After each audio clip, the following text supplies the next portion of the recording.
That's what the F stands for, right? Correct. 30.2. It's freedom units. That's what it is. But yeah, I don't know how cold that is for where you guys live, but we're not used to the hot and we're not used to the cold. We're happy with a medium 7 to 14 is our like ideal. Anything So under 7 we bitch, anything above 14 we bitch. for my section Don't in come to Canada, Texas. for my spot in Canada, within a week we experienced 5 degrees Celsius or 41 degrees Fahrenheit, followed by a week later Damn, to this is a minus 28 degrees man, it's Celsius and minus frosty. 18 degrees Fahrenheit. That's We had Canada though, that is. You guys are that like built different over there. How you guys deal we with that we like we, sudden change is crazy. we had a Chinook come through for like a solid week, turn everything to like mush, and then a week later it dropped down to minus 28 or minus 18, and everything's an ice rink. Like I had to be very careful when parking my car at the office for work because good chance my feet would get taken from me because there was I think a solid inch of smooth ice on the parking lot.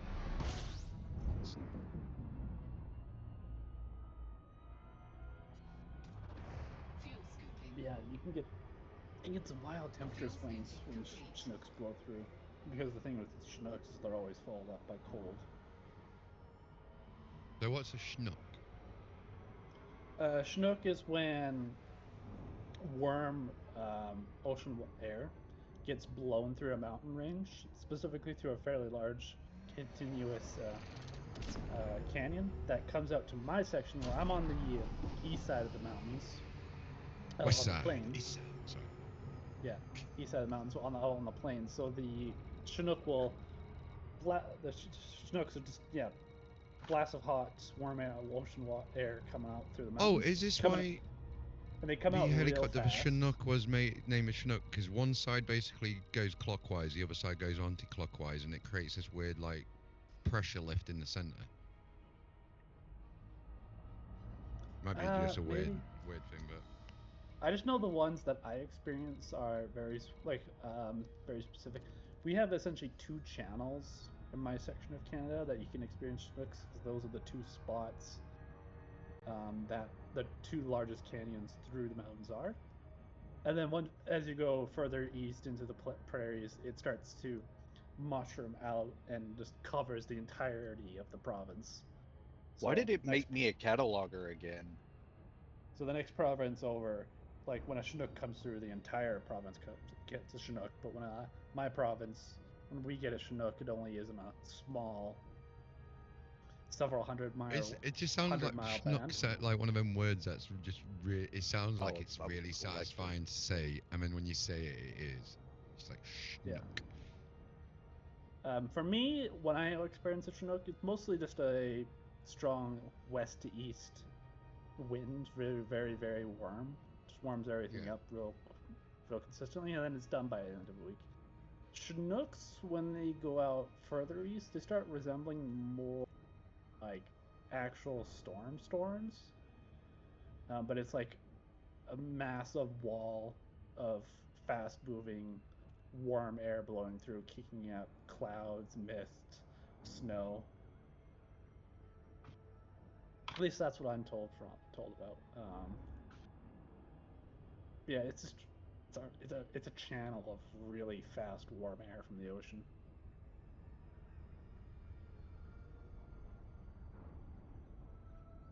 I think it mostly happens because of Pacific storms. Okay. Yeah, it can warm up really nice. They'll be really nice for a solid week, and then after that, cold comes back in, and it's a bitch to experience at that point. Come on, baby, I'm at 84%. Not Elite nearly need to get there. Not nearly as bad as our Arctic storm visits. And you're still going, huh? We get one of those. We get one on Arctic storm visit usually per year. Lasts about a week. but it's a cold current that comes from over Russia, across the Arctic Ocean, and then comes down from the north side of Canada, and sweeps down. You guys experience it as well, but we bear the brunt of it for the most part. These polar vortex things that we're talking about. Yeah. Yeah, it's a really cold air. I mean, They get nasty up north from me. I know for me it gets down to you can get down to ambient temperature wise is actually more minus 40 degrees Fahrenheit, which is where Celsius and Fahrenheit meet together. But with wind chills, it can get down to minus 58 degrees Fahrenheit. And if you go further north, I had to go full screen. If you go further north, the ambient temperature becomes minus 58 degrees Fahrenheit, and it can go as low as, with wind chills, to minus 76 degrees Fahrenheit. yeah, I mean that's basically the temperature at the North Pole. The all the air from the North Pole's coming down to you.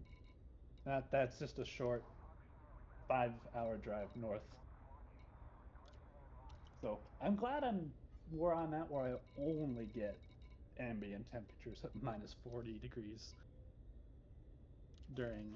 So what you're saying is vortex. you can visit Santa Claus anytime you want. Lucky bastard. No, that's a little bit farther away, and you start losing the further north you get. Not that I'd want to go that far north, anyways. Do you get a substantial amount of snow, or is it just like a little too cold to have? I know like there's a sweet spot where he likes the snow a lot. If it gets too cold, it's like a desert, right? It's just sweet. The sweet spot is kind of. What's the Fahrenheit? Right, guys, I'm going to shoot off, but thank you very much for explaining that all to me, though, because I genuinely did not know what that was. So I thought it sounds like it's schmuck. It's like one of them New Yorker sayings or something. It's like that. New Jersey It's like that. I'm walking here. Yeah, which one of you is a schmuck? Yeah. I genuinely thought you. Are you from Joyce? I'll be honest. When I first heard it, I thought you were trolling us all. No, it's an actual thing. I appreciate you explaining it. Strong ocean winds coming through the mountains, being funneled down by the mountains, coming out real fast. I should probably expect you guys don't know, because we've had people come up before and go, "Why is it so warm? Oh, global warming." And we're like, "No, it's a schnook." No, it's a schnook. What did you call me? Yeah. Called you a schmuck, go man. to New York and it's like, "Oh, you experienced a schnook," and he's like, "You fucking what, mate?" Wait, wasn't that a character on Jersey Shore? God You're knows. thinking of Snooki. No, Chinook like the helicopter. Yes. Have a great day anyway, guys, and I may see you in game soon. So Spelled the much same love. way too.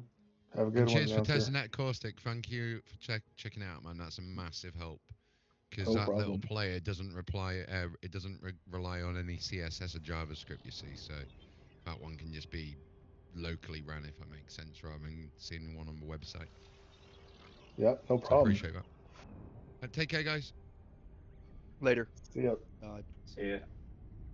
He's already gone. The one person that was asking about snow and the band, yeah, there is a kind of a band. It's 14 degrees Fahrenheit and 5 degrees Fahrenheit. And our average temperature is minus 4 degrees Fahrenheit, where it becomes more of a desert than a snowy tundra. Because it just becomes too harsh. It's just too cold. Yeah, It's not a very. it can't hold enough water to act. It's too much of a dry cold. A lot of the potential snow we could have got, comes over as misted clouds and ice crystals in the sky, actually. Which is if it's a nice bright day. Oh, you get ice like, crystals in the as clouds? That's really exciting. Yeah, that's really Texas. cool. We get what's called Believe it or not. a snow. Is it? This is probably more of a lingo term, but snow dog, which is where you get a rainbow from ice crystals in the sky. They have those in Antarctica. Not even joking. Yeah, we can, if it's like a nice shiny day with a like where it's cold enough and there's a little bit of moisture in the sky, you can get them. That's crazy. Antarctica, I mean, you don't realize it's So a giant if desert. if you come up here, you'd be probably surprised how little snow is on the ground, and that's just No, I mean, it makes sense. Yeah. it's just a telltale sign of how dry the cold is. Makes sense. Like Antarctica, you see all the snow, but it takes thousands of years to get all that snow, and it just doesn't go away. That's why it's so snow. It really, I think it snows like 1 inch of snow per year in Antarctica, maybe less. We get most of our snow at the beginning of the winter season. We get some during the middle, and then maybe some during the tail end, but the tail end tends to be just freeze-thaw cycles. How are your summers? Actually, because Excuse of where me. we are, we have some wildly varying cycles. Average temperature in the summer is 68 degrees Fahrenheit, but it can get, especially on hot days, up to 104 degrees Fahrenheit. So we can wildly swing That's across the spectrum in terms of winter and summer temperatures. that's nothing. No, of course it's not. But ours is a very dry summer. Texans are over here going, hold my beer. Yeah, we get very dry summers. Ship is on the ground. Commence power down. Obviously not as hot Welcome to as the the south. And then Arizonians are looking at Texas and going, good luck. Yeah, you guys got actual deserts. We thankfully don't quite have deserts. We have the next step up, which is like almost Saharan.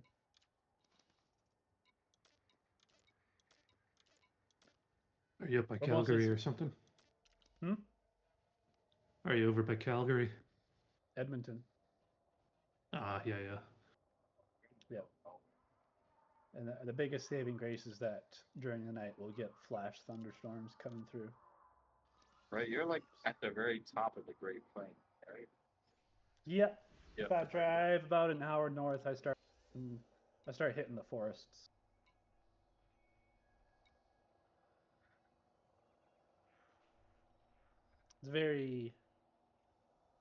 It's a very interesting spot because you drive an hour south, an hour north, an hour west, an hour east, wildly different climates. Yeah, like I mean, I just look at Google Maps from time to time.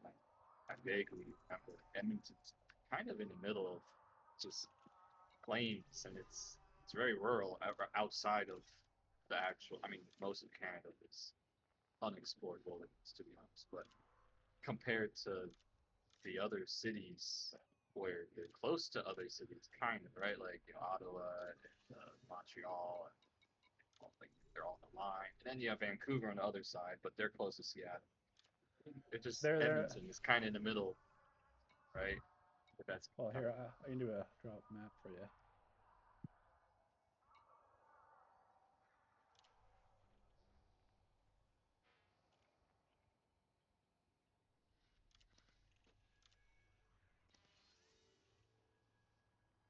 Let's make that thicker.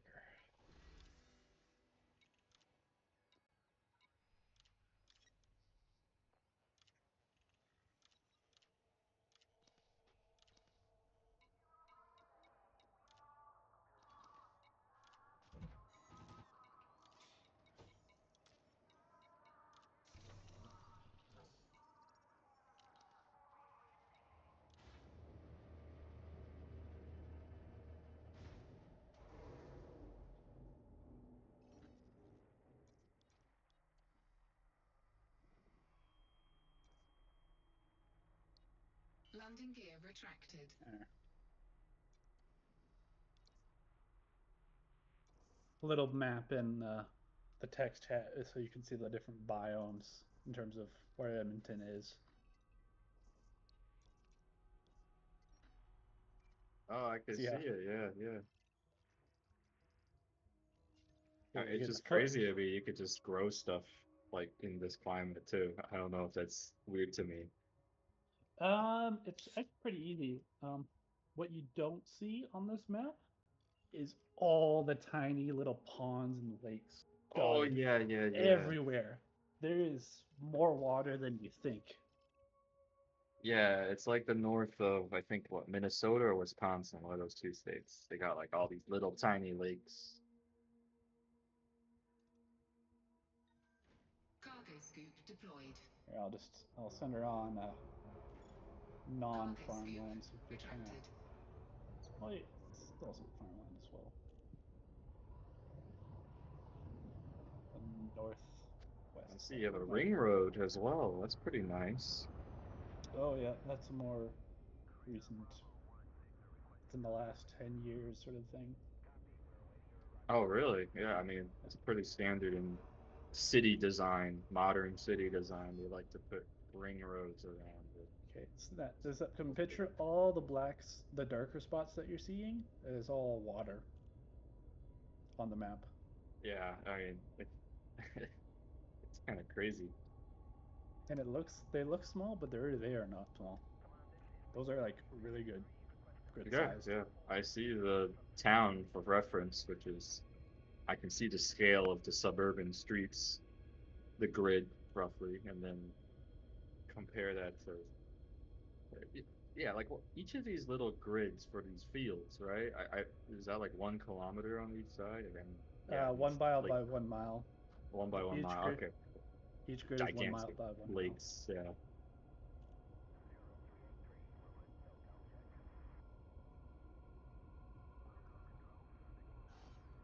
There's a few places in America like that as well, like for resource management, logging, things like that. They'll do grids like that as well.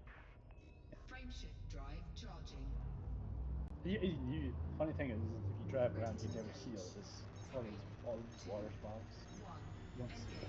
It's National Park. Yep. Where's the island? It says it's Elk Island there. I don't see any island. Well, it's not really a good picture, but there's a couple of. Which one? It's one of these lakes. Yeah, I'll pop up Google Maps. I don't want to make you take a billion screenshots. That's nothing. I can put up. I know what I'm looking for.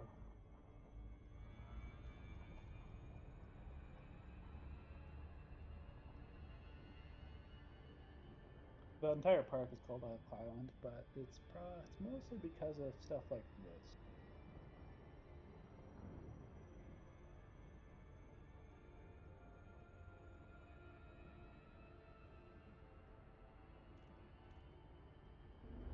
Bunch of lakes, bunch of islands in them.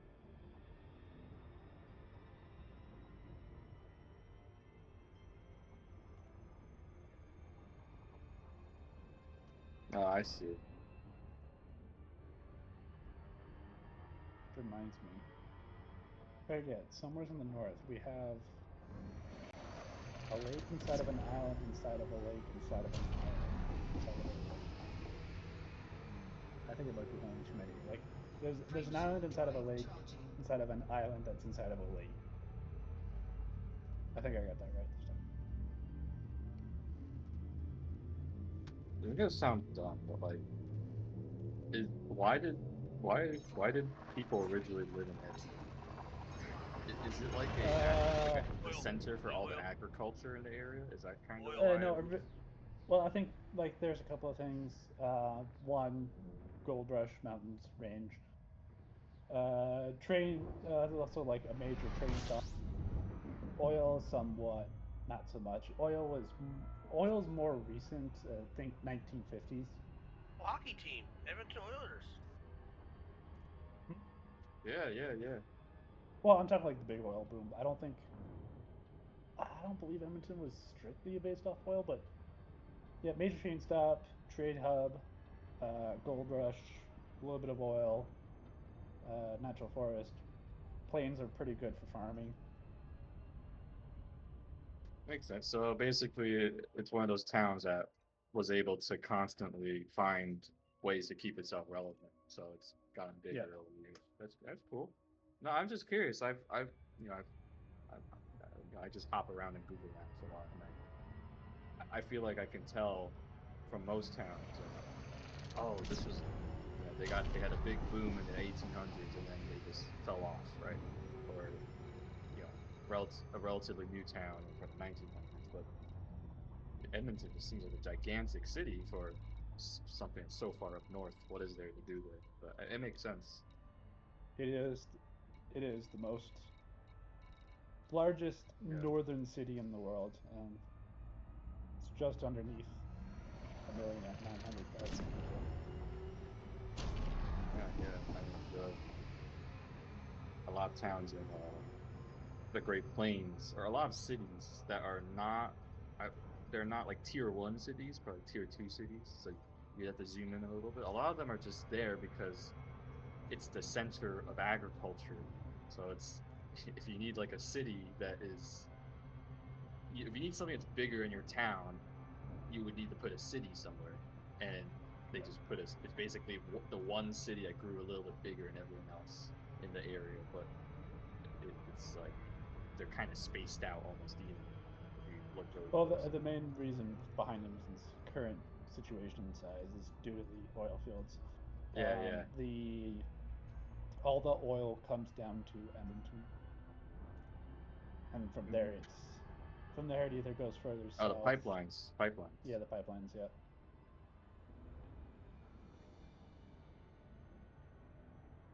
And if you look at Edmonton, well, you got Fort Saskatchewan in the northeast, which is actually a big industrial hub. So you can see like the. Oh yeah, I southwest, see it. I can see all the southwest. roofs. Yeah, warehouses. Yeah. And the northeast side of Fort Saskatchewan is basically just an industrial. Dow Chemical being the big boy It's of an the group. airport.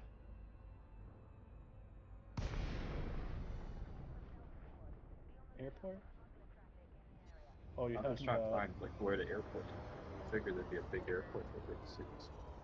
Oh yeah, it's to the south. Oh, It's okay. Yeah, they built it outside. No, yeah. I'm just like a nerd for these things. Yeah, the towns of Dindick, this beautiful stuff that sprung up around the airport. They head to the airport. There used to be, I don't know if the map still shows it. No, it's starting to be erased. There was an airport inside of Edmonton. I think it's the Aviation Museum. Yeah, I'm looking at it. You can see the Aviation Museum, but you can see north of it where the airport Yeah, used like to be. these destroyed runways. I mean, yeah, it's. I'm like a nerd for these things. It's basically airports are really weird because you need a gigantic amount of space. There's really nothing else in that like takes up that much space, and you want it to be close to the population, but it can't be inside the city because it's just too big, right? So you had to. It's like this tricky balance that most cities have to deal with when they're figuring out where to put their airport, and a lot of them just put them outside. And sometimes they put them outside originally, but then the city grew around it, and the airport can't really expand, and Yeah, you get stuck. it got decommissioned because of not being big enough for more modern commercial aircrafts, and also its situation being can't even expand it. and also its location being the regulation in terms of noise, not being able to meet that regulation. So all it was ever used for was hobbyists for a decent period of time, and they just decided to decommission it and turn it into a residential area. Yeah, I'm seeing that they're building it. Yep. They're building a bunch of those shitty box homes. I hate those. Mansions. I hate those houses. They're called Levittown. I was surprised to learn that Levittown is very close to where I grew up. The original one.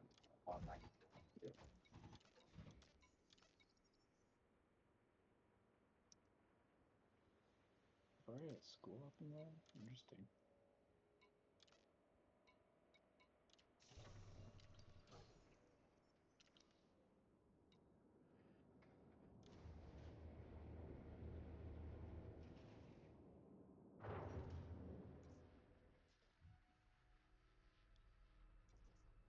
Oh, you guys have a metro as well. Landing gear retracted. A what? Ship released. Engines Like a engaged. metro station. Like, I clicked on it. 3 lines. It's pretty cool. LRT. That's what it's called. Yeah, like, yeah. Interesting. Cool. Yeah.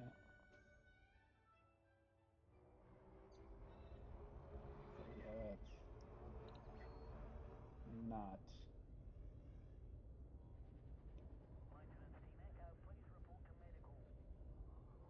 Yeah, looking at the side of the city, I assume it's not necessarily the best way to get to a city if you have the pod, right? Probably just take a pod. Well, I guess they aren't gonna connect it. Oh, that's so stupid. I'm looking at the LRT right now. I can see where they're ending. I'm assuming where they're ending, and it's. If they go further north, they're headed into the rail yard, and I don't think they want to do that.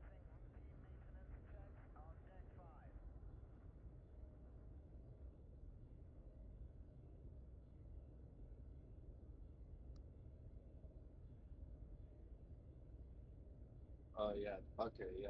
I see where you. Okay. Yeah. I see.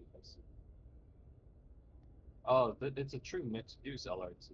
It goes on. It has a dedicated tracks underground in downtown, and then it Yeah, it transfers to above ground in some areas, and then it shares the road. So it's a true mixed-use.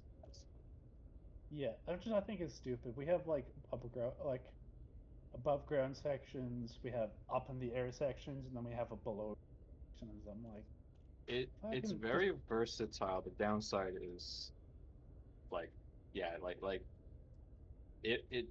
I don't know how to explain. Like, what happens if oh, you're putting the reason they share on the street is because it's cheaper, right? Like you don't have to build yeah, something above or dig a tunnel. Tunnels are most expensive, but so it's very cheap, and it works mostly fine.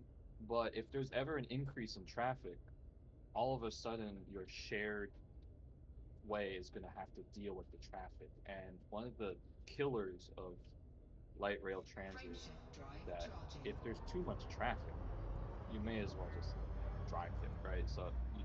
And then you can try to fix that with dedicated right of ways, so like a dedicated lane for it, things like that. But I can point you out an exact spot that it's at. Have you found out where the University of what university? Southside? The University of Alberta. It's south of the river. Oh, I found it. Yeah. You'll see the LRT station, the LRT tracks right next to it that goes south. Across Okay. University Avenue. Pops out the tunnel. I see that. Oh, okay. That's just crossing a 7-lane road. Okay. Yeah, and then Sorry, I'm gonna. if you keep following it down, you'll see it crosses back over, fucking again near a major highway intersection Gonna jump off? on White Mud Drive. Hey, just wanted to let you know that 66 bio system, 1.15 billion. Yeah, that's a lot. Took me all day, but I got it. Hopefully you turned that in already, right? Yeah, that's what it paid out. Damn. Yeah, I'm looking at the train station. Yeah, traffic. All right, I I'm can gonna point drop those 07, guys. Yeah. Yeah. No. Yeah, to point out those 2 points because I have to frequently drive through those sections for work because based off where I'm situated on the just north of the river, opposite of the university. That's where I'm living. And Yeah. if I want to go south, I have 3 bridges to pick from. If I want to go directly. Otherwise, I'm stuck going east or west.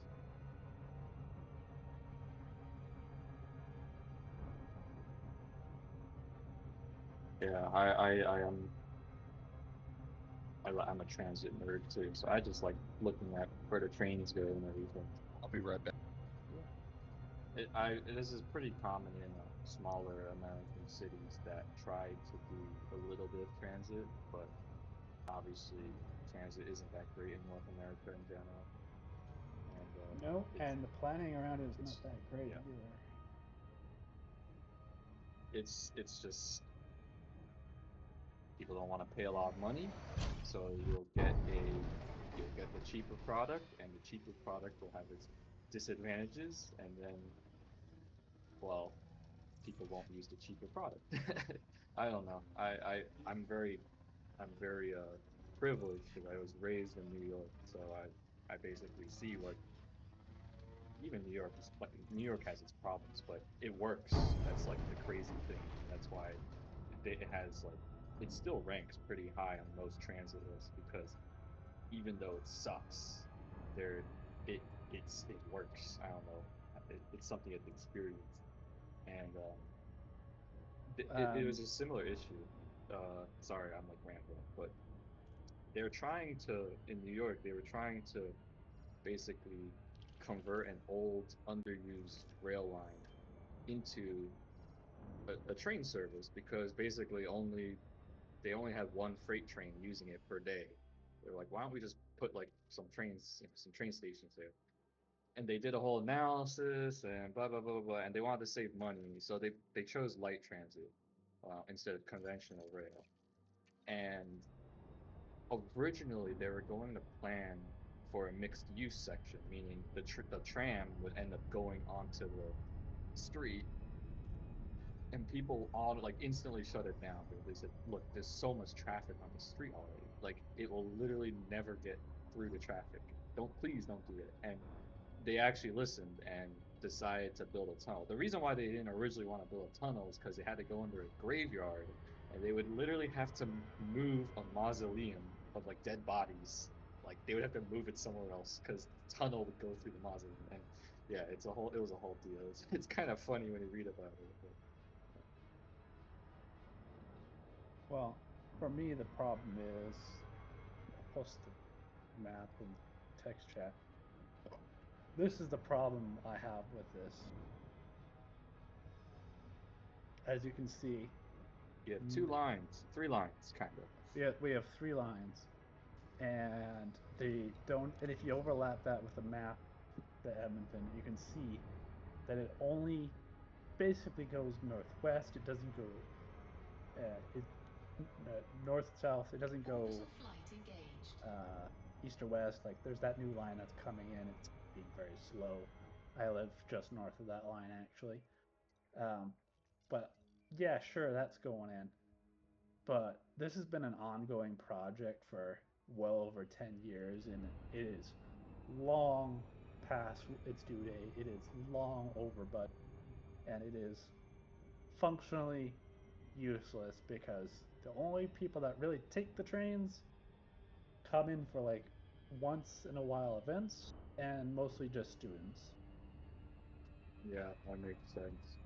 You can see here, you can see there it hits South Campus, the U of A University, Grant McEwen, and Nate. It seems to go from mall to mall. Am I crazy? Like, it is. Yeah. A lot of it hits up as mall.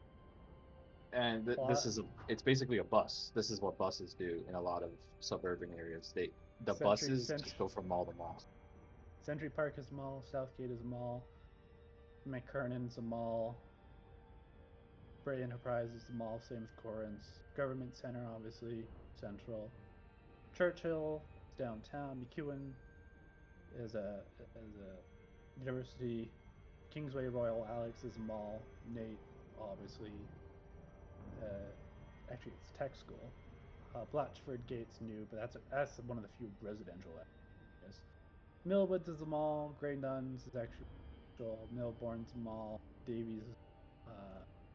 We have a number that's on DW2, a DW3 as well. I didn't know Matrix Explorer came. Davies is the commercial area. Avonmore is also commercial. Bonnie. Dune, I believe, is a mall. Same with. I'm having trouble reading. Yeah. So like, where do you actually pick up people who like live there? You know, it's just it's a strange. Malls. Yeah. Like, usually when you build a station, you want a catchment area because people would ideally, best case, they walk from home to the station, and you don't really want that to be more than 15 minutes of walk. But if your whole catchment area is just the parking lot for the malls, then there's nobody gonna go in there unless you're dumping everyone off there. But then you have to have other stations that pick up people, and when I'm looking at them, almost all of them are malls or downtown. Downtown is fine, but that South Blue Line runs along mostly commercial areas. That right line, it does cut through a residential area. Again, areas downtown. That top right blue line runs completely along stuff like expo centers, sports facilities, and then up to the upper portion, it's all commercial. That blue line, however, the dotted dash blue line, is going up into residential areas. Oh, to Campbell Road. Yeah, Campbell Road is a residential area. And then that red line, the north half of it is commercial. The south half of it is red. But the fact that it's topping out West Edmonton Mall is a big fucking giveaway of why that one is. It's very sad. I think I know what happened. I'm understanding. Oh my god, I think I know exactly what happened actually. Because this has happened in a few American cities where a lot of the older rail lines that went into the downtown area, which could be used for passenger service, have been ripped out as cars getting around cars. And a lot of cities are reckoning because once the 70s, 80s, 90s came along, people realized, oh, our cities are exploding in population. We cannot sustain this many cars while traveling. I think so I saw on your map, it said railway, and then there's Edmonton Station. It's the gray line.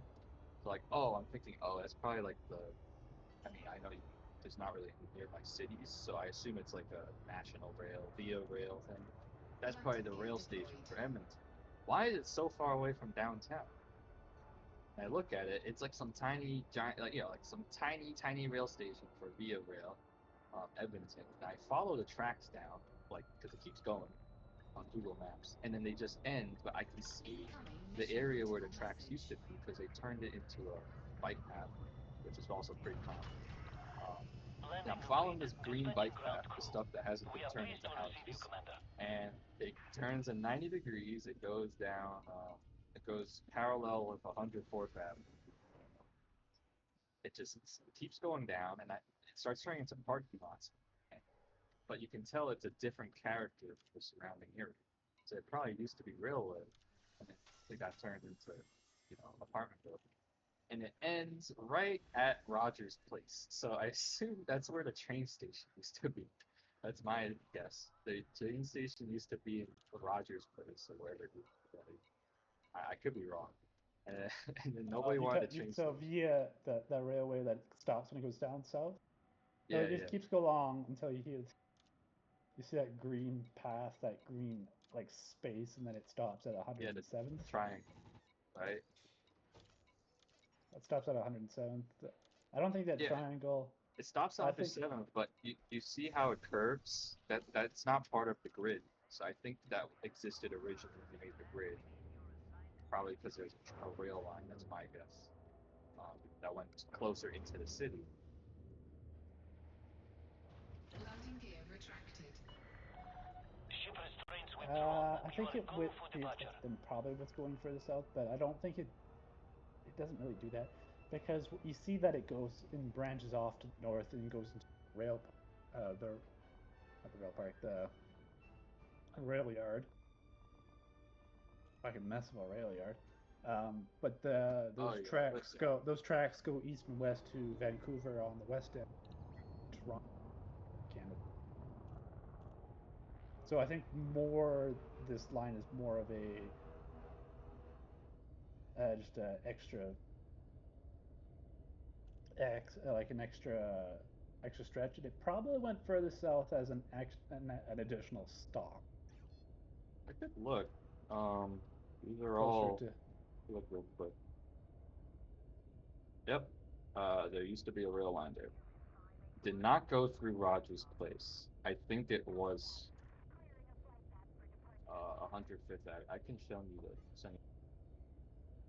No, I think it probably stopped at 105th, and that was the downtown pickup. So this is I sent you a link in the text chat. This is a map. It's just a map, but they overlay the rail lines. And the default filter is the classic owners, which is basically the historical famous railroads that own certain things. So the Reading Railroad, the Pennsylvania Railroad, these are all the very old classic ones, but they don't own it anymore. It's not what it is today. And you can see where the train lines used to be. There were a lot of them. Frameshift drive charging. So hopefully Canadian National. 4, 3, I don't know about that, 2, but Canadian Pacific, 1. I think. Engage.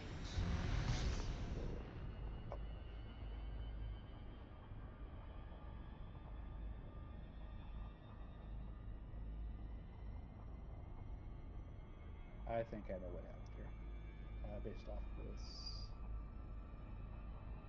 Sure, yeah, the CUN.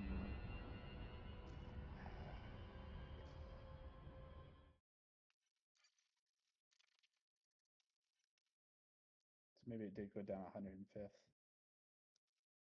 Yeah, I mean, rails used to be the heart of cities.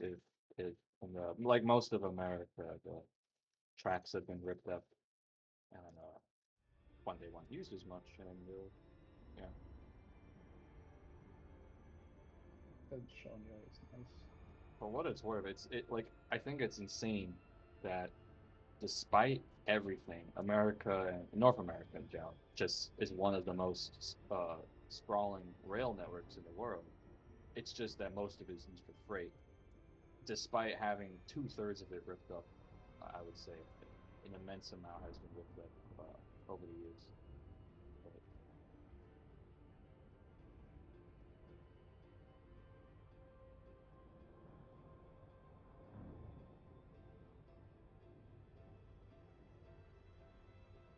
people in the old days just built stuff, and it's crazy. We need a train to go through the city. Let's just build a train track. So you see how that green line goes more into the downtown area, then you cross Green Valley. Yeah, I see it. Trolley tracks. That used to be a trolley track.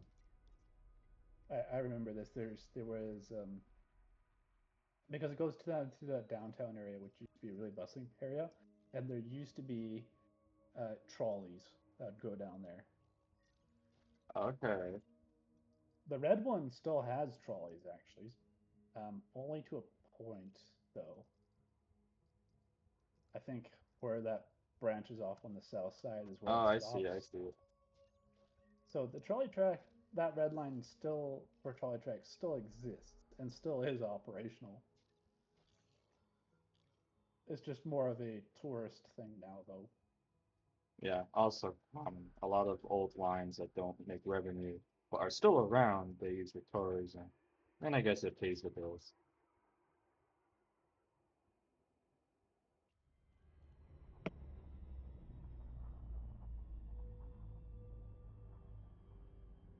Yeah, the green stuff probably got ripped up for when it started densifying. Yeah, one of the reasons they ripped it up is because it's dangerous. These were at grade level, so there were no tunnels or anything. They were just grade They're all level. So, surface. yeah, nobody would want to. It was seen as dirty and like a liability because back then cities are very industrial and you had factories. So imagine you're working, you're walking in the city and you have to dodge, like a train coming through your main streets basically. People didn't like them, so they got ripped up. So I don't want to say everything's like all fine and dandy. There are problems with it. And that was the original reason why they started ripping up is they were like, we can't have trains going through the heart of the city. And then after a while, it became, oh, nobody's taking passenger rail anymore. It's all about planes now. So, yeah. I do know there's a lot of tourist trains in that go through the mountains. I've seen some videos of it. They look pretty cool. Well, that's what VN Rail is. VN Rail is the tourist ones.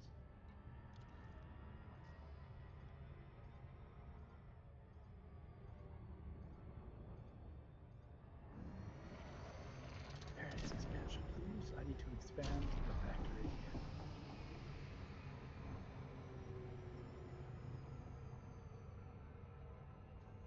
Are you playing the factory game again?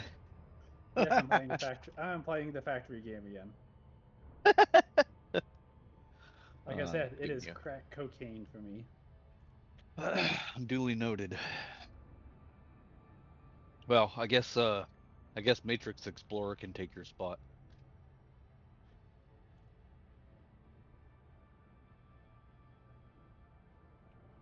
Just kidding. Yeah, this whole time we had another Toll Fleet member doing this. Didn't even know. I didn't see him on the list. Unless he just signed up, which is, I guess, possible. Can I put down another one of these? No, not enough my placement limit. More power.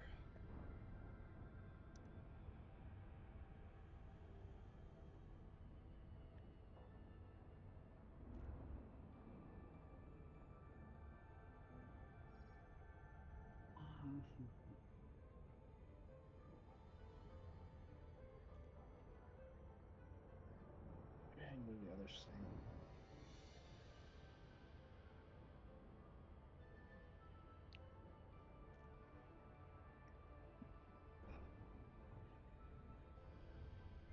How many slots have I used up over here? I'll be right back. 4. 3 of them. Okay, I get sensor powered.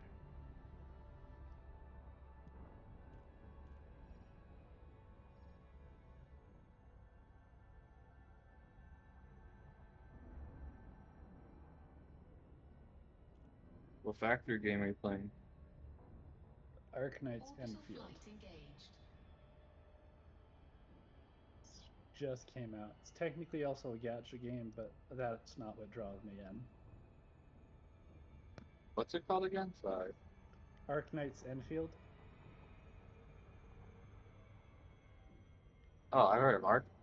It's a factory game. It's not my impression. The first game was a tower defense, but the latest release is. Oh my god! I see a screenshot of it. It's like this conveyor belts. It's funny. Yeah. Here, I'll stream it. No, it's funny because I know it's like these gacha games, like your anime waifus, and then you have just like these conveyor belts. It's pretty funny.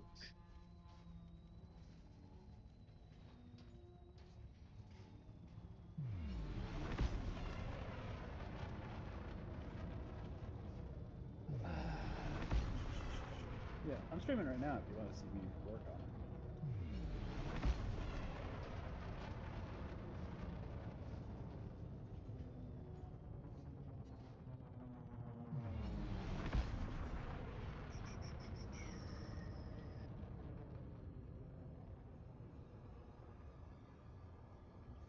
Frameshift drive charging.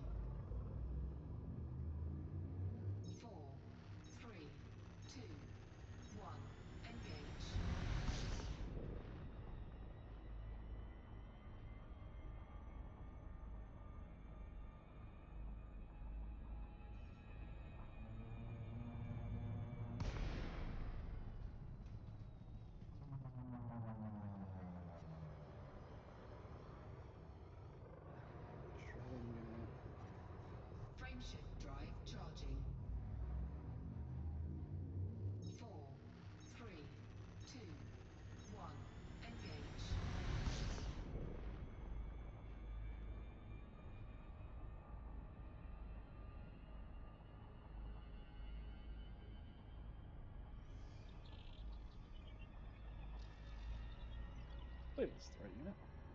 Yep.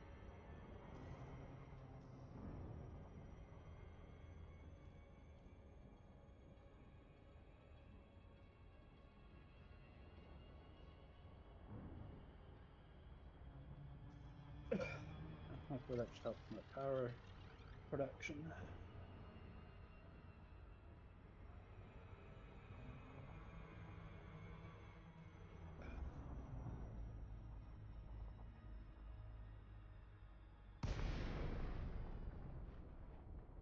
I'm working on one of my satellite factories, or technically my next region's factory.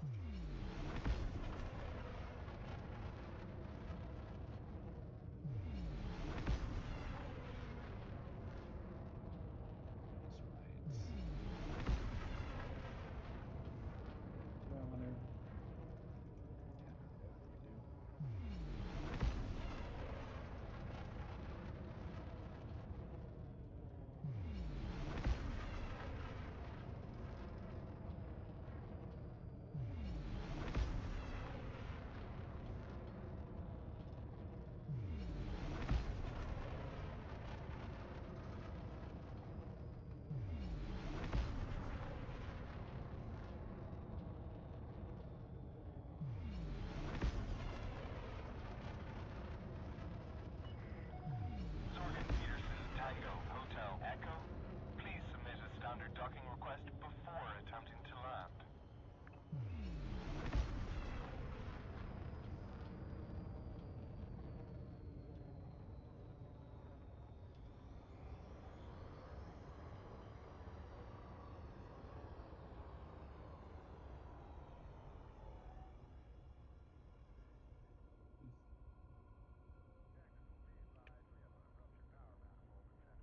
This is a smaller factory of mine.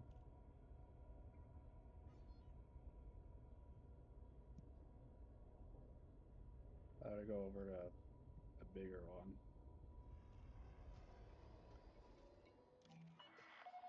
Access granted. Clear to land at Got docking this bay one 07. pretty much You are dedicated approved for towards automated docking. crafting healable healing items. A bit more set up. How's it running anyways? Running slow. What's the problem here? Canisters, eh?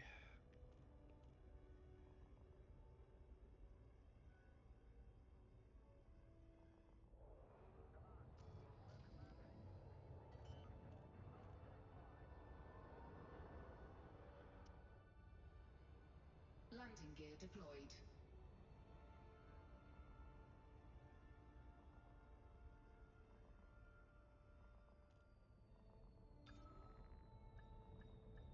So in front of Jacques Station in Colonia, what is that? Is that like a dry dock for aircraft carriers?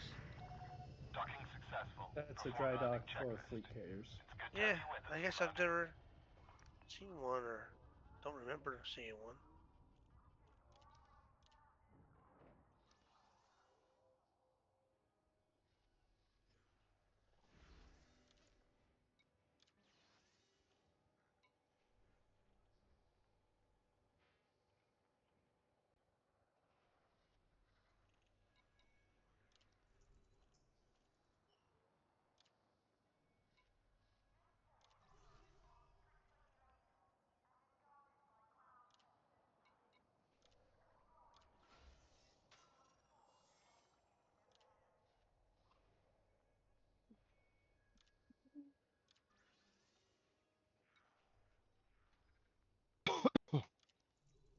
All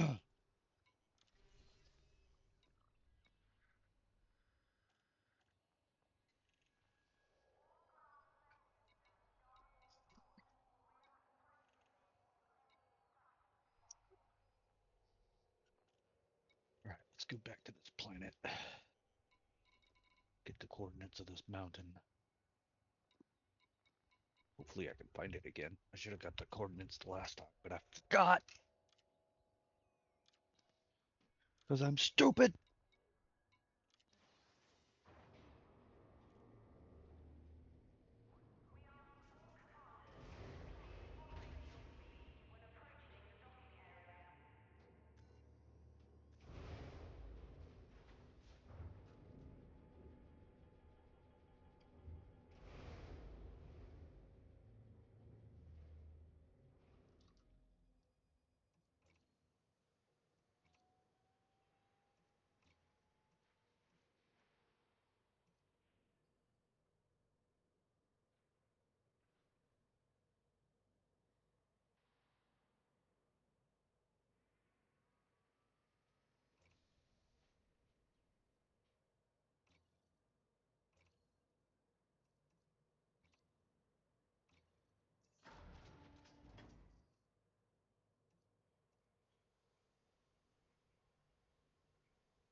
yeah, that's much better.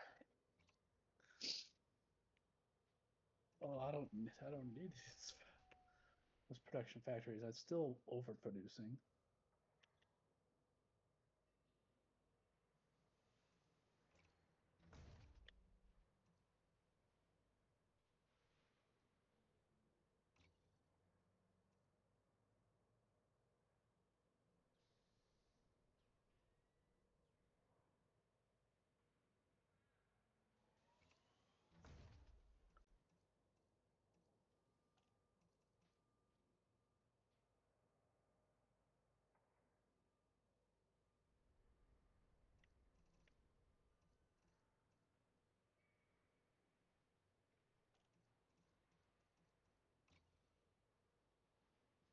What I forgot to do was this.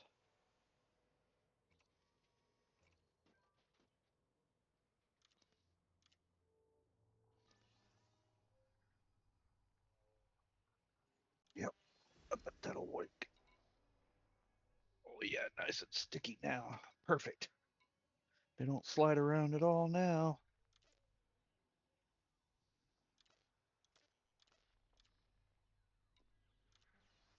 Welcome.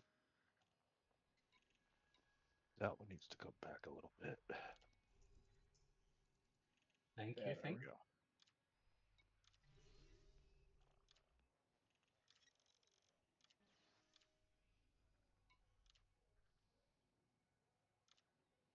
What's happening? How far away are we from carrier jumps? Tomorrow, at some point, I think starting around 1600. This is I think is UTC? what somebody was saying. I guess. I think they're probably posted in the announcements, I would imagine. No, I haven't seen anything yet. Or maybe I missed it.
All right, let's see if I did something really smart.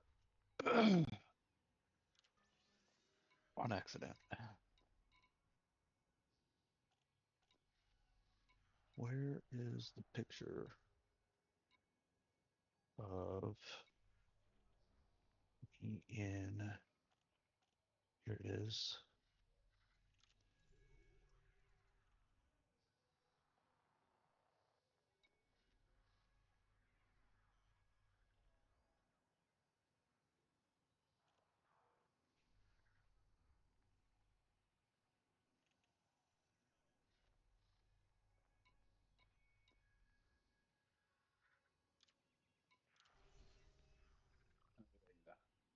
Organize this mess of machinery.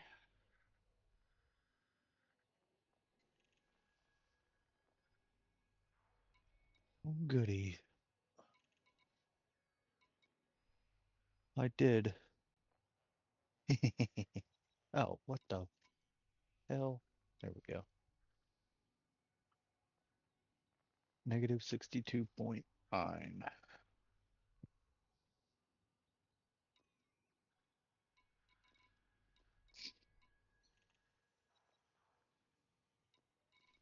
Positive 83. So it's up in the top. I want to So- open this.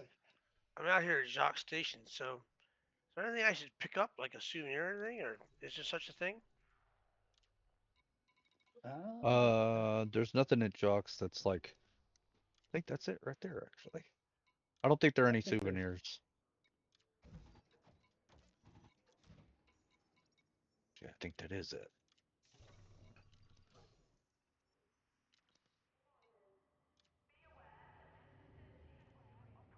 Sure does look like it.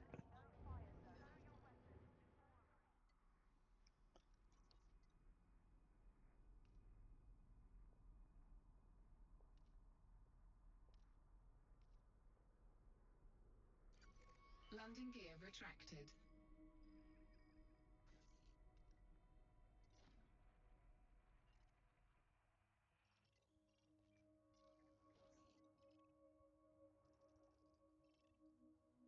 Nope, that's another one just like it.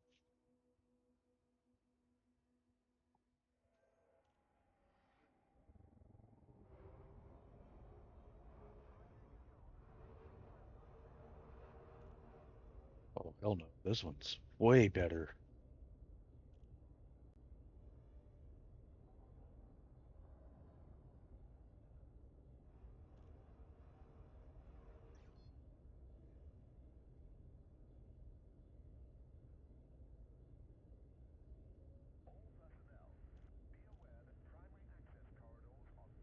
Holy crap! That was not that close the last time I was here. Wait a minute. Perfect.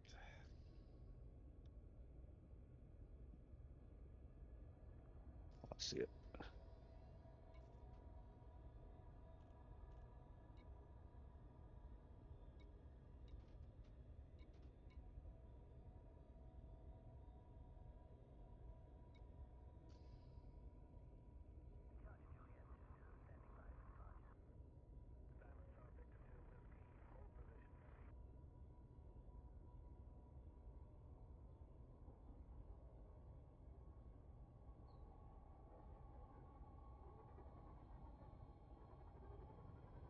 Come on.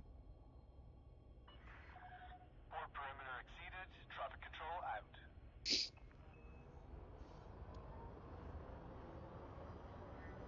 Frameshift drive charging. 4, 3, 2, 1. Engage.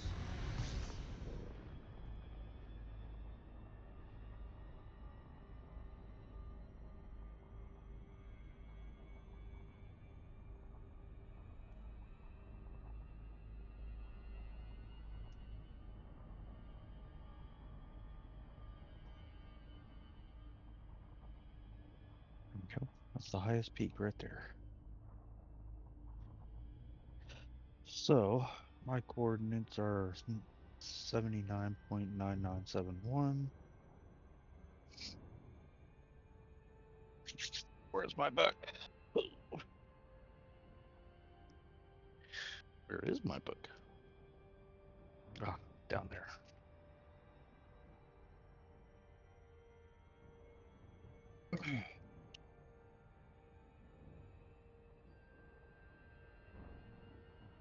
So I was told there's a green grass giant, like 2 jumps from Colonia. Anybody know what the name of it is? The name of the system? Yeah. So far, most of the green. Well, if it's known, then it's probably it'll be. You can Google it. Frameshift drive charging. Okay. There's also one close to the bubble too. But you're not near the bubble, so. You guys know of any points of interest nearby where we are right now? Well, I am sitting at a point. Well, a place that I'm trying to make a point of interest. If you want to come up and see it. Sure. So give me a second. I will write down the chords, system, and the chords. I wanted to finish getting my name on it before I did anything. Oh shit! 944, not 994. 944. 7 degrees.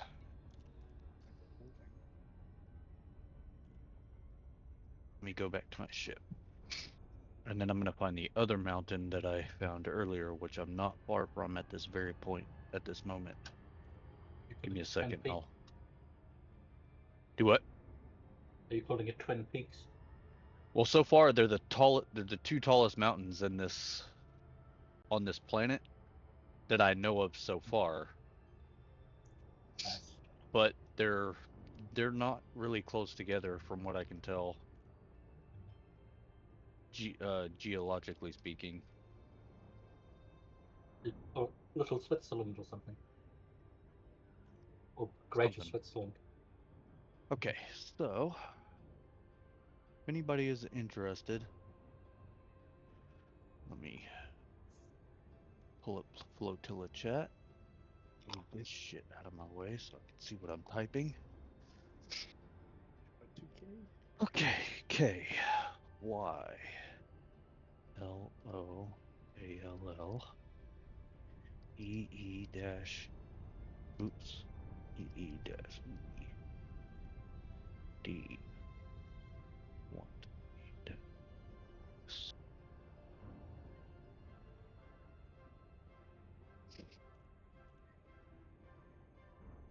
Oops.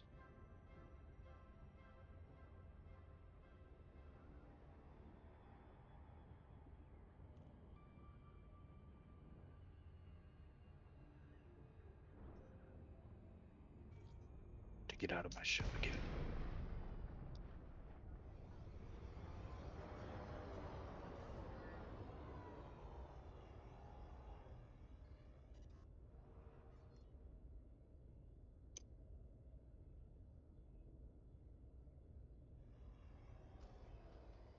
Hurry up, give me the coordinates. I don't care about all that bullshit. This one is flat. This is long. Okay.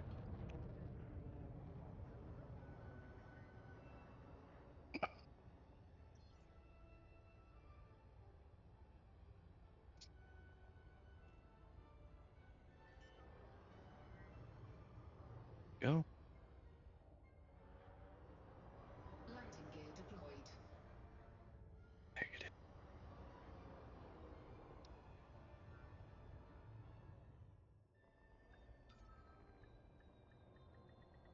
Docking successful. Engines disengaged.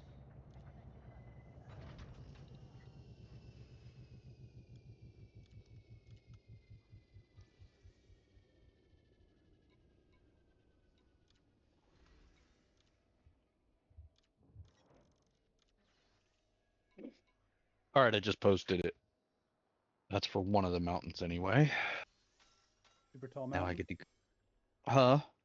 Is it a super tall mountain or something? Yeah, it's pretty tall.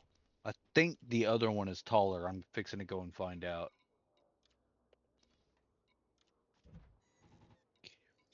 How far is this from the fleet at the moment? Well, in my Mandalay, it's 17 jumps, and that's with 3 neutrons. Okay, cool. Thank you. Yeah. I'm getting a not found. I have to take out the planets, don't I? Yep. Yeah, you need to take out the A3A part. Yeah.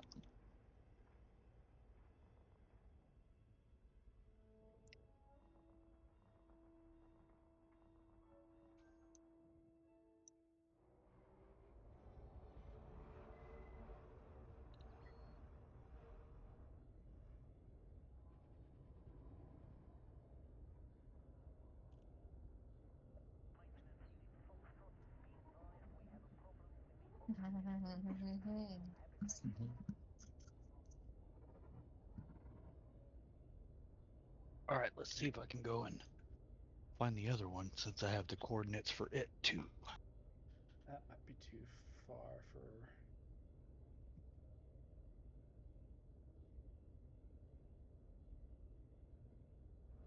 Hello, hello, hello.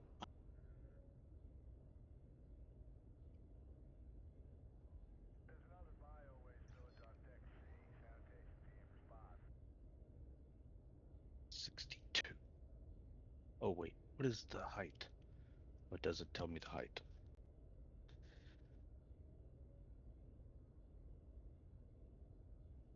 Kind of wish it did. That'd be freaking cool.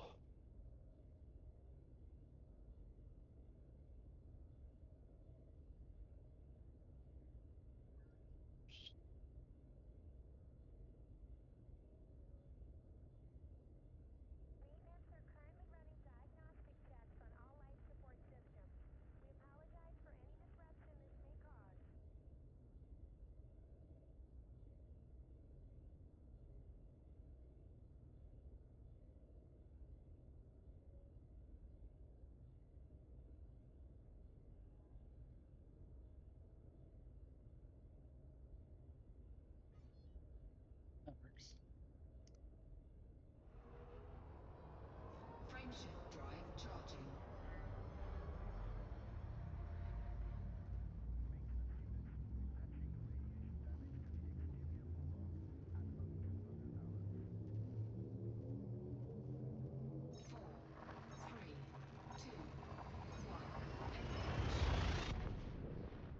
Oh, I actually need to go the exact opposite way.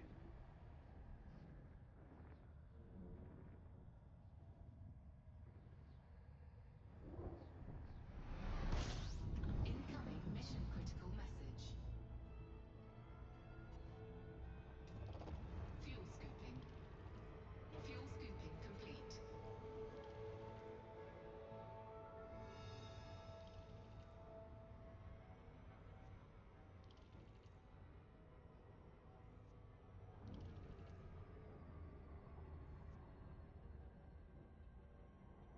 This could take a while.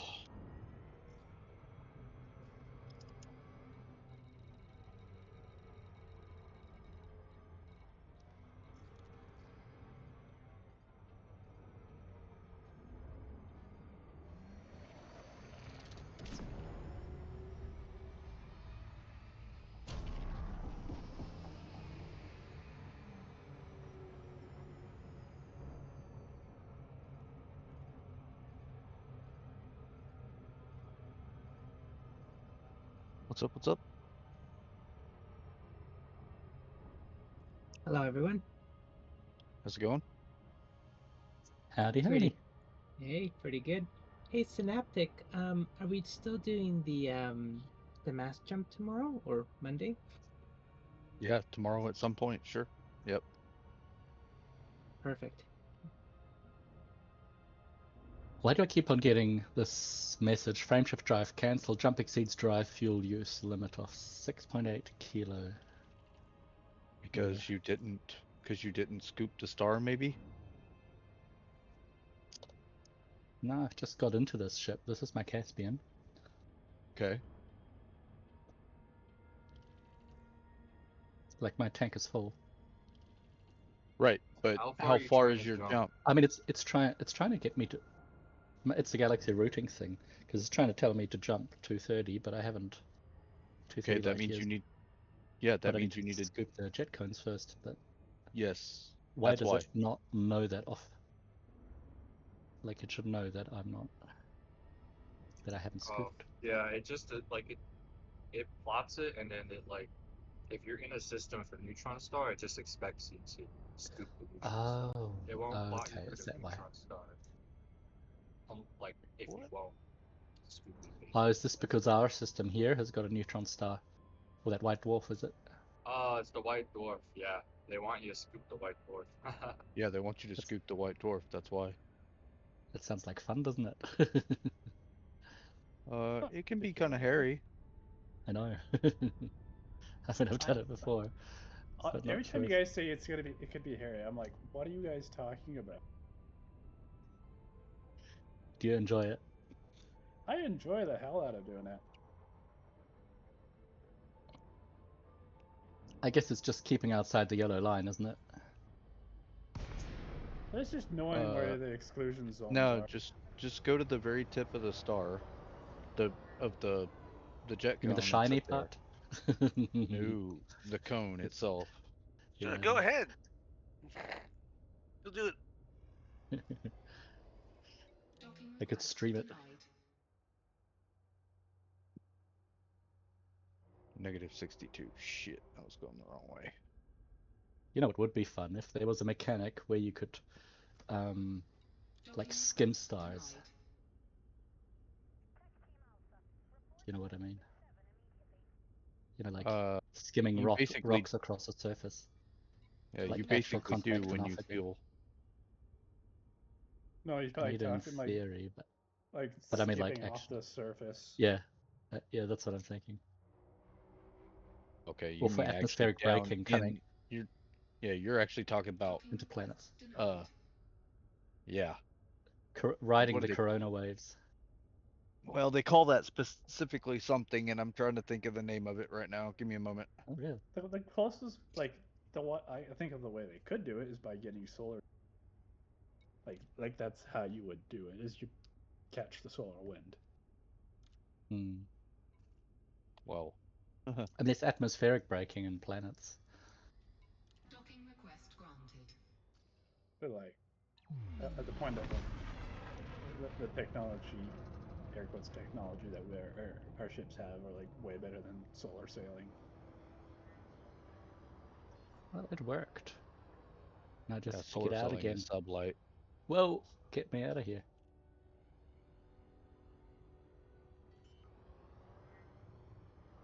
Shit.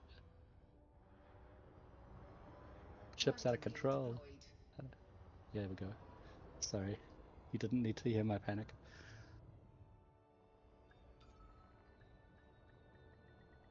Docking successful. Engines disengaged. I made it.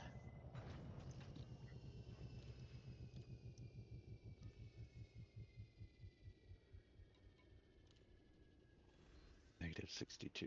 So we have to go around a lot further.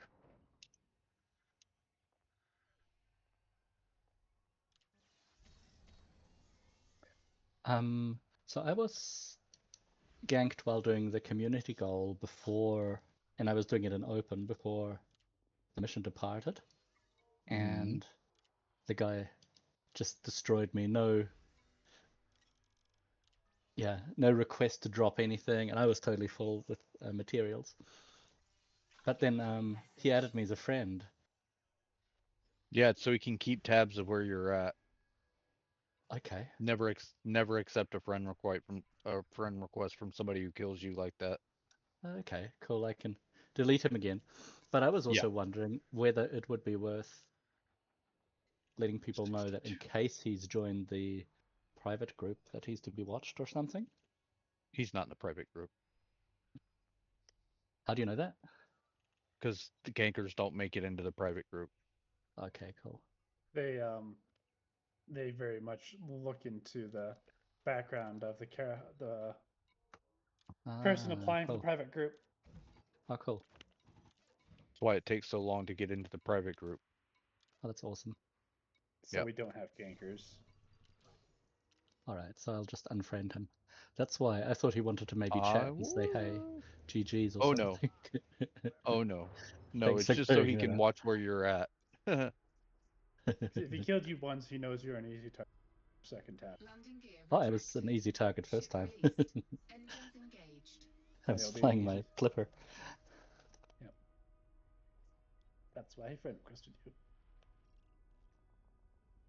Good to know.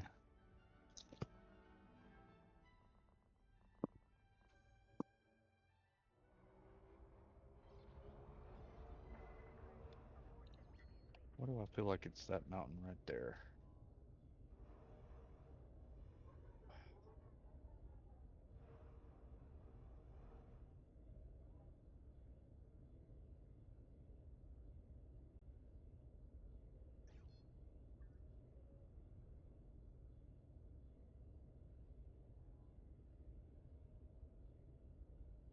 Yeah, except that's going down.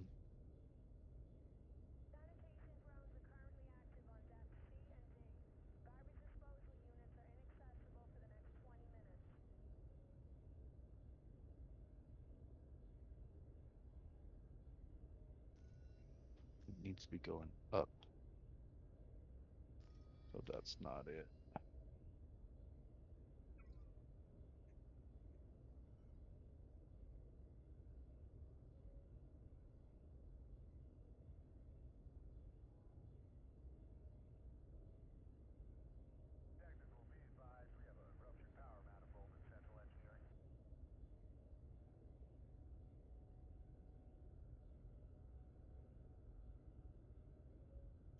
Frameshift drive charging.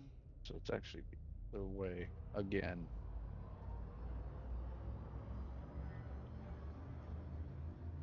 I wonder what's like an open in the bubble at the moment. There's lots of the nice, good commanders gone. There must be quite a lot of gankers about. Pretty empty. Or empty, yeah.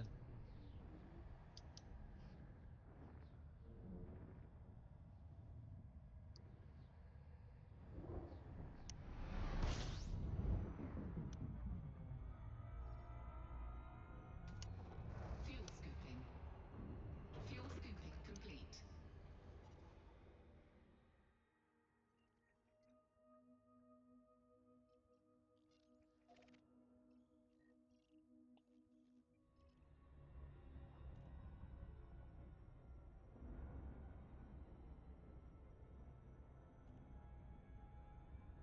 If you navigate with Spanch, you're only ever going to discover systems that are known already, aren't you? Yes.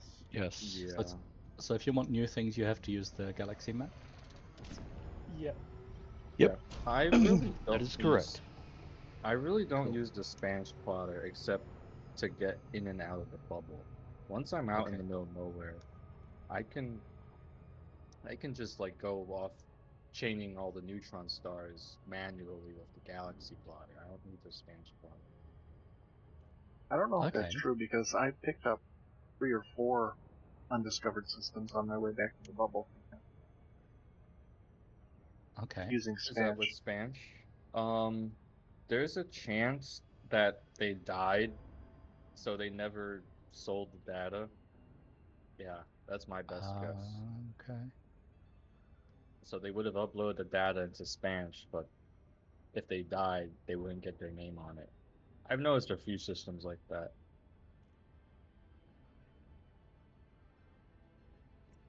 Spanish is some kind of third-party tool. Yep.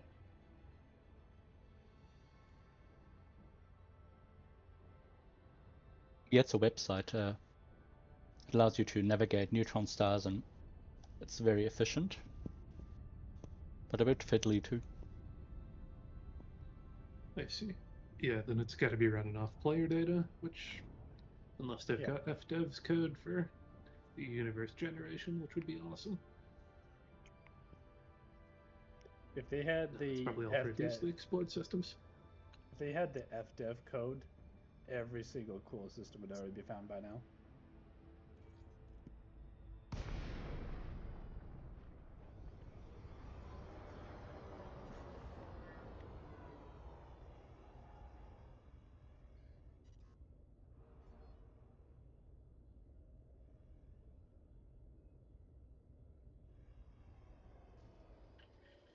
Okay. Give me this guy right here.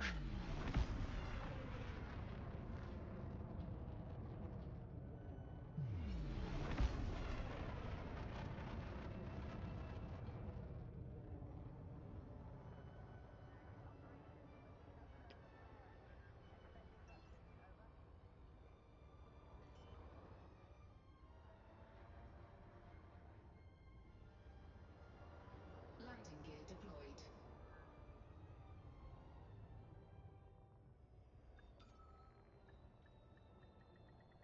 Docking successful. Engines disengaged.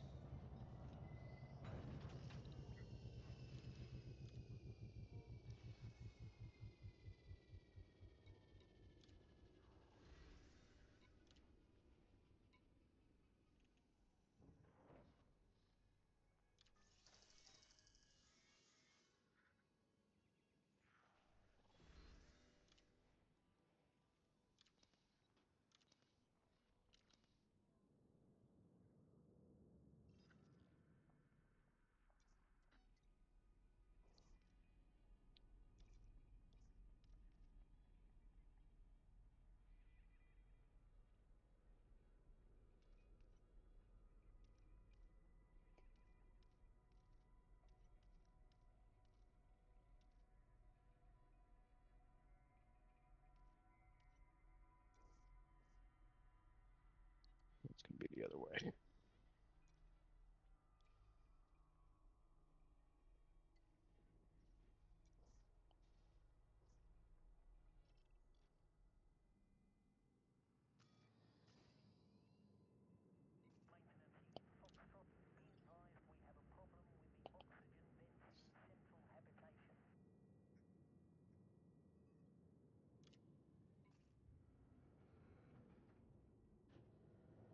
Okay, I just passed 9520, so now I go this way.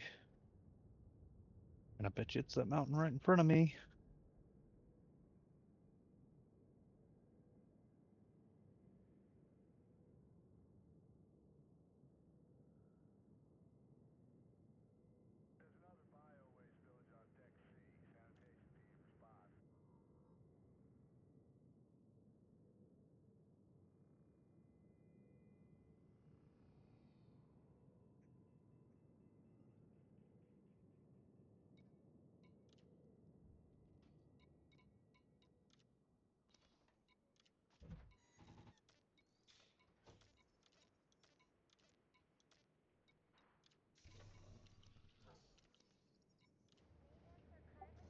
I just found a non-human signature. Yep, that's a Thargoid sensor. Landing gear retracted. Ship released. Engines engaged. Should I investigate? Oh, It's a wow. Up to Thargoid you. sensor. You can go down and pick it up. You need Question is, those do I for wanna- something. The question is, do I want to carry one around with me? They're not going to do anything. It's a Thargoid sensor. They used to. They don't do anything anymore. Okay. Yeah, It's like a basically, material. if your system has like an ammonia base, like an ammonia world or like a gas giant with ammonia based life, there's a chance that all the landable plants they have those Thargoid sensors. Basically, that's all.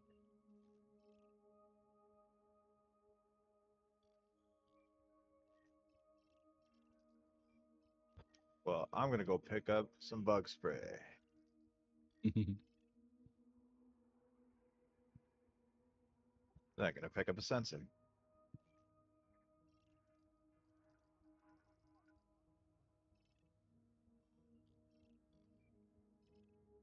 What do you mean bug spray?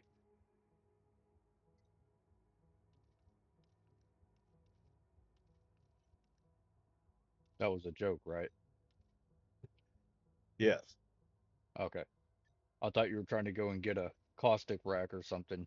You don't need it for those. I was thinking more shard cannon. Oh yeah, you don't need that either. Trust me, I pick them up all the time. I find them all over the place. It's a material that you use for building things. If you don't have any, you might as well get some. You found it. Pick it up.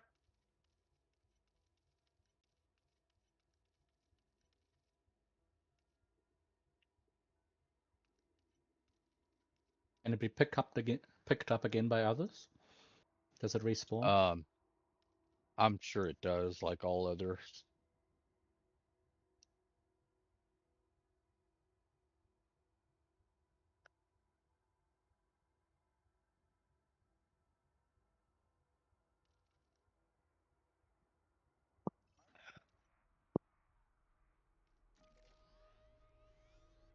Got a long way to go, I guess.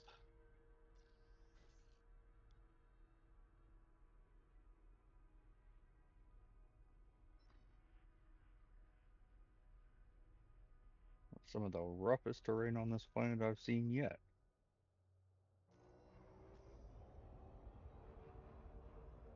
Good lord.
The only thing I wish that they would do for the SRV is put longitude and latitude lines on the scope. I wish you could scan from it. Do what? Scan, like wild, flora and fauna, exobiology. Oh, exobiology scans. Yeah, I mean, I don't. Yeah, but that would defeat the on foot thing.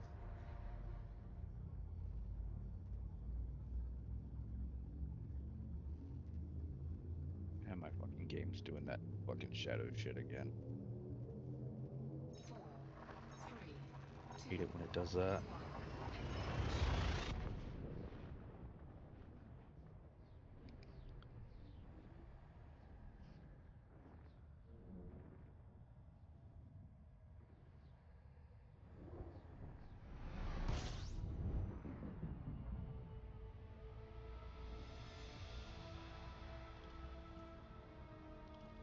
Anybody remember the keyboard shortcut to get to the free camera?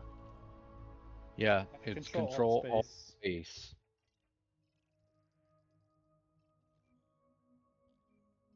Thank you. You're welcome. And then numpad 0 makes it free, and then left control turns off the HUD. Fuel scooping complete.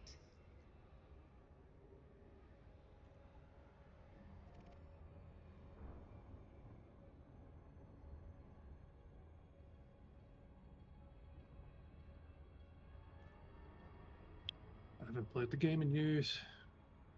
Some of the more unique controls are lost on me. Yeah, you're fine, man.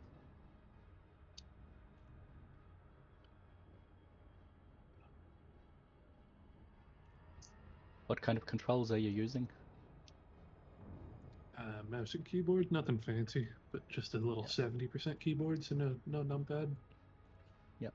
Nice. Ah, that's gonna make it hard to make it actual free cam. Oh man, and I used to have my key binding set, and I've lost it all.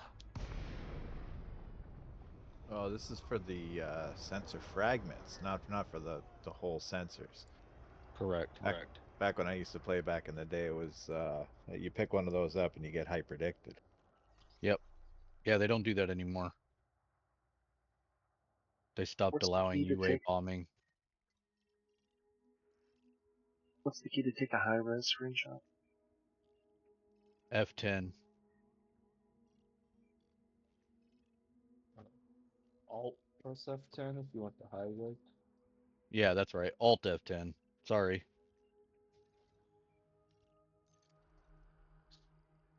So if I use F12 for Steam, F12 is that a lower is quality? Steam.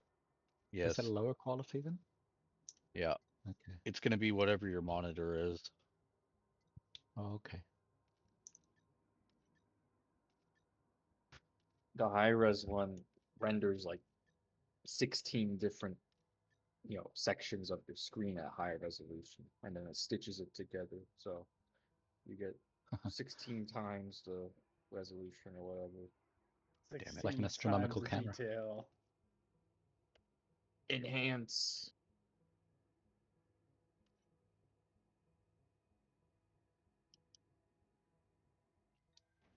Cargo scoop deployed. Cargo scoop retracted.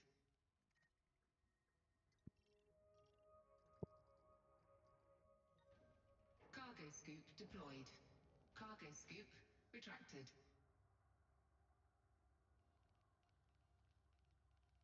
Oh, I think I found the mountain. And good God almighty, this is a big fucking crater. Jesus Christ. I'm almost there. Okay. Whee! Shit! Wow, I just got stopped by a rock. I have not stopped falling down this fucking crater at the moment. There we go. Holy crap. This has got to be the biggest crater I've ever seen. With another crater inside it? No. That's cool.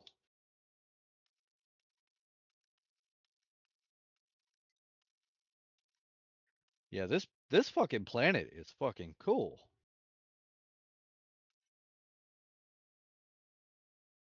Pardon my French, everyone.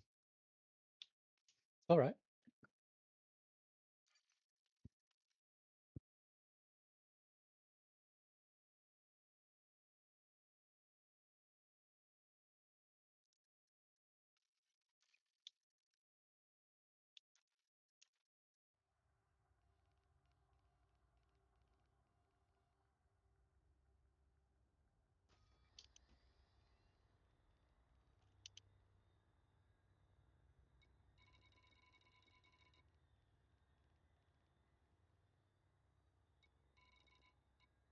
Okay, now I need to turn.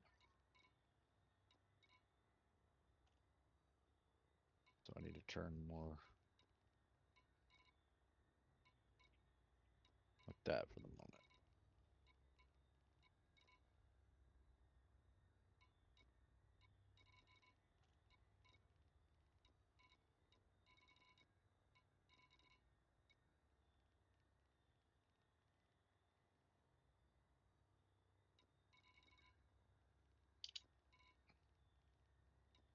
See where it puts my ship down at.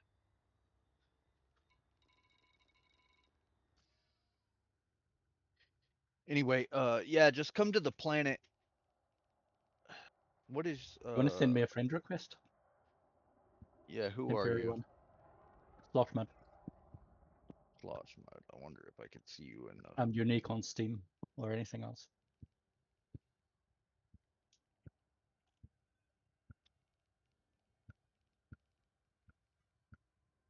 What's your name in the game?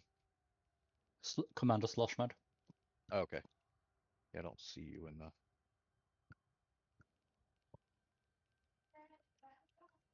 Just Okay. about to jump into system. Okay, give me a sec. Options. Oh, perfect. My ship is heading the exact way I need to go, too. I didn't say controls. I said options. Social. S L O S H M U D. Set.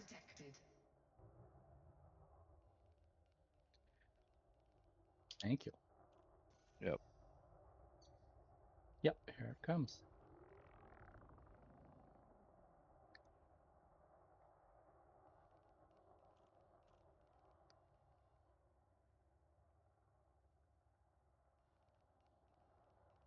I hope you have an SRV.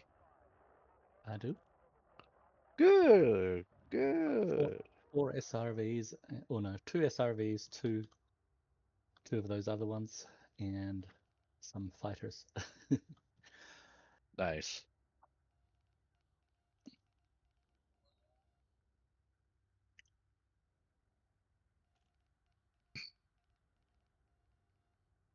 Oh, I need to go this way.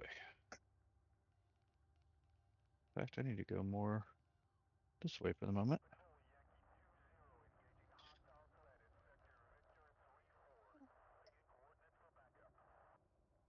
Yeah, I'm currently trying to find my mountain.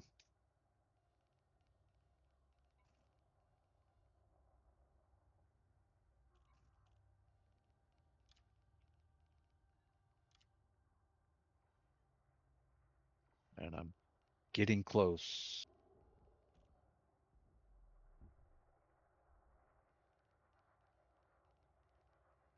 I see your symbol. Yeah, drop down on me anytime. Just know that I'm in motion. That's Heading all toward good. a specific spot. So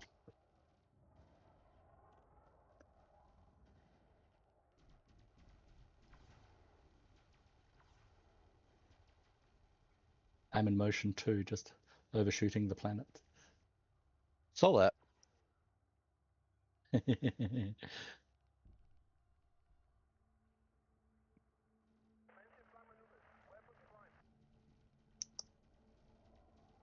I'll know it when I see it, this big mountain.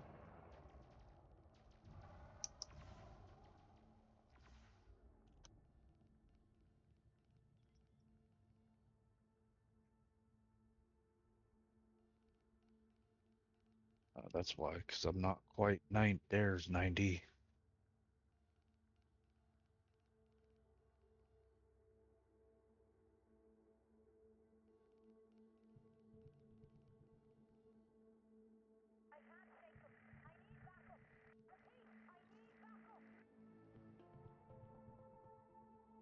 I take it you've done all the biology scans on here in the system? Yep. Oh, yes, I have. I just got finished turning it in like 45 minutes ago. Nice. There's 2 planets with Tectonicus on it if you want to go and get it. Nice. Yeah, no. 3.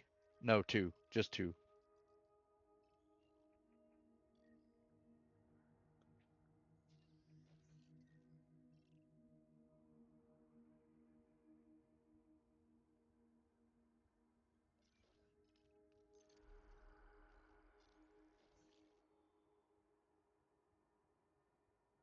The fuck does 90 keep fucking moving? That doesn't make any sense.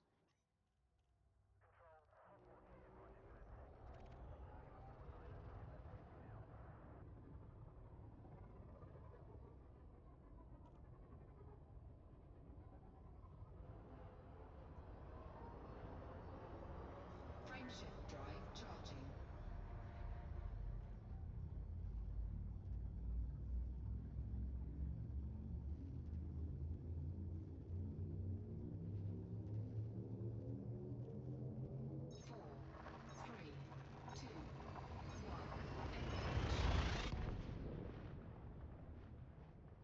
I can see you now.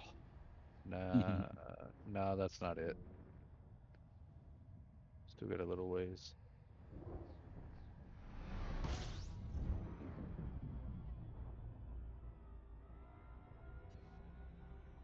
Hold on, I gotta stop and read the message real quick.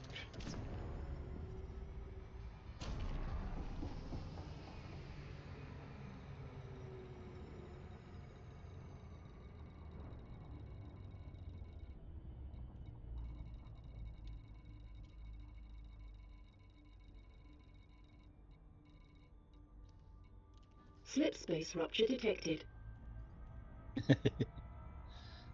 Hello. I won't be here long, but I just wanted to hop Hey, in and Momus. say hey. Hey, sup, Sin? Not much, man.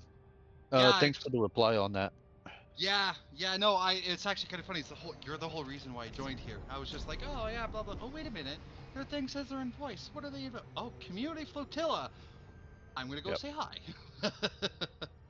Yeah, So, you know. hello. How's it going, bud?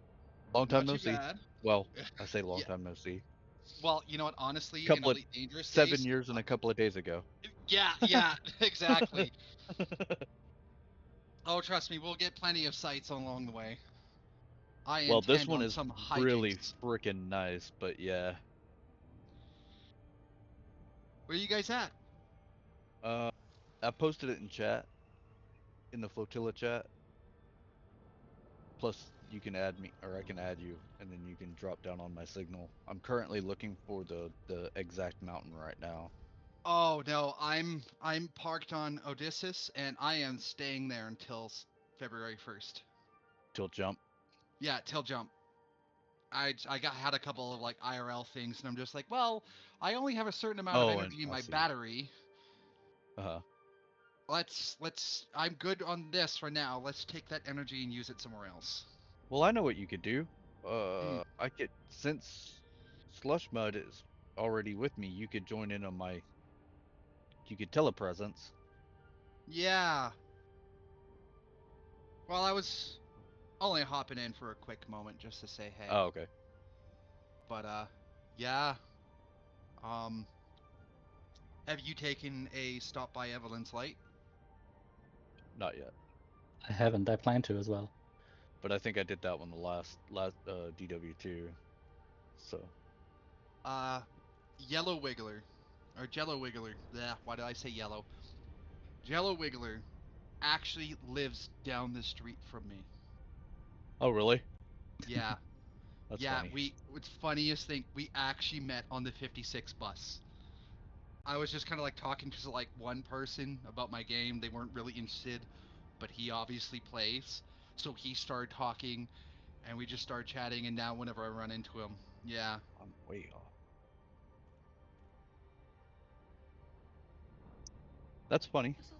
Yeah. I know a couple of people that have made some, really good finds that people use for POIs and stuff. Yeah. I didn't even realize they made a POI for her. I had no idea. And then I find out like 3 days ago, and I was just like, man, I fucking love this community. Right. Heck, the 56 bus, Milwaukee. No, 56 Calgary. I'm Canadian, mate. We got a 56 here in Chicago. Oh, nice. I'm pretty sure there's a few 56s around the place.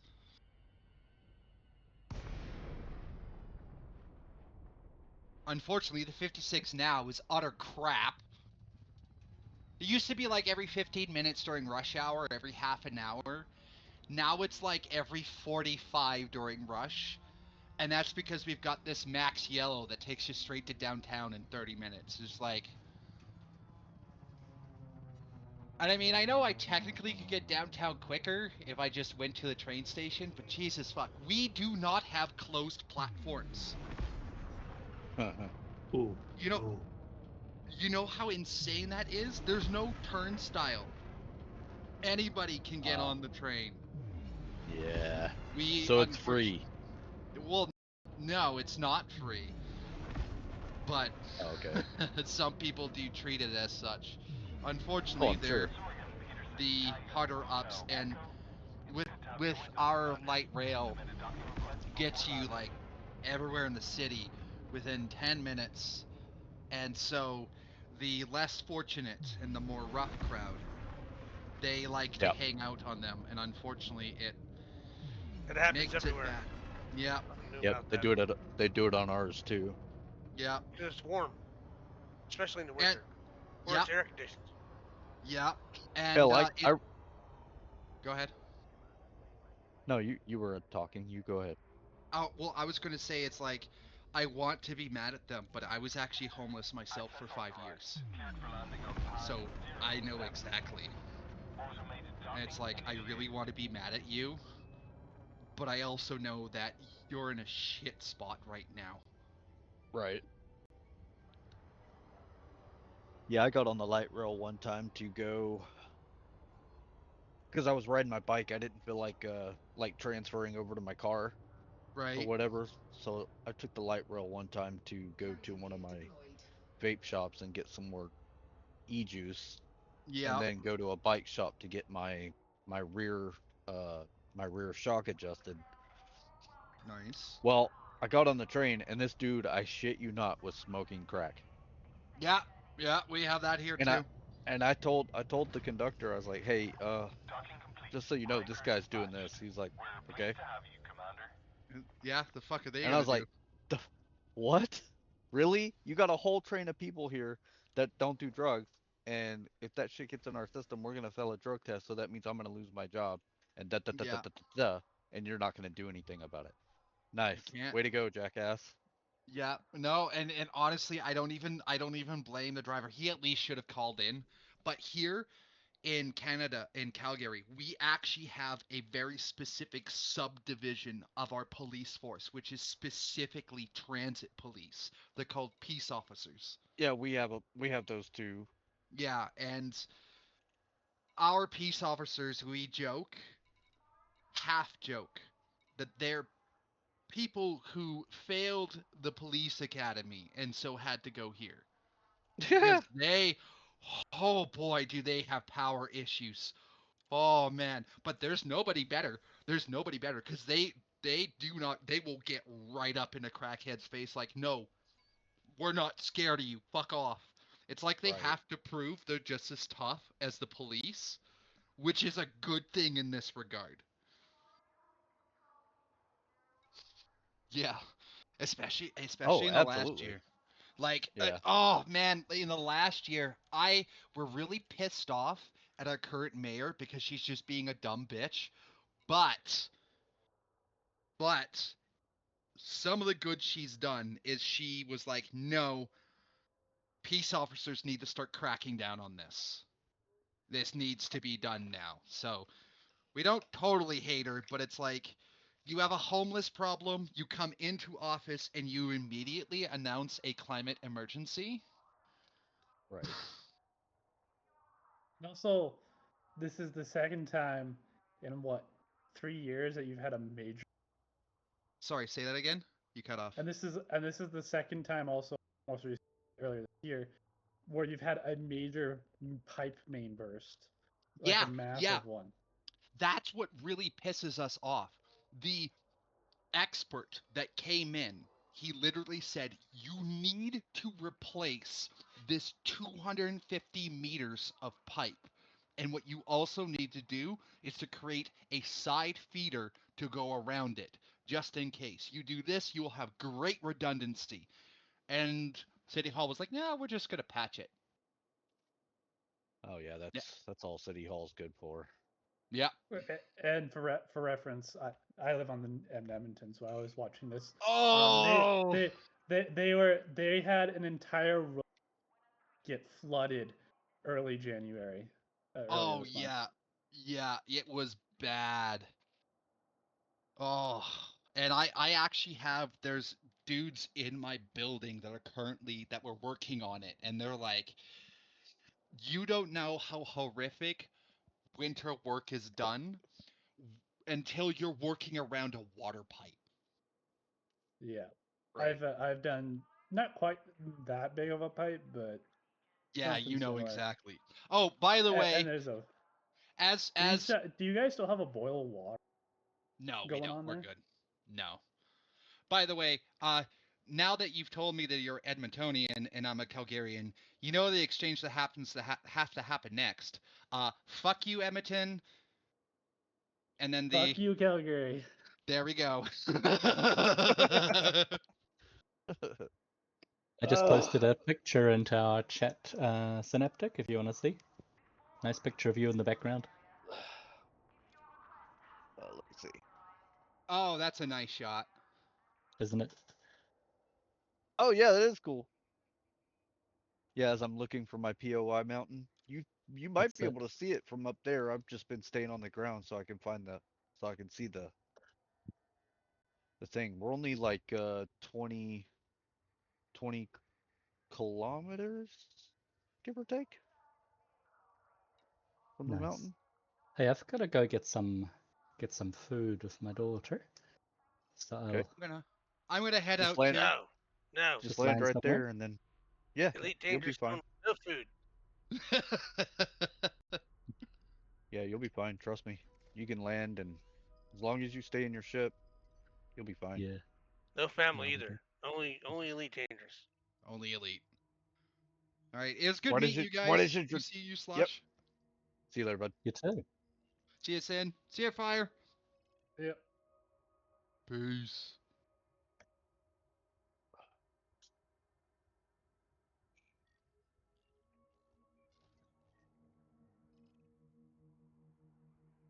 So when they do the investigation for gankers, how do they know? Well, first of all, there's the canon keeps a really good log of who all the gankers are, because people report them, and then FDevs also know, and since the FDevs are wildly, got their fingers in this one, it's pretty easy for them to know. That's why I keep telling everybody I'm 120% positive there are no gankers in this PG this time. At least any known ganker. If a ganker made a fresh account specifically to gank in the CG, then obviously we're not going to know that. But we're not going to know if they did that until they find the gank.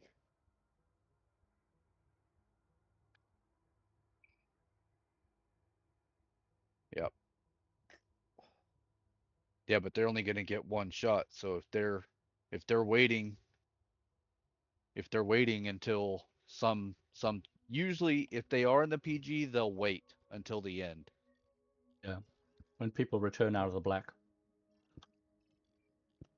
where it Well, matters the most. like when we're at the last waypoint for the whole thing, that's when they'll come and do their thing, because there'll be a lot of people and they'll just start going ham because they don't. And that's how it was for DW2.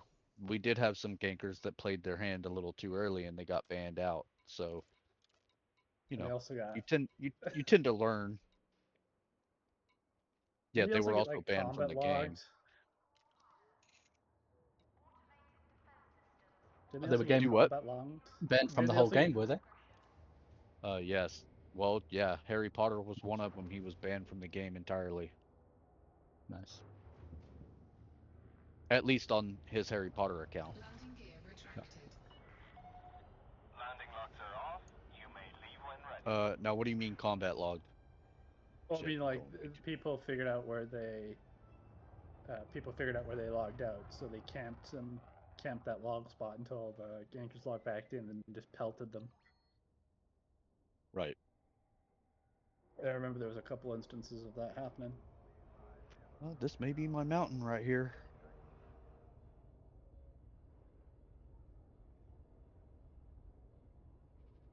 I'm at 74, so this may be it.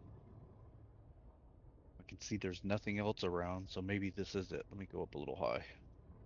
That's fine. I'll catch you later. Not too much All right, later. mate, go get food, and I'll still be here Thank when you. you get here. Yep. Yeah. Just as you like. Cool. Later.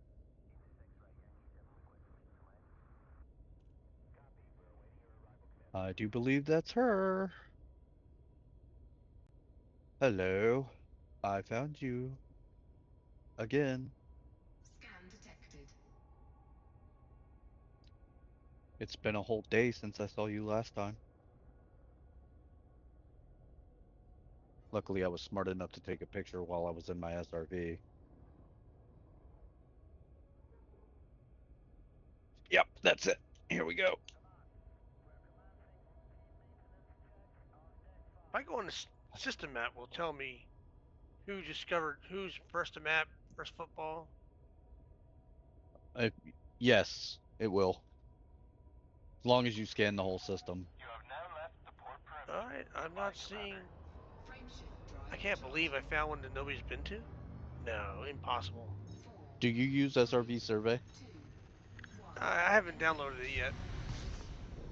I would, because that will tell you if the system that you're going to is uncharted or not.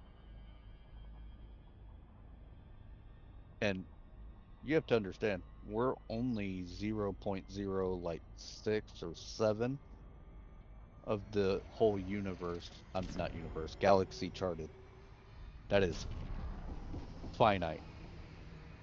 I'm only like 4 or 5 jumps out of Colonia, though. I mean, I figured. Yeah. Oh, dude, I'm telling you. This place to be saturated, but it's not. It's finite. Most people do not. Most people don't do what we do.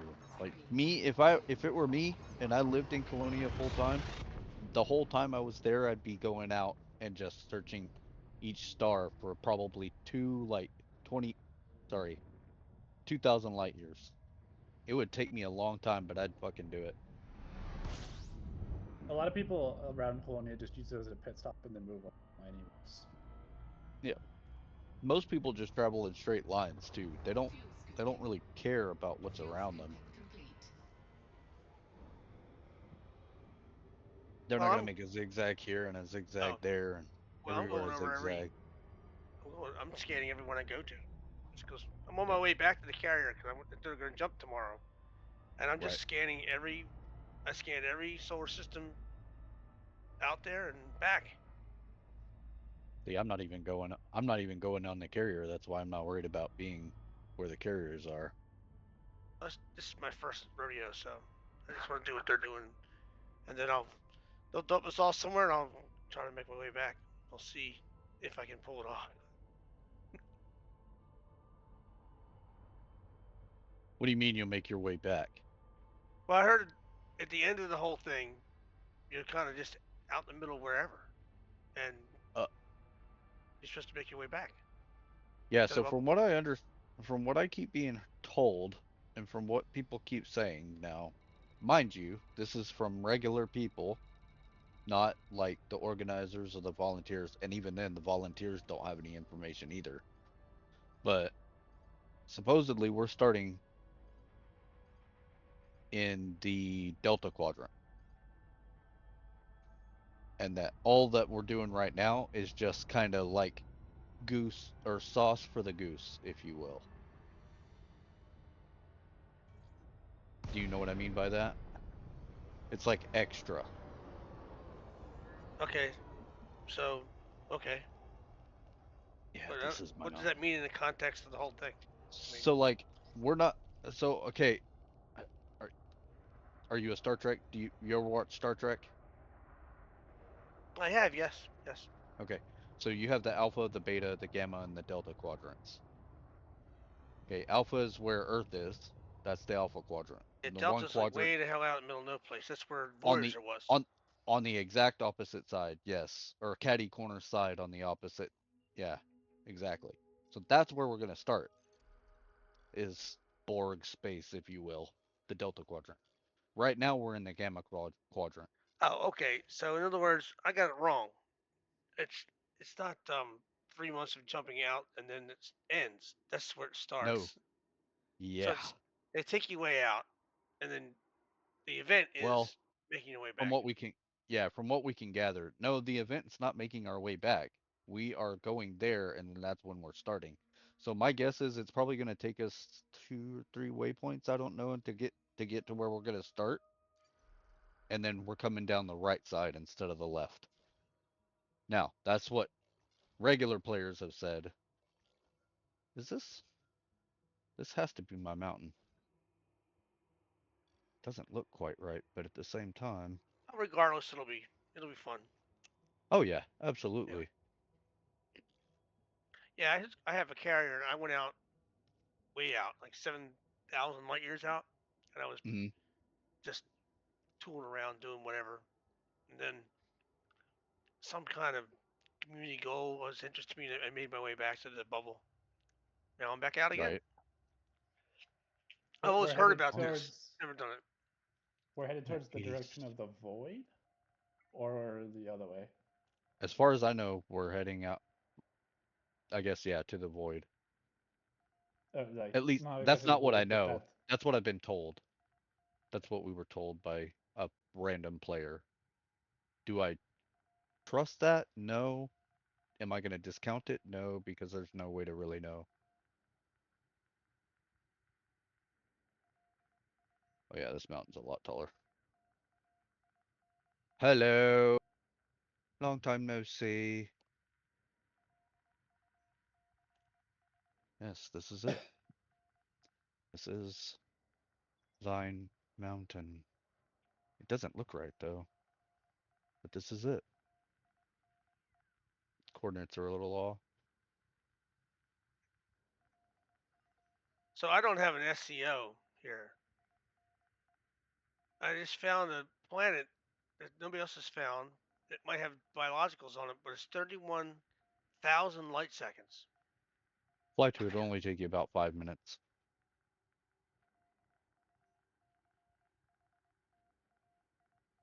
It just seems really far away. And I know you said that you don't have SEO, but yeah, 31,000 is nothing to a regular, to an SEO, or to a non-SEO ship. Okay. It'd take you about 5-7 minutes. It's not bad. Let's sit back and relax for a little bit. There we go.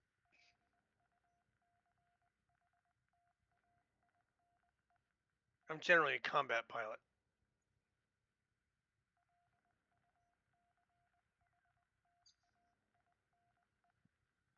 PvE, PvP. Yeah, I'm PvE. Yeah, I don't PvP because I don't know. I just don't like it. Yeah, most people don't. You gotta have a special kind of something for that shit, and I ain't got it. I ain't good enough. Yeah, I'm not a great pilot either. I don't think I am.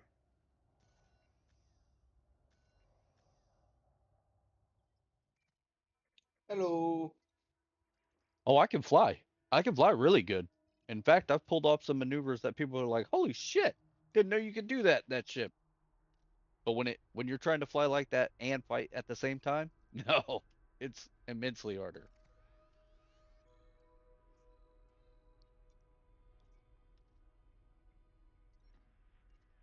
I just don't have the chops.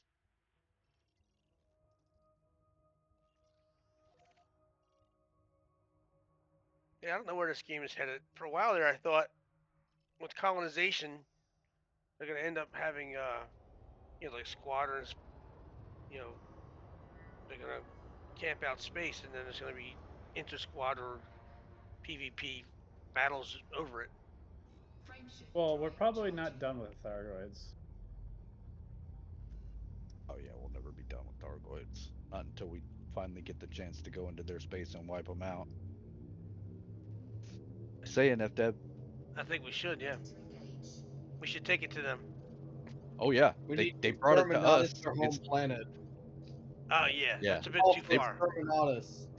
They brought it to us. It's time for us to take it to them. And in the beginning of the war, I thought for sure we were going to lose and end up out of Colonia. It's going to be where we're going to have to fall. Earth is going to, humans are going to have to go. It was bad.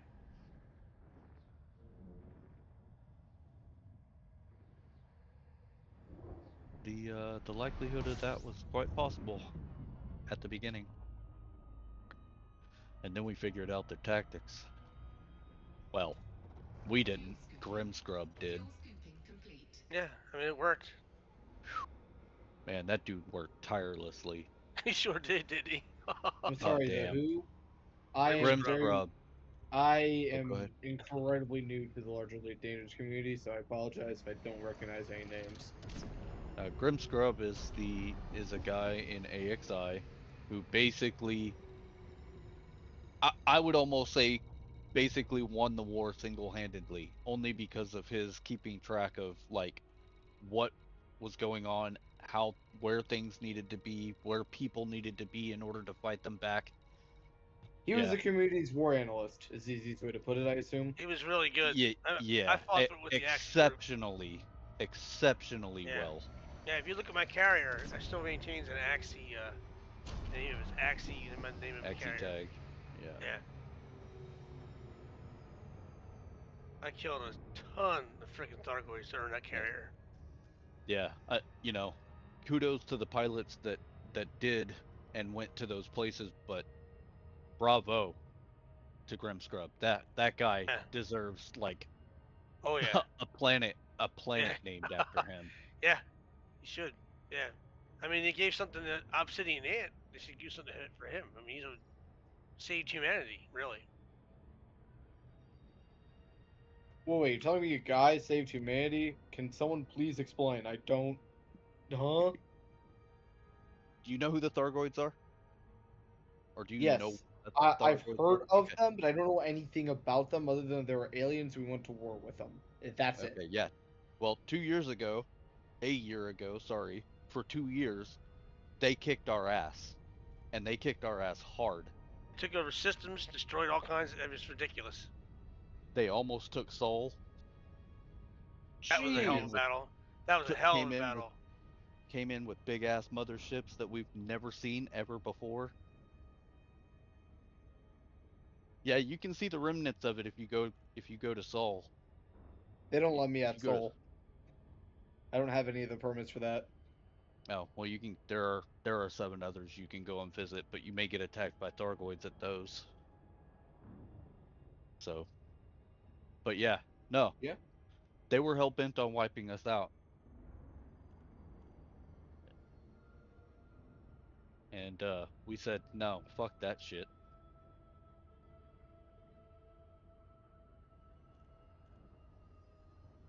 Yeah, but for the first year they had our asses nailed to the wall. And they took over engineer spaces and everything. Well, that's terrifying. They sacked entire. Yeah, completely ineffective weapons. They would pull you out of witch space and attack you. It's just it was bad. Yeah, it was basically like these fucking gankers pulling you out of space. They'd just wail on you and say, You ain't shit to us, dude. You know the interdictor ships from, like Star Wars? Were they just doing that, just yanking out of space? Yeah. Yeah, you'd be traveling to one more zone, and then you'd be pulled out of you'd be hyperdicted out of your hyperdiction lane, and next thing you know, you're looking at freaking a Medusa and two basilisks and a fucking whatever the little one's called, I always forget. And they wouldn't stop till you were And then dead. later came Glaives and their damn scouts. And they had the goddamn swarms. Jeez, what a pain in the ass. Yeah, swarms were always a part of their thing for space. They just never had them on planets, which is why everybody liked fighting them on planets more. Yeah, I did mostly in my fights in space. It was intense. Docking successful. Engines disengaged. But yep, it was this fucking thing. Why does it keep telling me no atomizer when I know there's an atomizer on here? Is it because it's acting stupid or something? Or is it dirty? No, I totally could see FDev bringing a second wave of Thargoids. Oh yeah, we're not done with them yet. They're not done with us either. Although like, I will say, if they are done with us and they come back and try to communicate and we shoot first, I'm gonna find that fucking pilot and shoot him. The time for communication is over. They could have already done that if they wanted to. Well, yes and no. The thing is when we first met them in this game, we shot first. So we technically antagonized.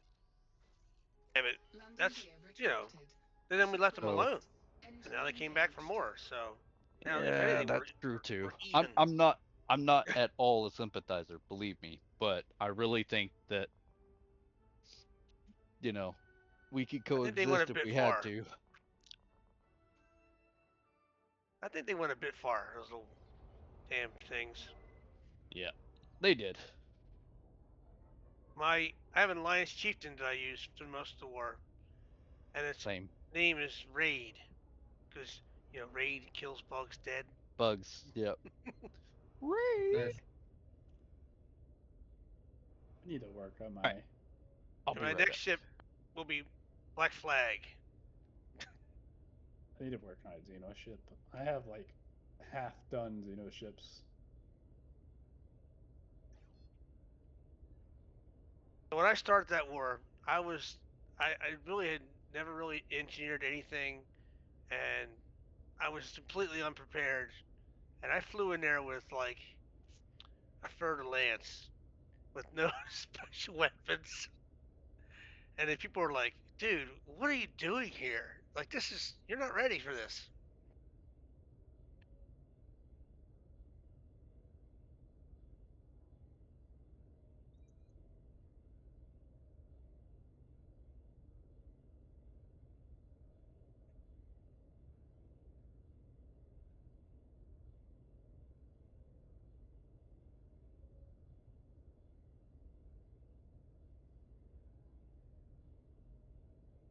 Frameshift drive charging. I think the Axie guys actually were gankers. They're a ganker crew.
Upgraded.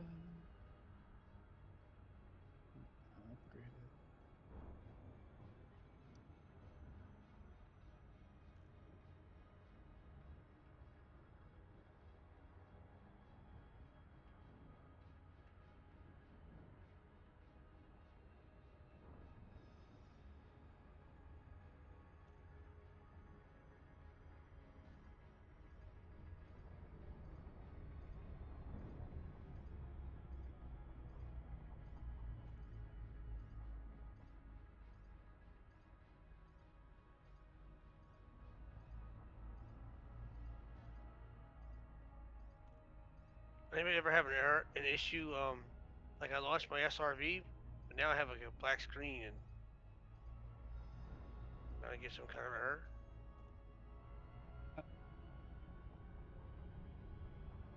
Might just need to relog. I guess I can hear little noises, but my SRV is not appearing. So I wonder if it's like you get stuck in hyperspace for a while.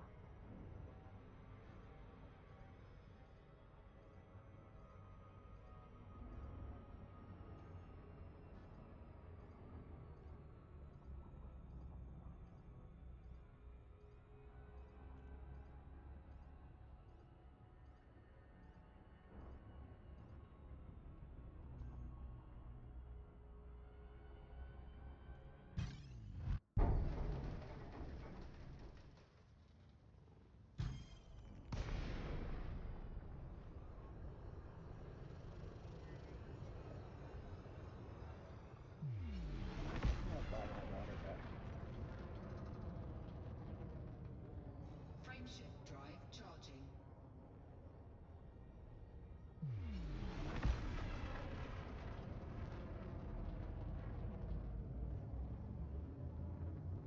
Four, three, two, one. Engage.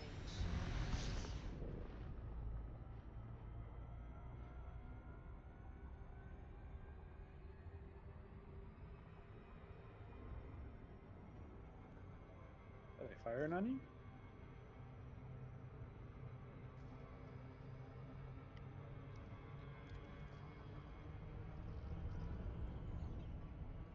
Well, I'd take their name down and report them. If they shouldn't be interdicting people, random Yep, people. they shouldn't be doing that.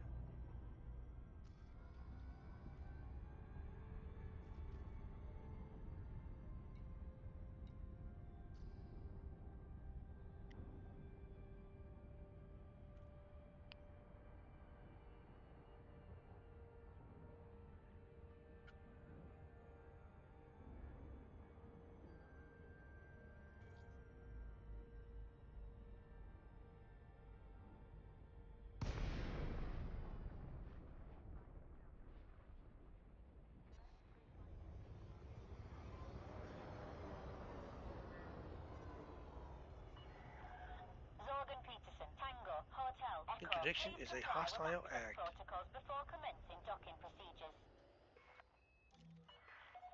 Access permitted. Plot route for approach to landing pad 07. Automated approach engaged. Alright, I should do that defensive objective. Like a trade types of trade.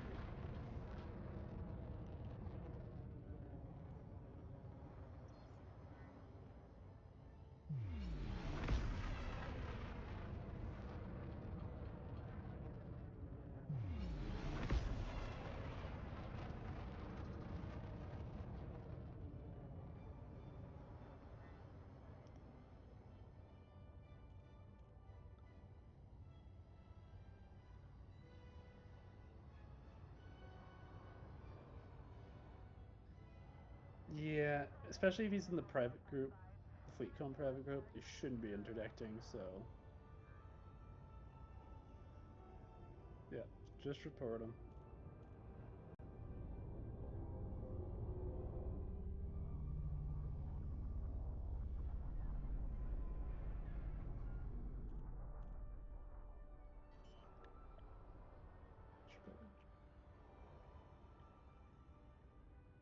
Landing Well, they shouldn't be messing around like that.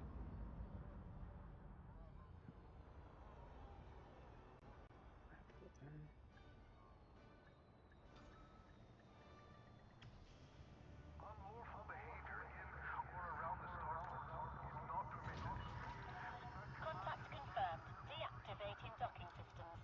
Welcome to the station, Commander.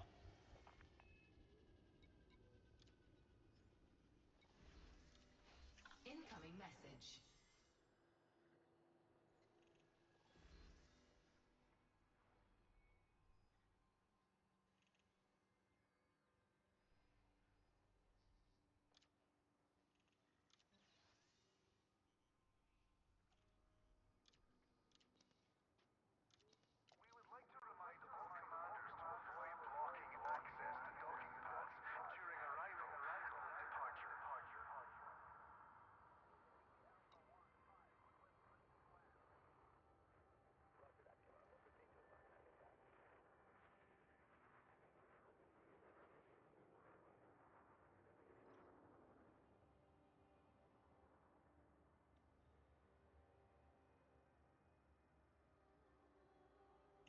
Hold on. Question. Why does it say oxygen depleting in on the side of my like HUD? Your canopy is broken. You need to get to a space station right away. Okay.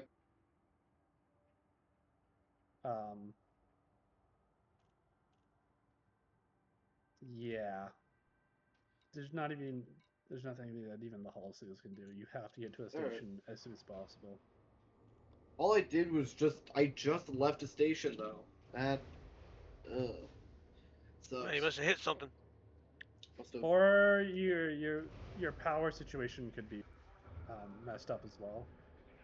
That's right. Yeah. Should be fine, but let me check.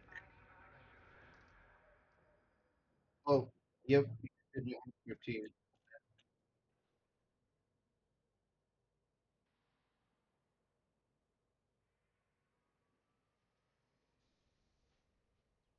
Did you say it was just the power or the canopy's gone? Power. It says usage 115%, output 100%. My bad. There you go.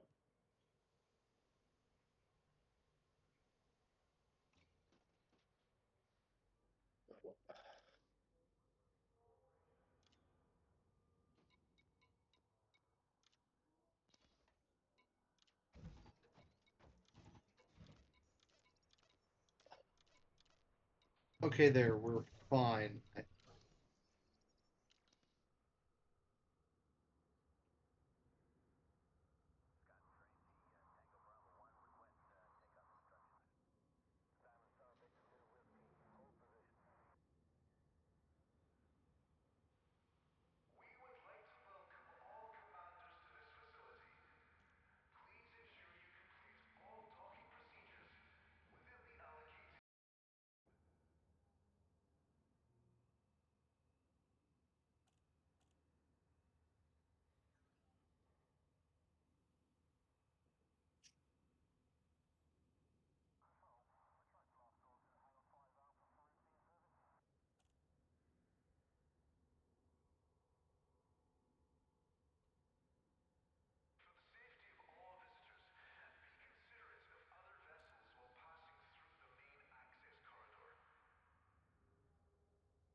fix the power problem.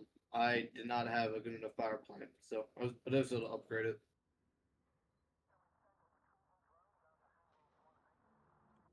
And I gotta head out, so leave.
Okie dokie, I'm back.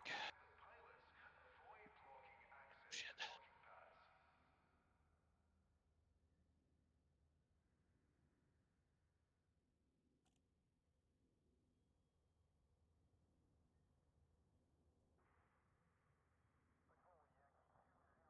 Yeah, so the Axie guys used to be gankers. I think they're a ganker crew. Not all of them, but some of them were.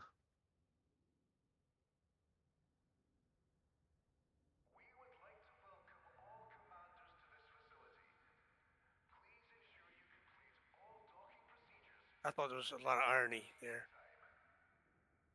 Yep.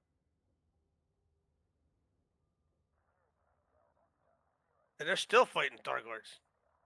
Oh yeah. Oh yeah, Daily. that's their whole shtick now.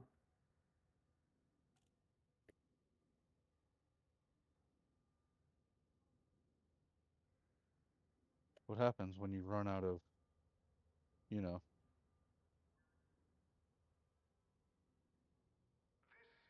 I think they're colonizing Pallades space too. Oh, they've been doing that. That's actually already done. They finished that pretty quickly.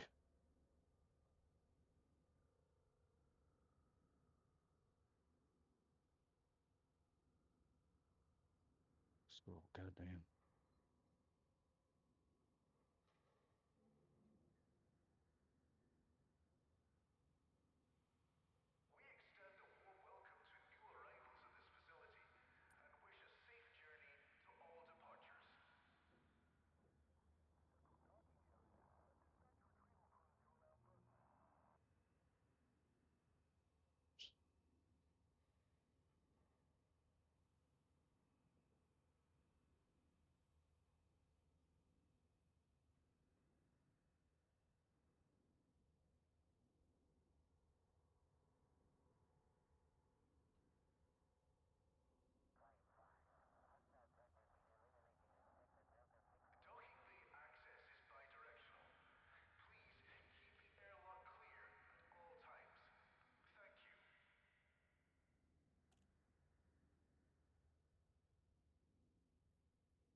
Tomato anus. What? Huh. I'm just browsing through YouTube for videos to watch, and I just see its channel name Tomato. Okie dokie. Yeah.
Ensure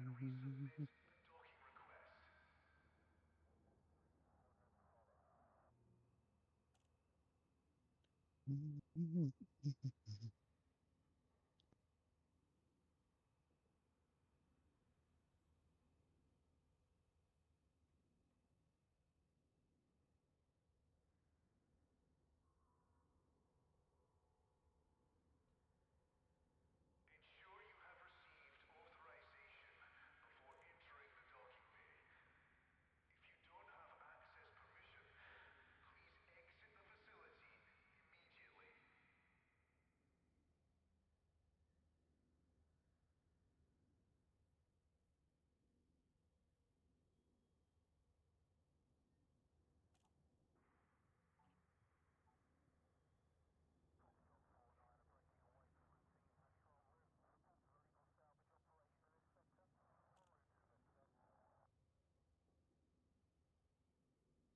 This is a flight regulations reminder. Please do not obstruct the access corridor during arrival or departure.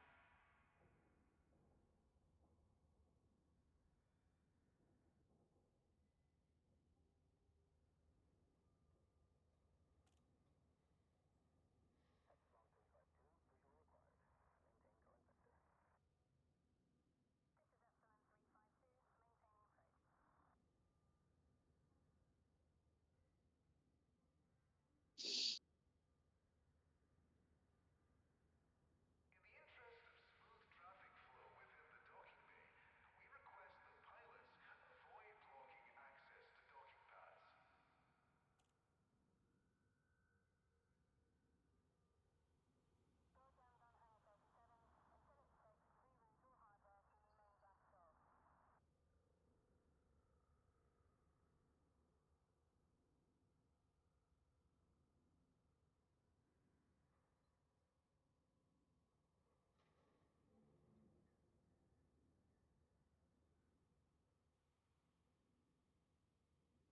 This is an important announcement.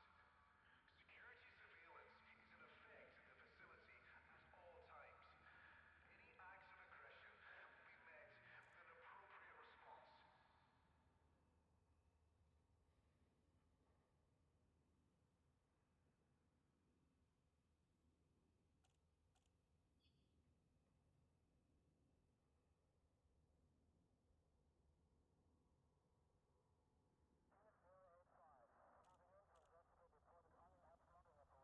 For the safety of all visitors, be considerate of other vessels while passing through the main access corridor.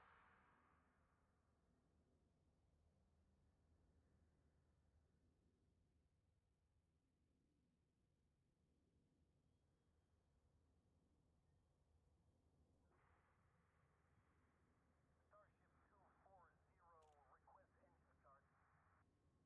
Copy that. Clearing a flight path for departure.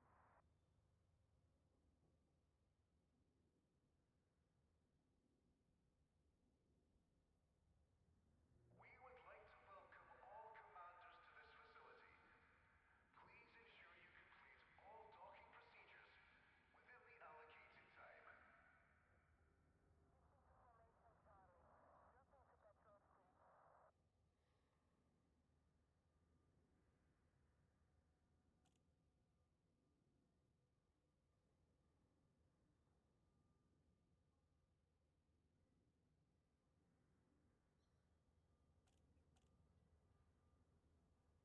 We extend a warm welcome to new arrivals at this facility and wish a safe journey to all departures.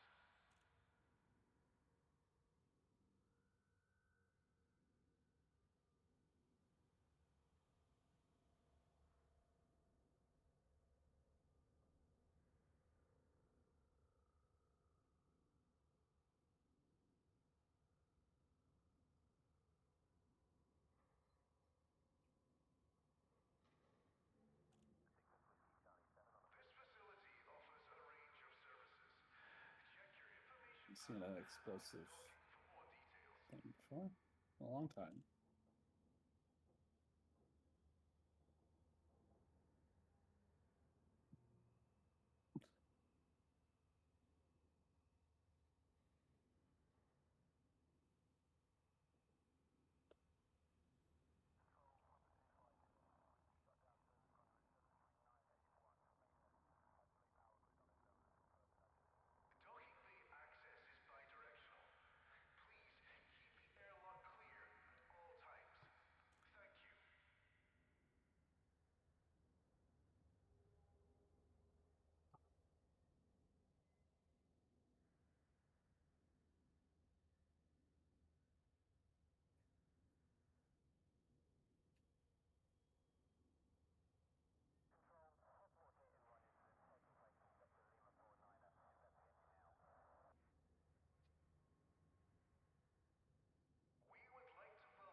All right, I'm back. Hey. Yeah. All right, to get some Tylenol. I got a little bit of a headache.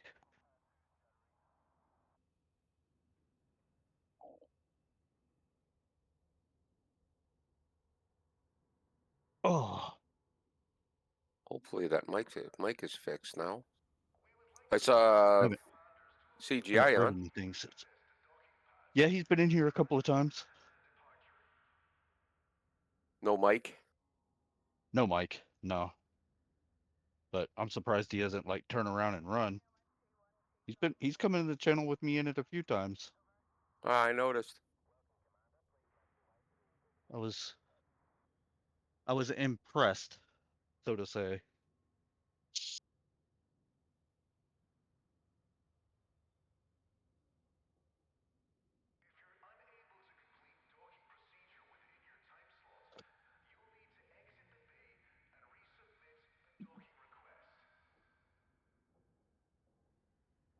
But yeah, I mean, he hasn't said anything, and I've been positive and not negative, and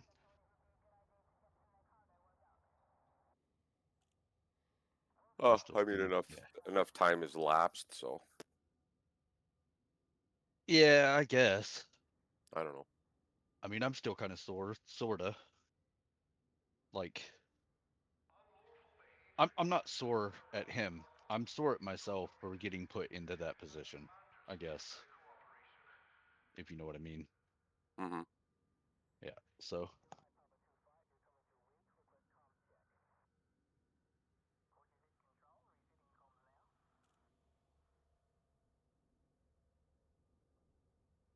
He's here's what I don't understand. Okay, so I just found out today, or no, the other day, that he's in the same fleet that Emenor is in, or was in, until Emenor came back to 12th Fleet. So they were in the same fleet together. Again. No, I have no idea. Yeah, they're I both didn't even in know down to, Manor was playing. It's like. well, yeah, but he's still in Down to Earth Astronomy, or he was. But so is CGI is now also in Down to Earth Astronomy. I mean, CGI is playing more than a Manor. I never see a Manor on, ever. Yeah, I never see a Manor on now. I haven't seen a Manor in now a month, basically, or Actually, more. I haven't even seen him, like, I still have him on, on Steam. And I don't even see him on. Yeah. Like, unless he's changed his account name. It's Which still a Manor he hasn't. 76, right? Yeah. Yeah, I never see that tag on, ever. Ever, ever. Yeah, he was on a couple of months ago. He played here in Elite with me. Oh, did the guy come back? Huh. Oh no, never mind. He didn't. But yeah, so it's weird that they were in the same fleet, but yet those two were like oil and water. The hell is Yeah, that? well, I also haven't seen them either. So I mean, yeah, like, true. I haven't seen a Manor on the same time as CGI. I mean, I've seen CGI more than a Manor. I mean, True. I saw a Manor a lot on Destiny 2, but that's it. Yeah, and Flight Simulator 24 or 26 or whatever the new one Yeah, is. whatever the fuck he's flying at. Yeah, that's right. He had the copyright protection shit going on with that. Yeah. Tester.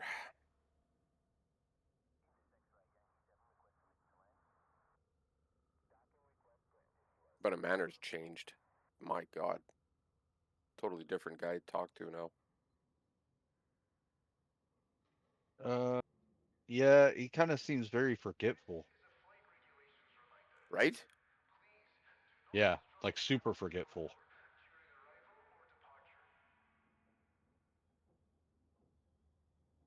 I don't know what's up with that. I don't know if he had a stroke or if I never got into it with him. but like totally like chilled out. You know how he was like spunky voice and Yeah, and he always kind of charismatic, if you will. Yeah, and he's still charismatic. He'll still talk your ear off, but it's kind of like in a mellow, Chilled. almost. Yeah, like, well, Yeah. that's just how I am.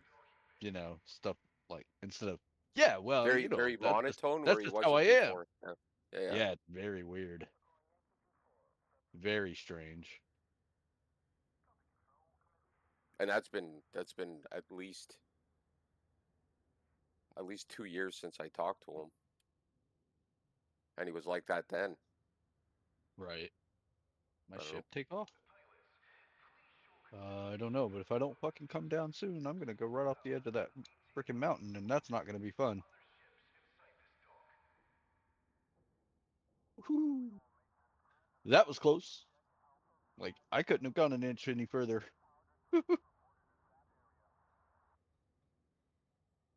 Dog, that would have sucked. Oh yeah, that's the way I came up. Okay. Come on. My thumb is not wanting to work with me today.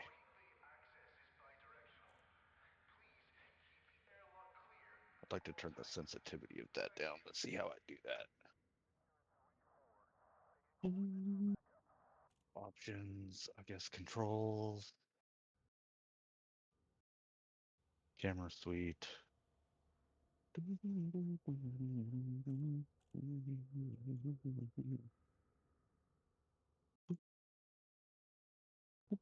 Oh no, that's pre-head.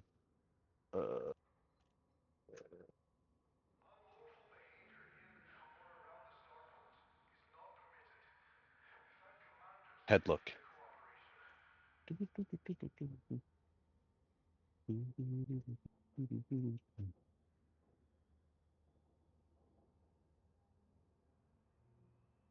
Okay, that's good, but I need to. Oh, I can't turn the sensitivity down on that.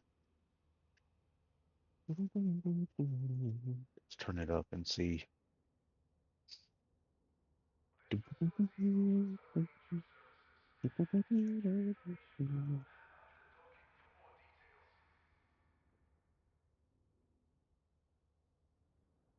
Yeah, see, it's super. All right, let's see here. There's something that I need. I can't remember if I installed it.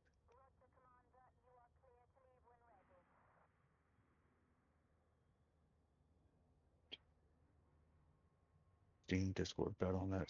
Turn up Plitch. BKB. There it is. Just run.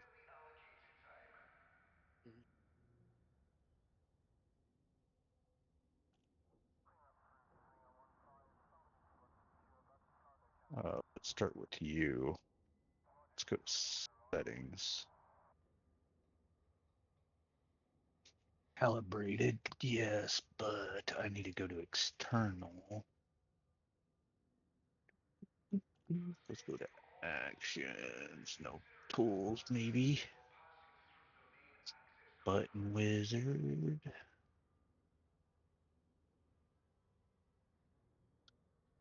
Okay, that is not what I'm looking for.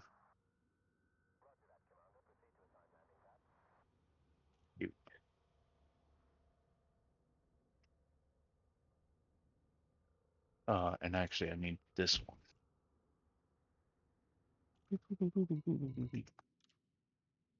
Profile.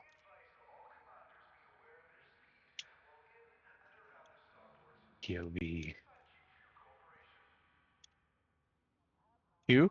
Who?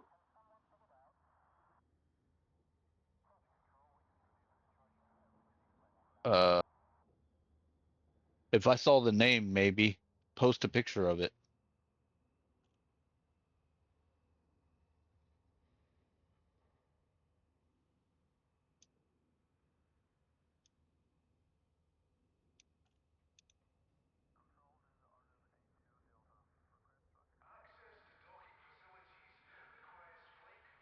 Well, Is he's it not in is it Discord or is it in game? in game. And are you in Fleetcom private group? Nexus.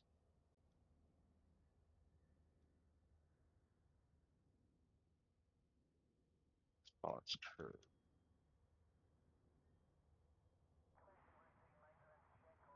But are you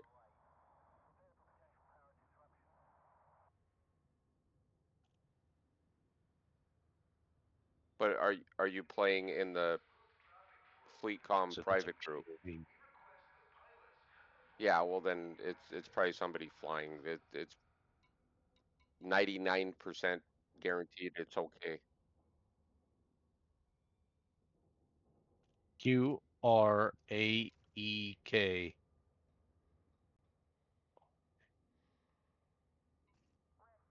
Park? That's not right.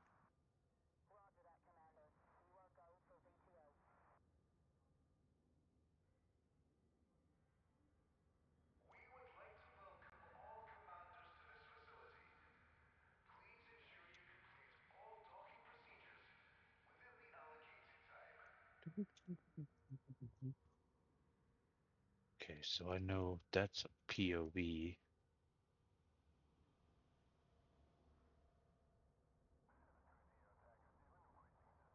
Global, external. I don't care about LEDs.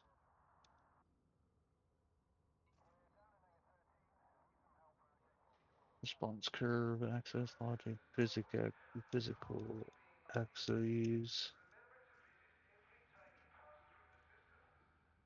For mini sticks, POVs use boolean for the A to B functions for mini sticks, POV functions.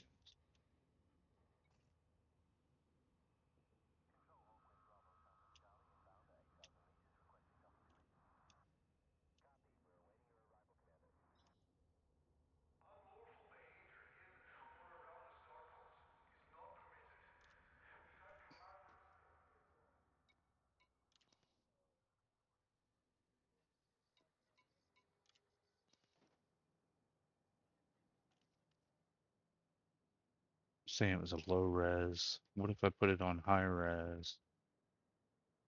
POV.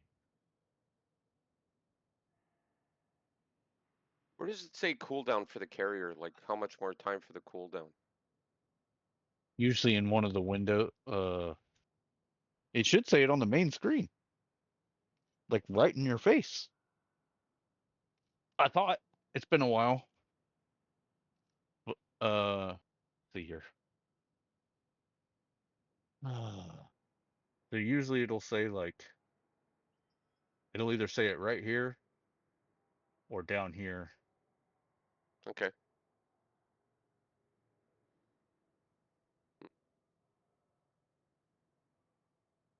Why is it not? No. Back to that output. Oh, let's. Okay, so I can't do it that way.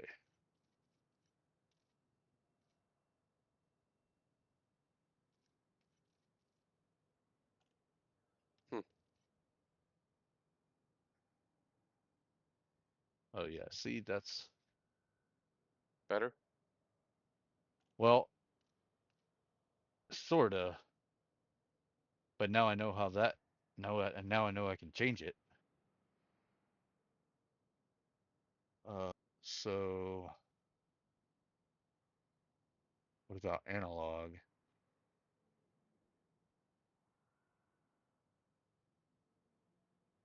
See, analog just feels much more.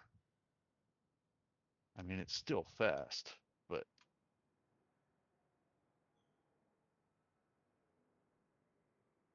access 31-bit.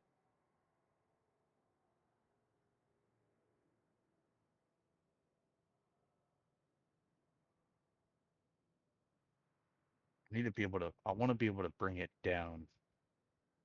Cross type action on off. What if I do it that way?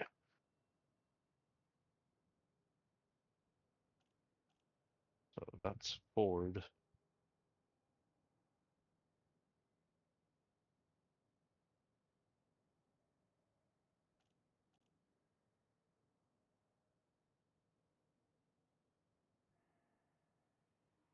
See, that's the kind of the only thing good about putting it that way is it won't go all over the place.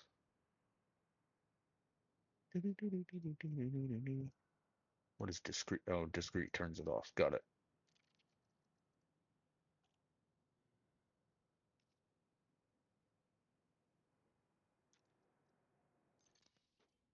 Dead zone 50. VC number 1. Inverted, no. Active, always.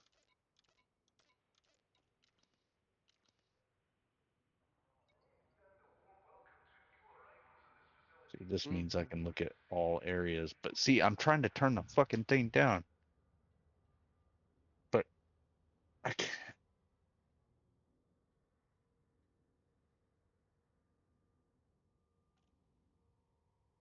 Are you controlling it with your mouse or with the VKB? The VKB has a basically it's like a mouse on the hat. Yeah, yeah. And Your I'd like to micro. turn it. I'd like to turn it down. It's too sensitive. So I just put it back to the way they had it. That's all the same. Cross circle? Try that. Yeah, so it's still too fast. See, look, I'm barely touching it. And If you it's have like, another hat, just switch it to another hat. Just like just a standard like left, right, up. I don't have one that I'm using, that I'm not using, I should say. Got it. That is the only one on here that I'm not using. Oops, I didn't make that. There's a way to turn it down. I just gotta figure it out. Flowing functions is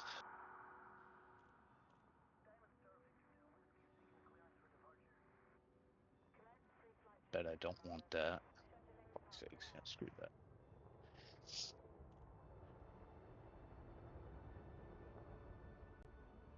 Ugh.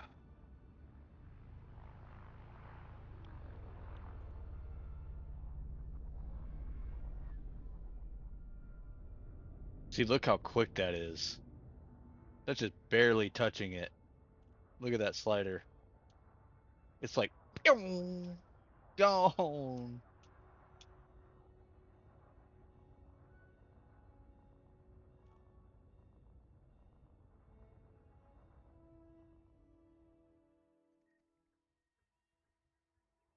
Are you thinking it's a gold planet?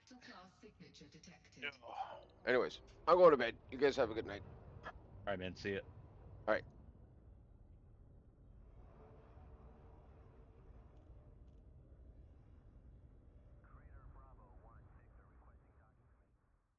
All right, let's see here. Let's go to, let's see, VKB, Gladiator NXT.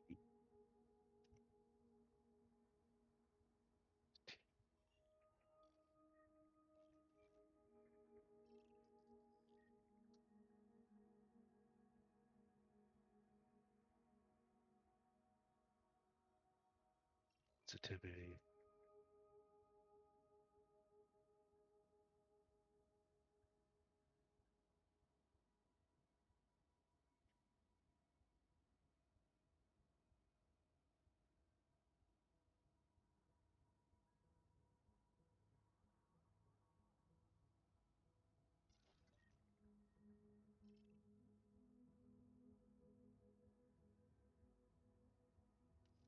Right.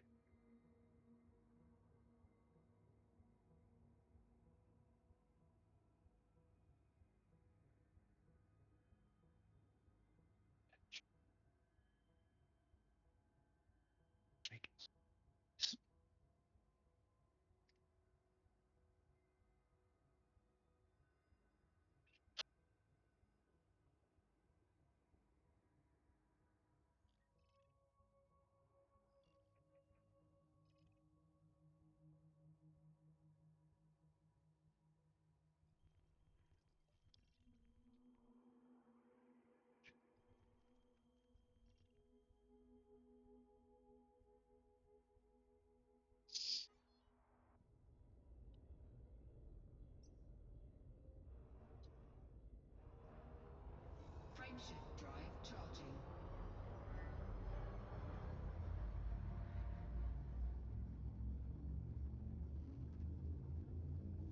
That's not what. 4, 3, 2, 1.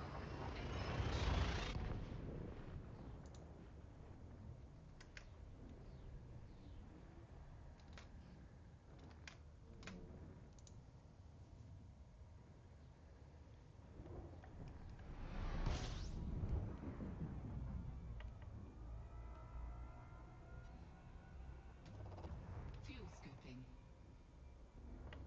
Fuel scooping complete.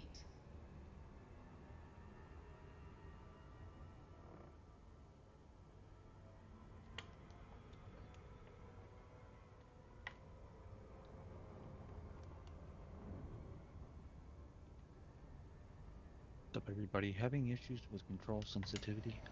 Okay, I mean, even with the curves flat and sensitivity settings, I notice a fairly large dead zone in the middle of the stick, particularly on the pitch axis. Yeah, it's very sensitive as I move out of the dead zone and make.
Yeah, nobody's any help there, so those can go away. Okay, fine.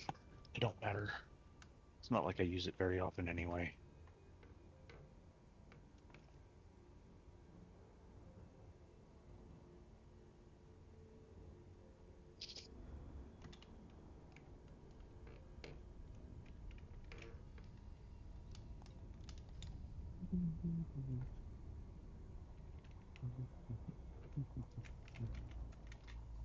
Oh, there it is. It came up finally. Damn it. He got off too late.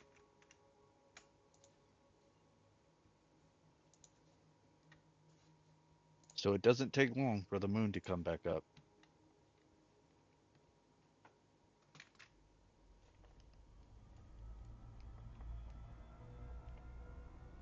And it moves quick.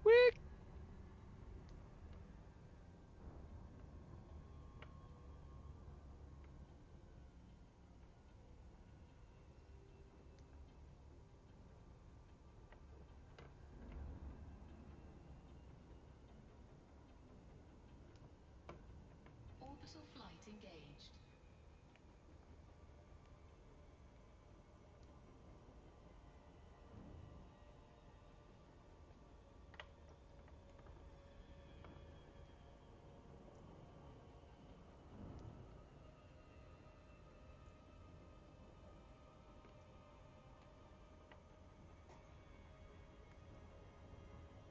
That moon is so close that you could probably, if there were cities and cars and people on that planet, you'd probably see them driving around. At least their headlights. Major cities.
Docking approved.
Landing gear retracted. Ship released. Engines engaged.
transmitted. Cleared for landing on docking bay 06. You are clear for automated approach, Commander.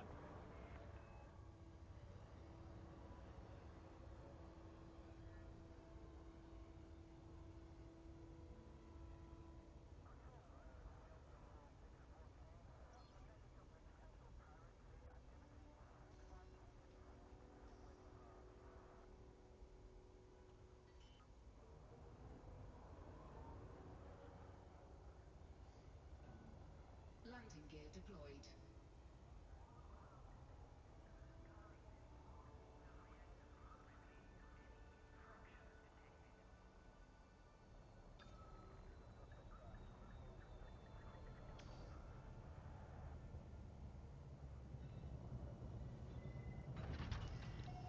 Landing successful.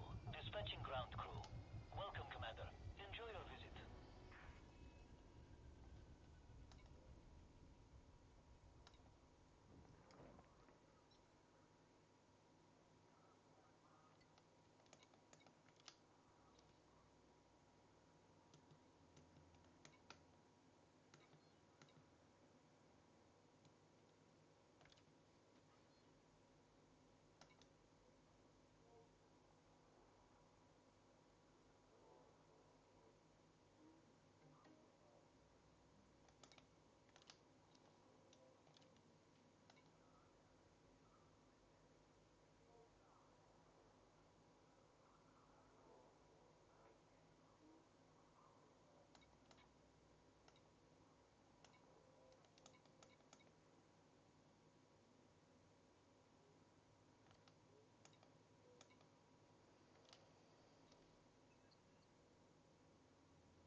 reported. Clear for landing on docking bay 37. You are clear for automated approach, Commander.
Landing gear retracted.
request denied.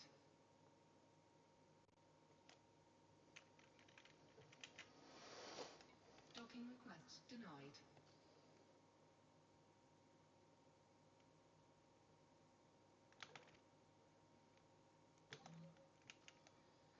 Docking request denied. Docking request denied.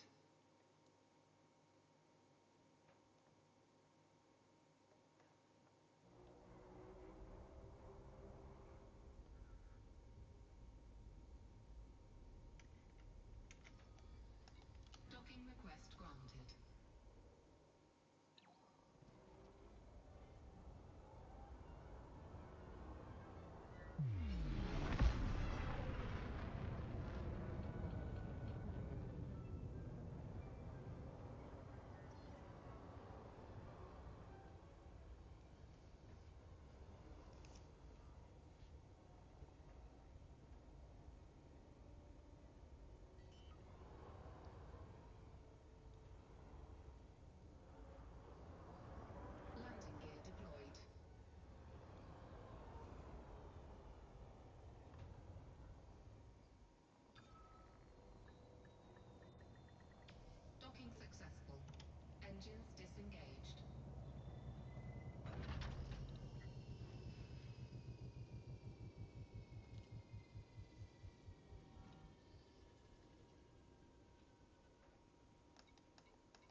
Oh, there is a battle. Damn it, I for died.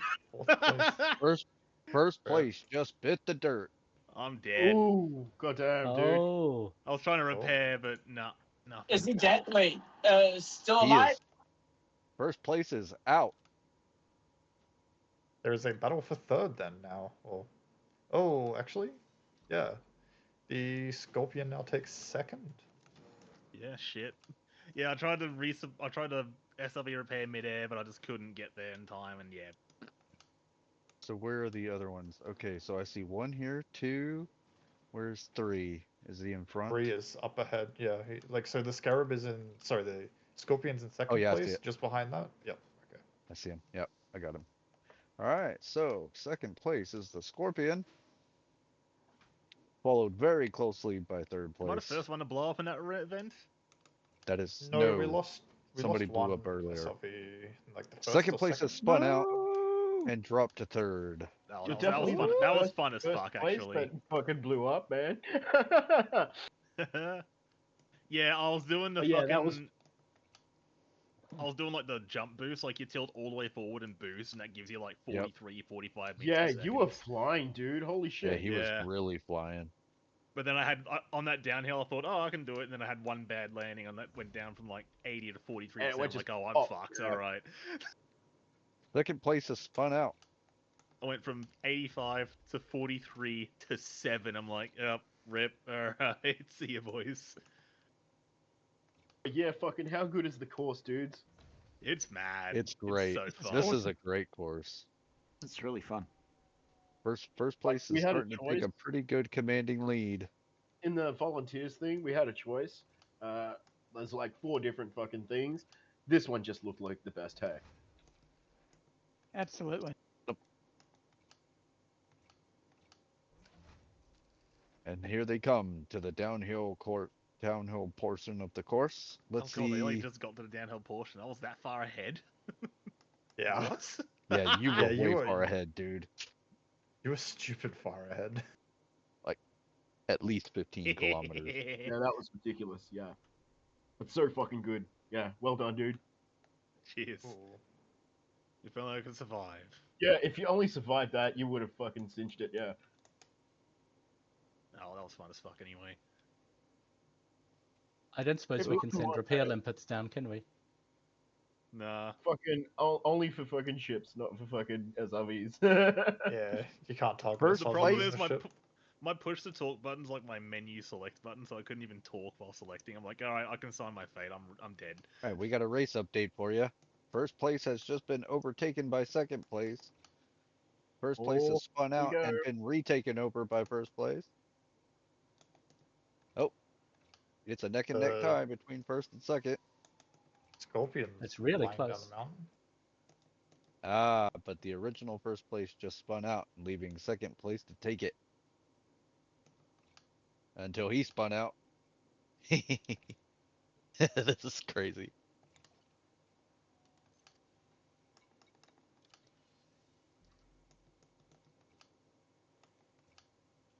Oh, they're kissing each other's shields. First place made second place spin out and lose ground. Nudgeon's racing, son. Shake but and they're bake, both spun baby. out now. Oh god, speaking of fucking god Talladega nice. That meme at last moment was just, yep, I'm flying through the air right now. This is not good.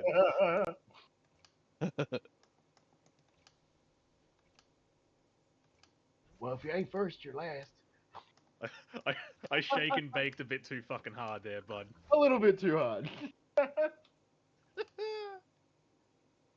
First place has decided to take a commanding lead. But wait, what has second place done? Oh, his maneuver failed.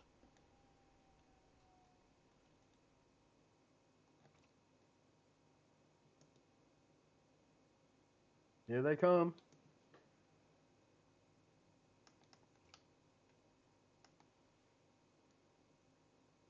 Don't crash into the ground. Fuck's sake. The high G of this planet. Yeah. It's crazy. This was a high G planet. This would have been ridiculous. Holy shit. Fucking I mean, F1 it's style 0.6. downforce. That's pretty high. Yeah, I'm used to like 0.0 something or 0.1 at most for like SRVs, which is probably why I died a painful death there.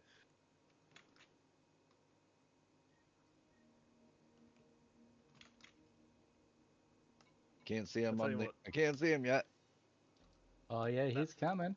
That waypoint on Distant Worlds 2 where we had that 3.5G world, driving an SRV around in there was freaky. That was freaky, yeah, for real. Wheel spin? No. Just, there's no wheel spin. Just all grip, all grip. Rip if you hit a fucking rock, though. All right, who's gonna be the first to make it up the hill? Okay, you know Here that we sort go. of Here we sound go. that dodgeballs make when you hit the fucking floor? Just bing, that when you hit a rock. The brown SRV has made it. Wait a minute, Here we go. the Scorpion came first? No, No, the brown the Scorpion's SRV. in last. Ah. Long way last. Followed by the second Scorpion. I mean, Scarab. He's almost past the You line. have a winner. You've almost passed the line, You are Scorpion. winner. Ah, I guess I didn't win then. You are winner. You are I don't- winner. Unzip this file. Yeah, you passed it. Just barely, but yeah, you passed it. Okay. All right. Well, at least I didn't die this time, and my SRV is still alive. I got to 10% that time. Yeah, that 8%. downhill section's fucking dangerous. Holy shit. It's And fun. then finally the Scorpion. Yep. Huzzah. Good job, guys. I Oh, flew it would too suck close if to he'd the have just sun. blew That up was right good. there. That was fucking fun. That was fun as fuck. Well done, dudes. I did not Thanks. expect to Thanks, be Drebin. taken over by a scorpion that time. No, it's like, oh Right, my god. Maxwell, don't move. I'm gonna dock. Yeah, I was pulling up for that reason.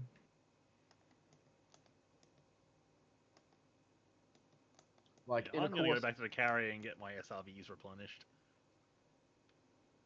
Come on, get up. in a course that unpredictable, anything can Too happen. far up. Even a scorpion Yeah, can. it's the cancel Yeah. docking. Oh, there you go. Yeah, you There it dock goes. to fighter bays. No, I know. But usually Well, you that have was to a fucking bunch of request it fun, dudes. first. Holy fuck. That was Yeah, insane. that was good I fun. hope there's more racing events, and I hope my internet's less fucky once the NBN's properly installed. I have to figure out Fingers how to crossed. spin out less. Oh, believe me, I was fishtailing left, right, center. There is no way to not spin out.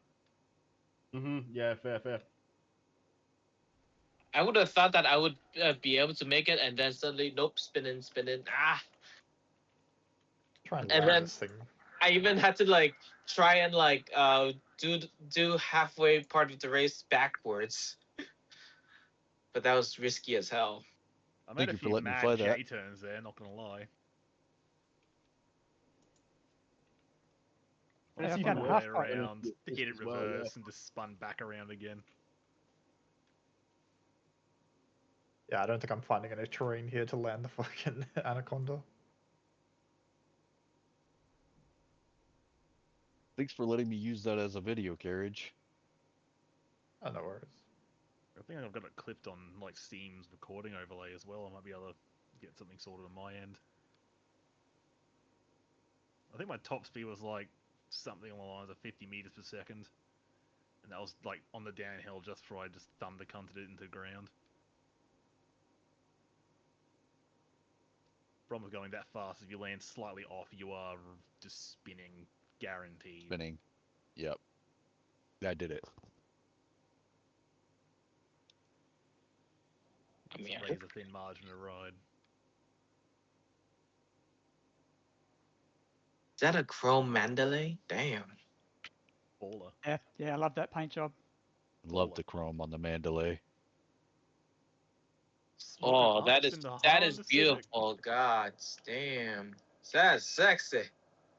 Normally I have the chrome paint job on mine too, but I opted for the blue for a little bit. I've got purple thrusters. I was like thinking, nah, I don't need a chrome Mandalay. I don't need a chrome paint job. I've clear got a paint. Mandalay in the bubble with that chrome with the red tips. It looks fucking amazing.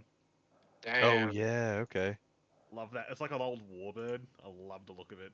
I think actually, Yep. I think it's actually like a racing paint job, but it's mad. That was my Oreo smasher when the Thargoid invasion was in full swing. Oh no, I didn't re-instance with you guys when I dropped out of his crew.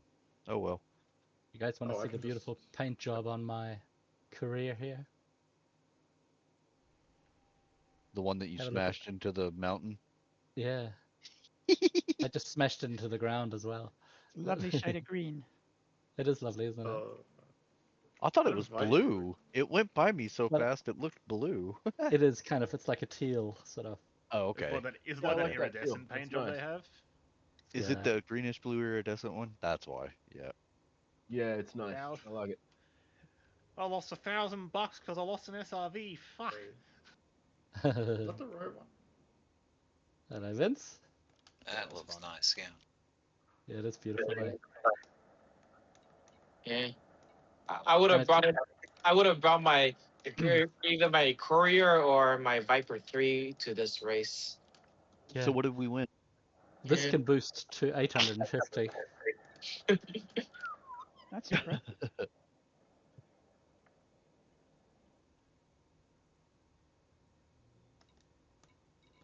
So are we? What's gonna happen next? I don't think I'm not sure if I have enough time for one more race. Oh, I bet you Drebin's probably got to get out of here. Yeah, I reckon I'm done for the night. Yeah, I reckon we can round it up for tonight. Thank you so Yeah. much, That's everybody, done. for joining. That is such an No awesome worries. event, man.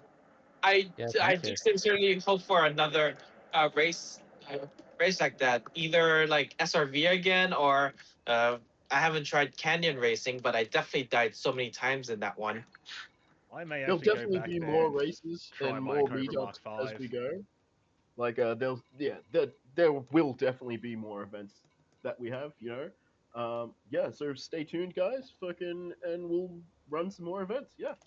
Cheers, Drebin. All right. Thank you, That's Draven. awesome, Thank mate. you so much, All right. everybody. Thanks for hosting that. And Yeah. thanks Good for one. the thanks for the right. certificate of participation. Much appreciated. Thank you, everybody. Yeah, Thank thank you very much. you. This has See been ya. good. See you on the black. See That's ya. your Bye, system buddy. world. See ya. See ya. Yeah. Bye bye.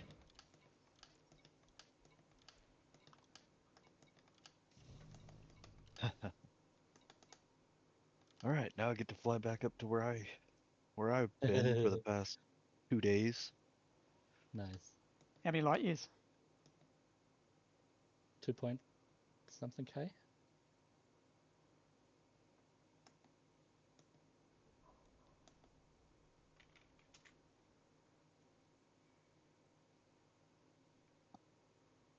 Come on, load. It's not that hard to load. Like 12 jumps. Wow. It took me 17 to get here. What the fuck? Maybe it's that world you found. You know what? I probably need to turn that in before I go. While you were Yeah. racing, I've just finished unlocking all the Colonia engineers. I'm pretty happy with that. Aww. Did you? Congrats, I did that the other day, yeah. Like the ship ones or the ground ones? There's only ship one ones. ground one. Yeah. Yeah, no, Etienne Dawn and his fucking life support unit things that he wants. That's good. Jesus. Yeah. Yep. They all go towards Etienne Dawn's unspecified meat emporium. Yeah, for sure. Yeah. What do you need the bodies for, dude? Yeah.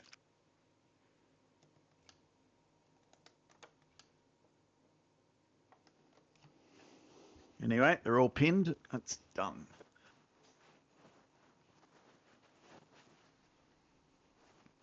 Oh. While you're out here as well, whichever of the grade 4 shield cell bank blueprints you pin, while you're here, make yourself a set of the other type as well to take back.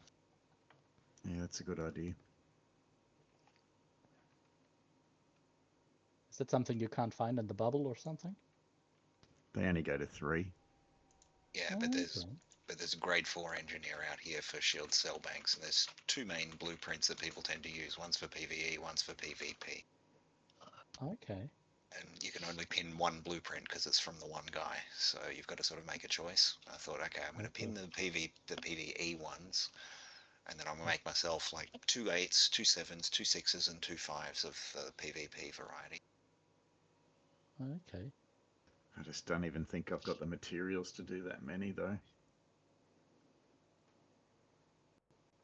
And once it was all done, just ship them back to the Odysseus, and they'll come along with us and back to the bubble eventually. It's a good idea.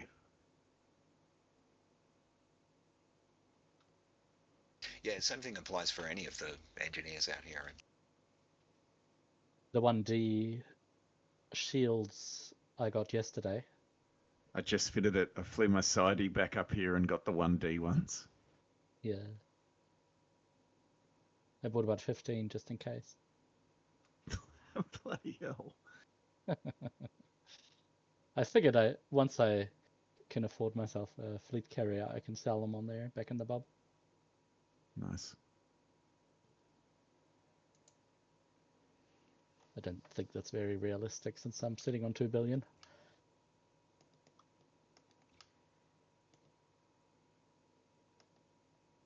It have been for about a year.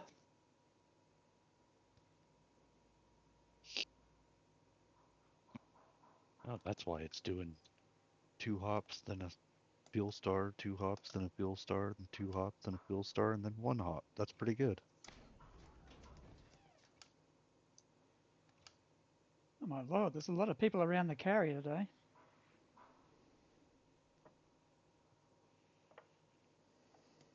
Synaptech, which carrier are you staying with? Odysseus. I am not staying with any of them. My ships are on the That's distant. not really what I meant. Yeah, my ships are all on the distant sun, but I am going to be either ahead of the carriers or behind. Yep. I am an explorer, not a carrier rider. That's right. Is there a recommended carrier to take? Yeah, the Odysseus, because it's going to go to every waypoint. Okay, I might move my ships. Oh, the sun's not? I thought it is as well. No, the sun is only going until a certain point, and then it's going to break off to do science with the Thimbleful. Mm-hmm. But they're going to meet up again every week or something. I don't know. I really don't know. Okay. I just know that 2 of them are going to peel off because they're 2 science cruisers. Yeah.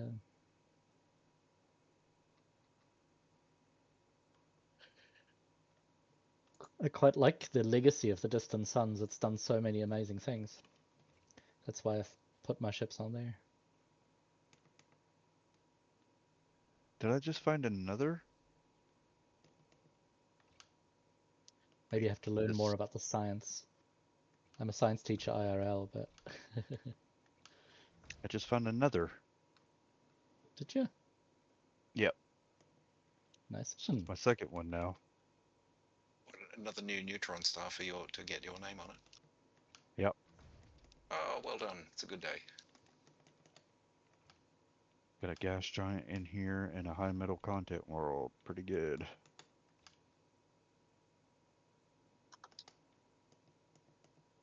That's a high metal content world with rings. That is definitely different. Nice. I've never seen a high metal content with rings. A class 3 giant. Where are you? Oh, giant. There you are.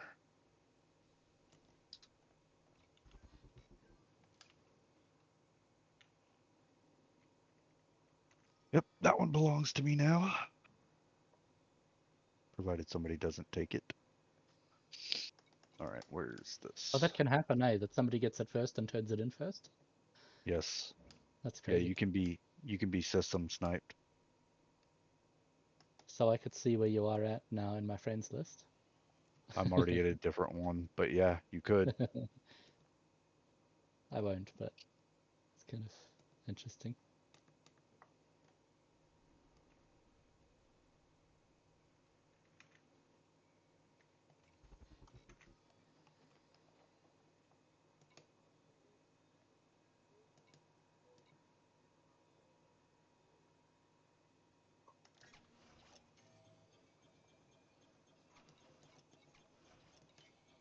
Shields online.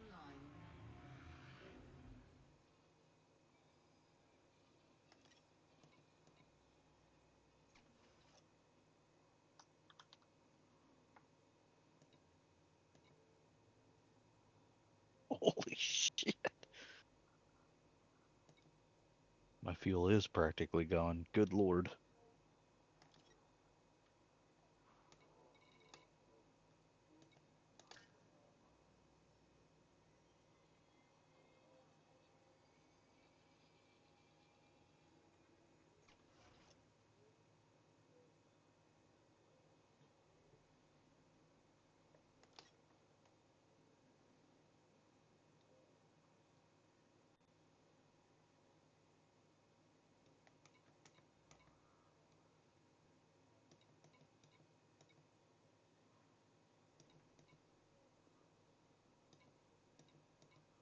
Wait a second.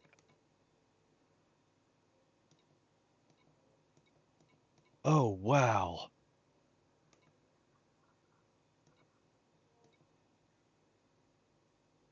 A WL, oh, it's a water. Okay. A water and ammonia gas giants. Water world, water giant, water life, ammonia life, and a gas one. Are you running a whole bunch of extra plugins to scan systems for Earth-like worlds? No, just running, I'm just SRV running, survey. SRV survey. And then I've got a plugin on EDHM that tells me which planets are which in the scanner.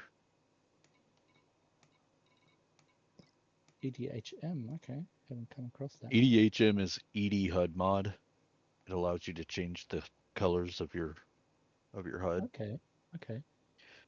It's got a couple of plugins that are really good. Oh, cool. Have a look at those. Yeah, that's a must. Getting away from your orange HUD. It's brilliant. I know I've said this to other people before, but make friends with the shipyard feature in EDHM. Lets you store a different theme for every ship, and it'll just retrieve them whenever you switch ships. Really? Yeah. You can have a different color scheme for every ship to match their paint job, for example. Whatever you like. That's cool. Nice. That is cool, actually.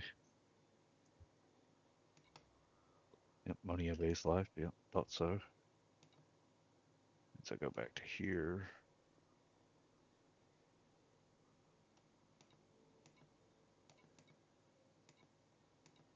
Alrighty, thanks for the fun tonight, gents. That's about all from me. It's about pumpkin time here.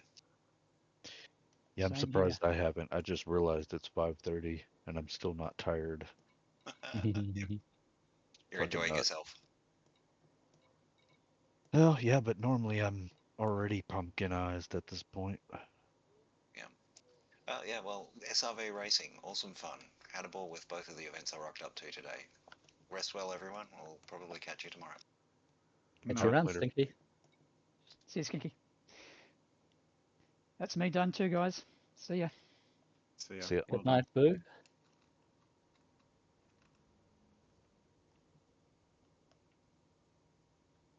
There's one right there.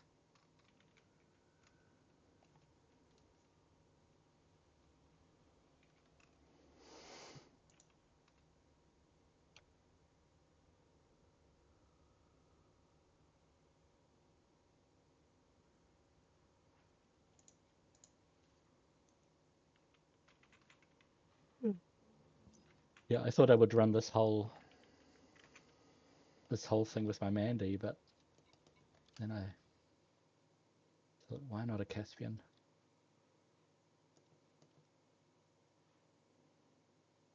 And the giant with water base. Perfect. Yeah, I wish I had a Caspian. I'd be using it. Yeah.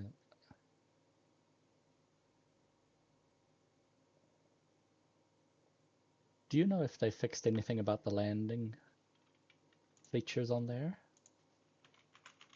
Because it doesn't land that easily, but maybe it's better than it used to be. I don't think so.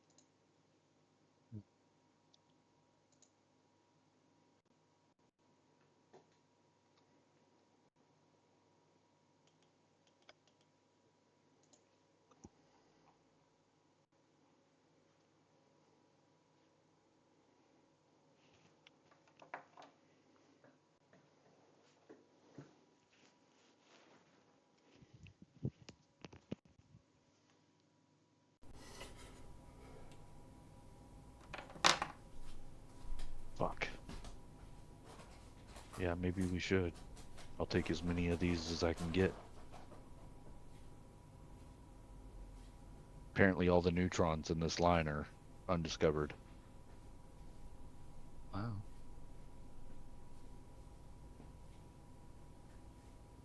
Yeah, that one only had 2 bodies, so I already got that one automatically.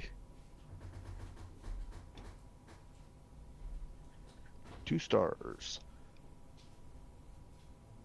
Wait a second, what two stars are they? Be cool if it were 2 neutrons. Oh, no. What is this? This is a... I wonder how far the carrier is jumping for its, B-class. for its next waypoint. Yeah, a very good question. Like if I go out now and it jumps all night and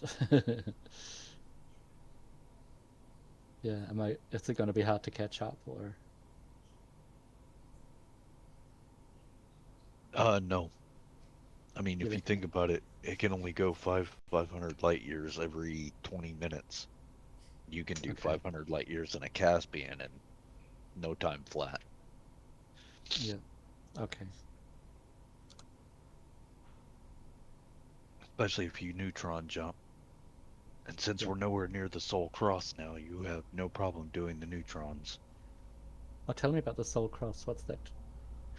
Soul Cross it's literally a cross that starts at Soul where there are no neutrons. Oh, okay. In the X, Y, and Z. I was wondering, okay, that makes a lot of sense because I had real trouble finding them. Yep, you have to go up around or down the plane. There was a, oh, okay.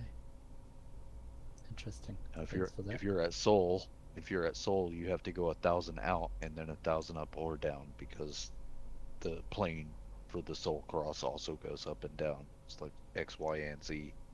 So it starts at Soul? Yep, literally. Soul is the center point of the Soul Cross. And then through Sag A, or where does it go? It goes all the way through, but yeah. Yep, interesting. Thank you. I have a picture of it. Give me 1 sec. I'll post.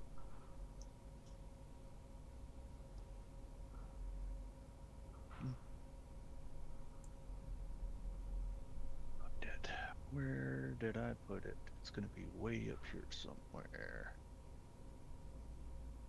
There's that.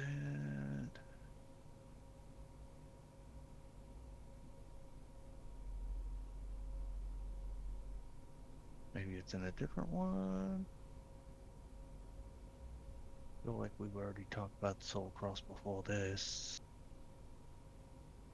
Okay, maybe it's in 18.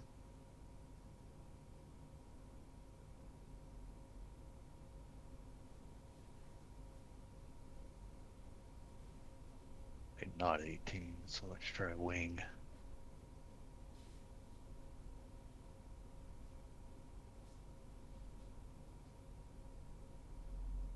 Yep, there it is. Save image. Save. Post image, upload a file, image, open, enter. There you go. Have a look in a So the second. I'm text. just scooping the white dwarf Yep, roger that. in my Caspian, which could be expensive if I mess it up.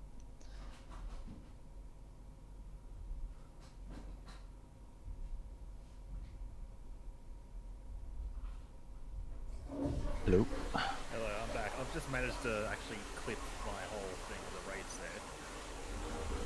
Oh, nice. I did like Steam recording. For some reason, it's only using my headset mic to record my audio, so my voice sounds like dog shit. But if I can, with Well, I got everybody's audio. dump this in, yeah, ditto on my end. Oh, 460 meg. Fuck. But yeah, but I gotta figure out a way to like send it out. I'm just dumping my file in. It's got everyone's audio through it. It's recording everything in the background, including the stuff I couldn't transmit. Right. I recorded right up until I just blew up, so yeah. Blew up. I'd read back, the fastest I went was like 53 meters per second, and that was just before I started the death spiral. Damn. Yeah. Yeah, when I saw you. Hold on a sec. When I saw you leave the line and I saw you leave at that forward thrust angle, I was like, oh, this dude knows how to fly an SRB. Hell yeah. This is gonna be so I don't just one-sided. drive, I fly. I thought about doing that too, but I was like, I don't really want to like just kill the competition. I still ended up winning, but I didn't do that. I thought about it, but I was like, nah. because I went Icarus and flew too close to the fucking sun and ended up dying. There we go. Well, I'm an all or nothing type of guy. I almost ate shit on that part too. That downhill, I didn't even see it coming, and I was in the air, and I landed just on the edge and was like, oh shit, that's a drop. So yeah, it The was worst quite part fun. is I got some really nice like whoops. Like I managed to get the ramp landings perfect right before that, and then oh fuck, that's a cliff. Yeah, that was a rookie. I'd never raced that before. I was like, braking zone, who needs it? Just nah, death. Right. Yeah, barriers. once I got landed on the edge, I kind of went down the thing slowly. I actually got past, but that guy I'd kept call spinning that out. part of the course the great filter. Right. Because yeah, if you're too overconfident, you will get killed there. You will get killed. Yep. Hell, I tried to float down the thing like you did. Like when I got about halfway down, The it G's worked. too but I high. spun out. The G's Yeah. too high. Yeah. I went too high and too fast, so I slammed down. And the fact that my page navigation on my Stex throttle is the hat just above the boost switch. So I had a choice: either I boost or I change pages. And yeah. Yep. I accepted my fate. I'm not surviving that. I wish they would give you a button to be able to, like repair, refuel instead of having to go to a page and do it. Yeah, I could bind a repair button to this fucking throttle, but no. I may be able to get like a macro going for it, possibly. I don't know. Yeah, too much work. It was fun, even though I died. That was really, really fun.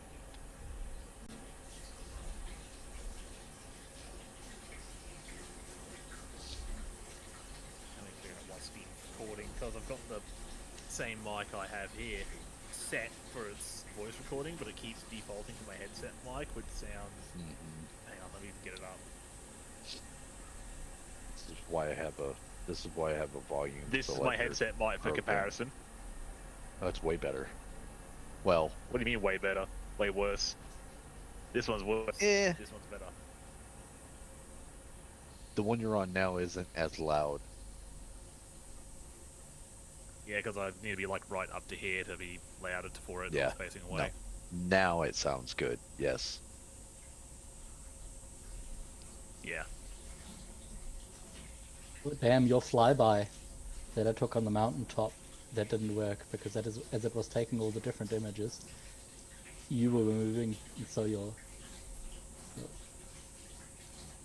ship is in I went different too fast. spaces. Yeah. I'm uploading about a 14-minute clip of my run, as long as it lasted, to the bloody DW3 Events 1 channel. Nice. It's still it's taking a sweet time. It's 460 megabytes because fuck yeah, and that's compressed. Fuck.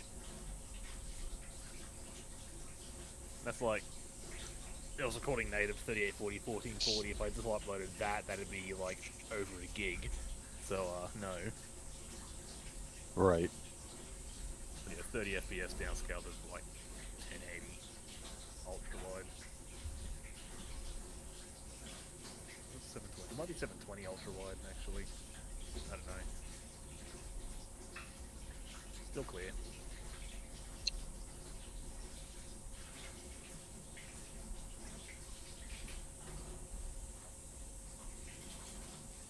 Yep.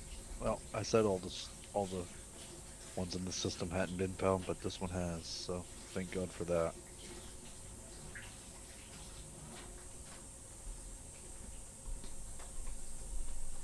Now I want to try and do that Great Wall of China, try and trial and test how the MCI go.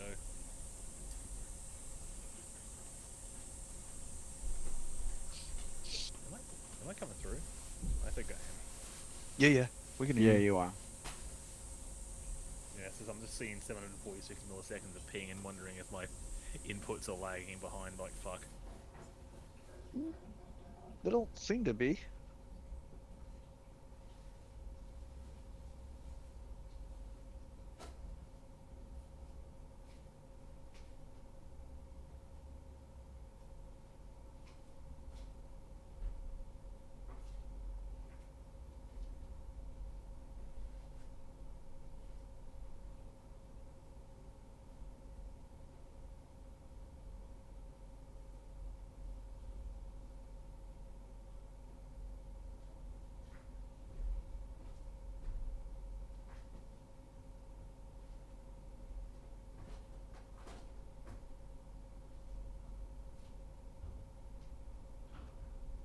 Nope. My FSD should be rock solid at the moment. I bet you I am only at 90. No, I'm at 83. I do need to fix it. Holy shit.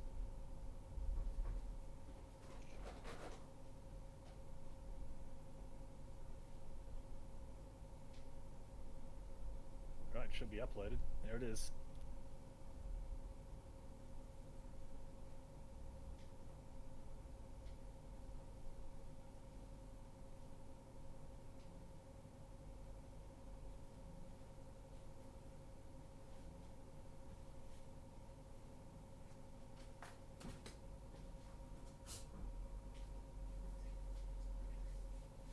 Three bodies. I don't.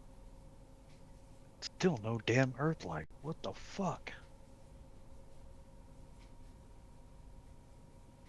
I am so tired of not finding any fucking Earthlights. This is nuts. I think I've only ever found 2. I can't say that I've ever found one in my whole time playing this game. I've got 4,000 hours in this game. Bloody hell, that's a lot. Holy shit. Yeah. I think I found one Earth-like. I found a few more water worlds that were terraformable, like way. I think that was out past Sag-A, like going towards Beagle. Mm-hmm.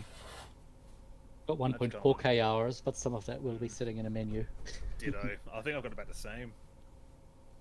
If I look at my fucking Steam profile, yeah. Oh, 1.5, 1,578 hours. But yeah, a lot of that would be just sitting in a menu doing fuck all. And I've got almost 15,000 in Rust. Jesus Christ, my condolences. But that's roleplay. I don't play PvP. I've got 1,700 hours in Warframe. What is that? I don't know that game. You don't know Warframe? Jesus Christ, okay. It's like a Well, I'm shooter, pretty free-to-play dedicated thing. to Rust. Bear. 480 hours in Forza Horizon 5. God, I haven't played that in months. Love Horizon 5. Is that It the one where you're feels free kinda roaming? Yeah, it feels kind Yeah. of soulless compared to even 4, which I felt like it was a bit shit. 3 is peak, 2 is amazing. Never played 1 though. 3 was good. Yeah, 3 was real 3 good. was so good.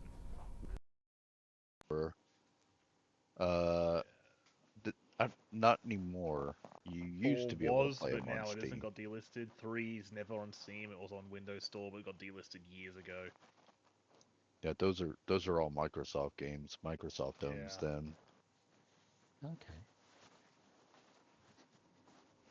You know what? I'm actually kind of hyped for Fable. I was kind of a bit iffy that Playground Games has taken Fable? over that. Yeah, you know, Playground Games, the Forza developers, they've picked up Fable. And Yeah. the recent Dev Direct looks fucking promising, if anything's to go off. Like, they've actually taken it and ran with it. Bullshit, there's any Someone unidentified mentioned here. a I got place them all. where they sell occupied escape pods. I don't think you can buy occupied escape pods, Yes, man. you can. Yes, you can. You Wait, can. Off you a can? fleet carrier. Yes, off a fleet carrier. I was looking yesterday, but there was none. Yeah. Well, self-destruct and get to work, boys. All right, what carrier is that? Can I know, please? No, I couldn't find any that was selling them yesterday.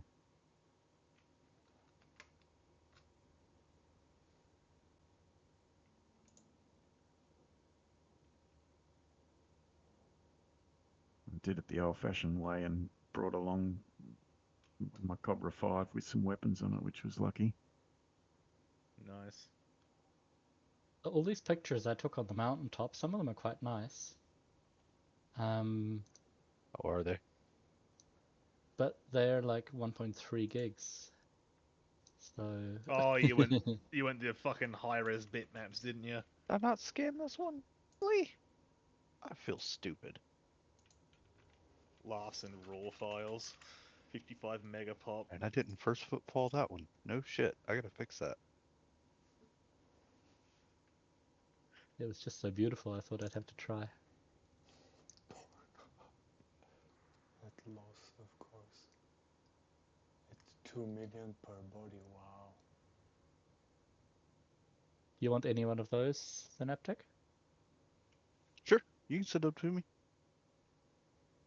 That's 3 million per body. They're about 3,600 from 40 minutes ago in Dorn Hub.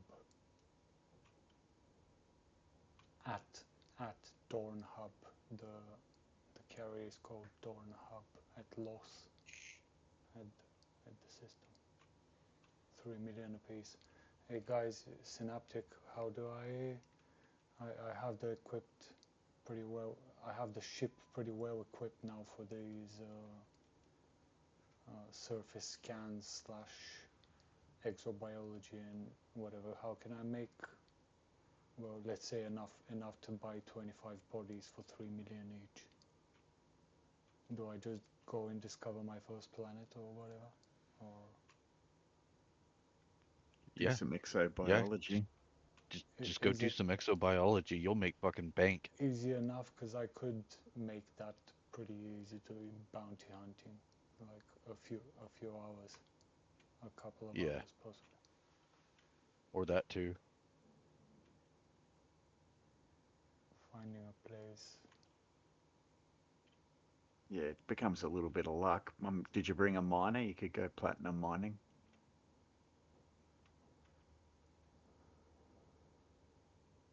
I'll probably go the find a planet route, because I think the simplest one gives like 100 million credits, didn't it?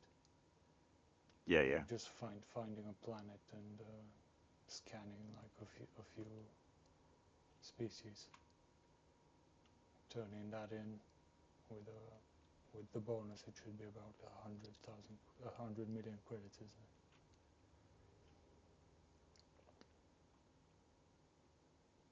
Someone mentioned, I think. So this is probably the route I'm taking. sounds easy enough. That's what I'm wondering. I don't have to go like way too far from where we are at the moment, do I? Like. No, there's plenty of unexplored systems around here. Yeah, shit. No, you don't have. Okay. Yeah, you're good. Okay. A lot of unexplored systems around here. Okay. Okay. Yeah. My If this jump was the is bubble, like it would be very 65 different. million. 65 million, 65 light Yeah, years. there's a lot of unexplored systems in the bubble too. All right. Really? All right. Cool. Yeah. Oh yes. In the bubble. Yeah. Like In the the big bubble. bubble, the new bubble, I or the would old bubble. imagine I haven't heard about the bubble. I thought they're kind of just outside Colonia where like people. There's haven't only been one much. bubble. But the bubble's grown a lot through. The bubble's like a 1,000 light years, colonization. someone said in this year, isn't it? Yeah, it's about 1,200 light years. But yes, there's a lot of systems in there that are not Oh, so unexplored. unexplored. Yes, Okay, alright, thanks. but around here in Colonia, dude, just pick a place. Go.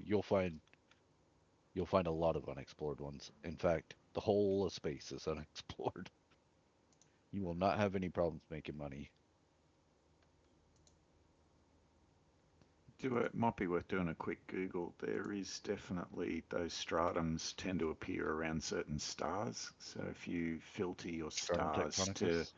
yeah, they're the 100 mil ones. If you filter for, it's like 3 stars that they have a fairly reasonably high percentage of appearing around. So filter for them, and you're much Build a more likely website to you find love them. with F Wix. class is the best. For your Yeah, words, that's the one. But yeah, create but they're your up there, brand. Yes. I know what you're thinking. The system that You're that I'm thinking in right that I'm going now, to tell you I'm how the only 100% good on it. bug is a It dead has bug. three How this planets ship with stratum that was tectonicus on designed it. to fight Ching ching. Thargoids, Yeah, to no mount shit. enough hardpoints to threaten a moon, and generally scream, "I solve my problems with overwhelming firepower," When I finish scanning is and the doing all best, the most bio tightly and forged weapon mapping in the and galaxy. first foot pulling on this thing, I went straight to Colonia to turn it in because I was think like, the nope, geniuses at Lakon didn't set nobody's out taking to this make system the from best me. Thargoid fighter of all time. They already did it. They already had the Chieftain, the Challenger, and the Crusader. Far more capable anti-Xeno ships. Call it a night. Thanks, No, fellas. That was I a think lot the of fun. boys at Haven't done Lakon SRV looked at racing that big before. pile It was really of cool. Alliance money they had lying See ya. around and decided to build themselves a research platform. So, naturally, to prove myself right, I took it to the edge of the galaxy to do science. Now let's be clear, the Type 10 is not nimble. You don't throw it into a turn like a fer-de-lance. You take out some paperwork, you sign it in triplicate and have it notarized at the post office so that the ship will politely consider your request. But out in deep space, that's fine. You're not racing out here. You're cruising between wonders that humanity hasn't named yet. And surprisingly, supercruise handling is stable, predictable, comfortable. It feels less like flying a ship and more like commanding a floating research platform, which is exactly what the Type 10 is. The wide stance, the predictable drift, the sheer mass, it all makes riding the jet cone-fueled superhighway feel controlled instead of chaotic. You line it up, dip into a jet cone, and the ship just takes it, barely moving an inch, no twitching, no panic, no feeling like you're about to be flung into relativistic confetti. For long-range expeditions that rely on the neutron highway, that stability is flung into relativistic confetti. And the ship just takes it, barely moving an inch, no twitching, no panic, no feeling like you're about to be flung into relativistic confetti. For long-range expeditions that rely on the neutron highway, that stability is priceless. But I think more than any. What does that indicate? Let me on your see map? it. Can you stream? I can. Okay. First discovered, first map, but not first footfall. You gotta be shitting me. I know I landed on that one. All right, let's select that for the moment.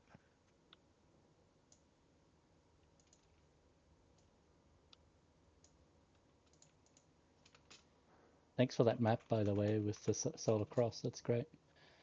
Oh yeah, the Soul Cross. Yeah, you're welcome.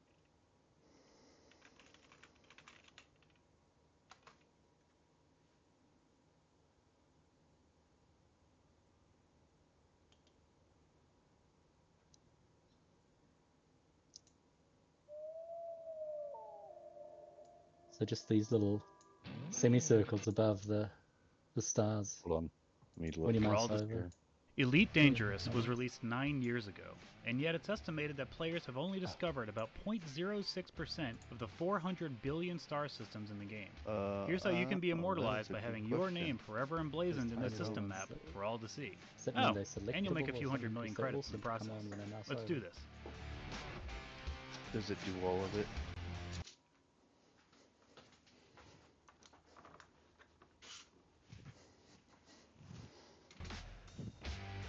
Shouldn't blink on enough. Yeah, I don't know. That is a good question. So, first off, some prerequisites. It's meant to be intuitive. First, you'll need to have the Odyssey expansion for Elite Dangerous. As of right It's now, probably just to it's show on you sale where for like one $15 star on is- Steam, one if you don't have it star is already. versus another, I guess. Secondly, I don't really know. you'll need a detailed surface scanner equipped on your ship. Third, if you plan on doing the exobiology part of this, which is something where all that's- the money comes in, never come up for me. you'll need an Artemis suit. You can buy one at I've pretty never much thought any about it. station at the Pioneer Supply Shop. First footfall mapped. First footfall mapped. Now, Okay, in order to so get your first footfall recognition, everything is good you'll need to except find I a didn't get a system that's first footfall uninhabited, on this one. So I and need to go that back to this guy.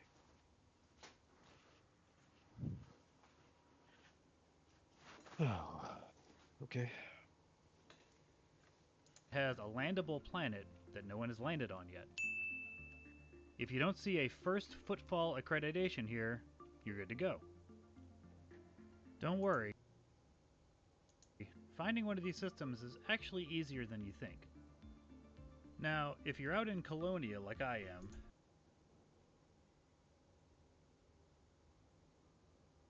it's actually pretty easy. Basically, pick a system about 500 light years away, and you'll have a pretty good chance of hitting one that'll work.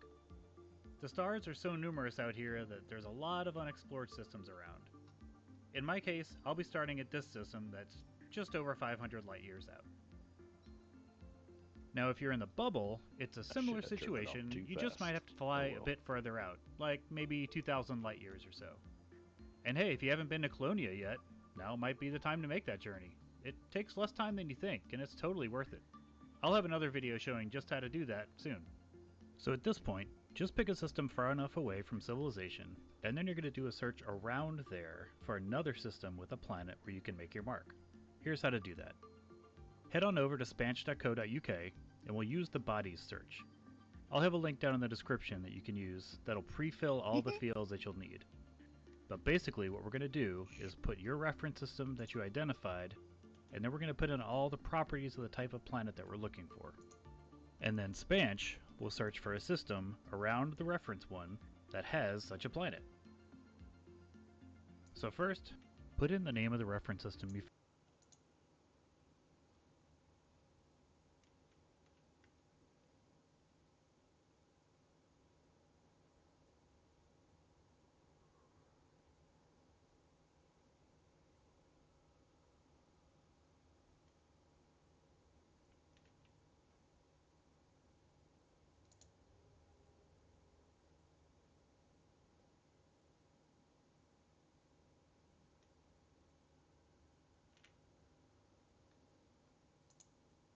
found. And then, give it a distance to arrival range that you're comfortable with. This is the distance the planet is from the central star of the system.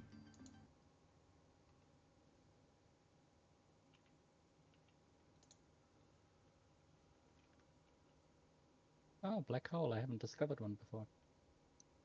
wonder if it's been found. Check your map.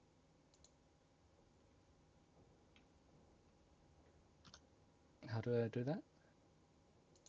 Not that map. Go to the I system like to keep map. this under 2,000 light seconds because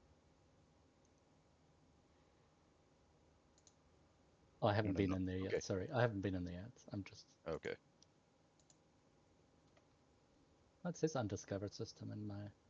Shit. No. Fuck. Hey, did you just crash into the? No, no. I possibly did.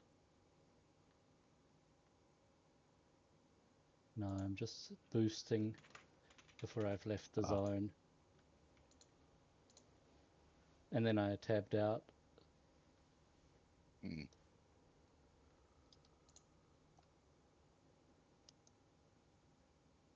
I never came down to this planet. I don't remember this planet at all. I must have been tired.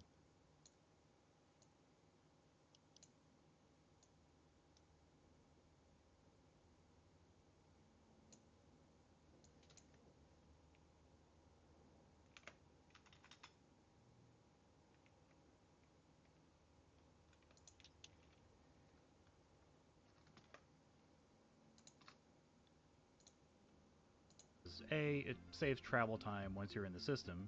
Yes, on and my B, map I've got these planets get harder to find. The F-type star selected now and the non-sequence stars, right? Further away you get from the central star anyway. Yeah, I As mean, for if you're just looking for Earth-likes, then you just need F. There's actually 3 different stars you can find them on, but F is the common. Okay. Well, I was thinking of Stratum as well. Oh, yeah, okay. F is also the common there as well.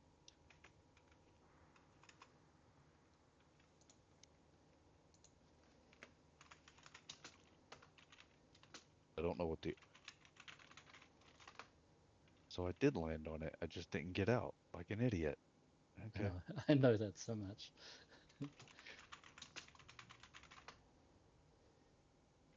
First footfall, sure enough. Fucking missed it the first time. I feel stupid. Right, that should be 100% fully complete. Let's check this again. System map. Star, yes. Planet first discovered and mapped. First map, I keep it under the footfall, first travel time discover. once you're in the system. Yes, and yes, B, yes, these yes, planets get yes, harder yes, to find yes. the further away you get from the central star anyway. As seconds pick a planet. Yeah. So first, Yeah. put in the name of the reference system. Yeah. Yeah.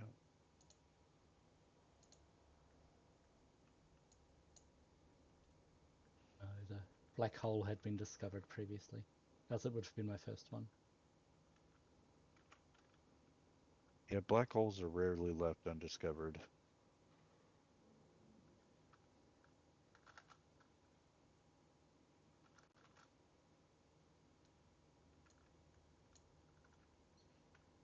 Okay, that's the one that I just mapped it, so I gotta turn in the data for that.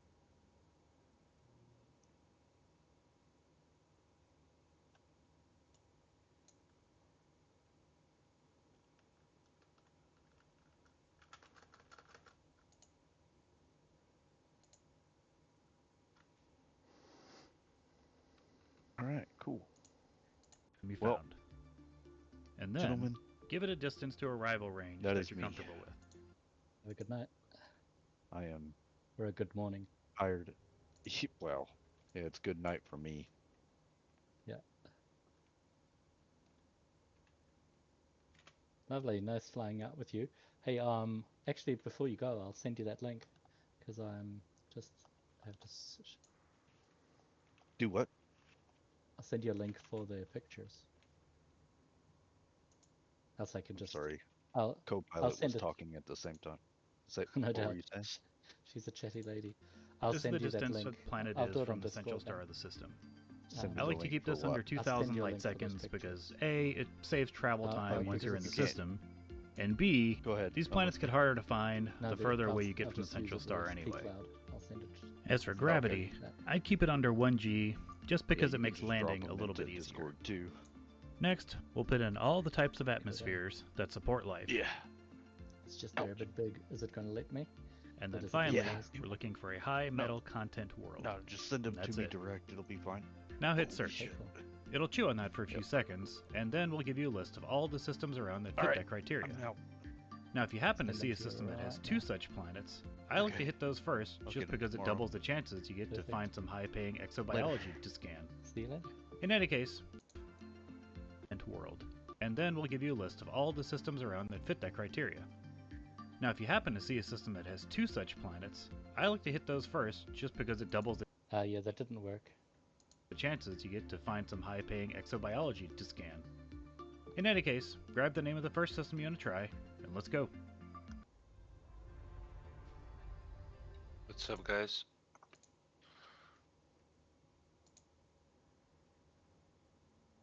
Hey there. Hey, can you hear me? Yep, hear you fine. Okay. What's up, guys? What you doing? I'm just doing something in the background. We've been exploring and now I'm just sharing some pictures with Synaptic. Everybody's just basically headed off. We've been doing races with SRVs. We had about 3 rounds of races. That was nice. It's been Nice, good. nice. A lot of fun.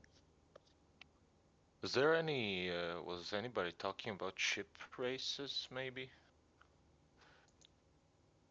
That will happen. There'll be plenty more of those, canyon racing and things like that. Nice. Okay. But that wasn't at this station. Yeah, yeah, of course. But down the line, yeah.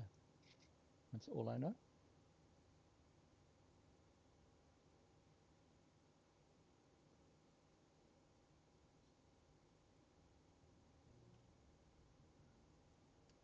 Just sitting So in a we black are, hole system I came across and sending some pictures through. Yeah, go ahead. we are moving today. They're gonna start to move the carriers again, or no? I think so, but I'm not sure.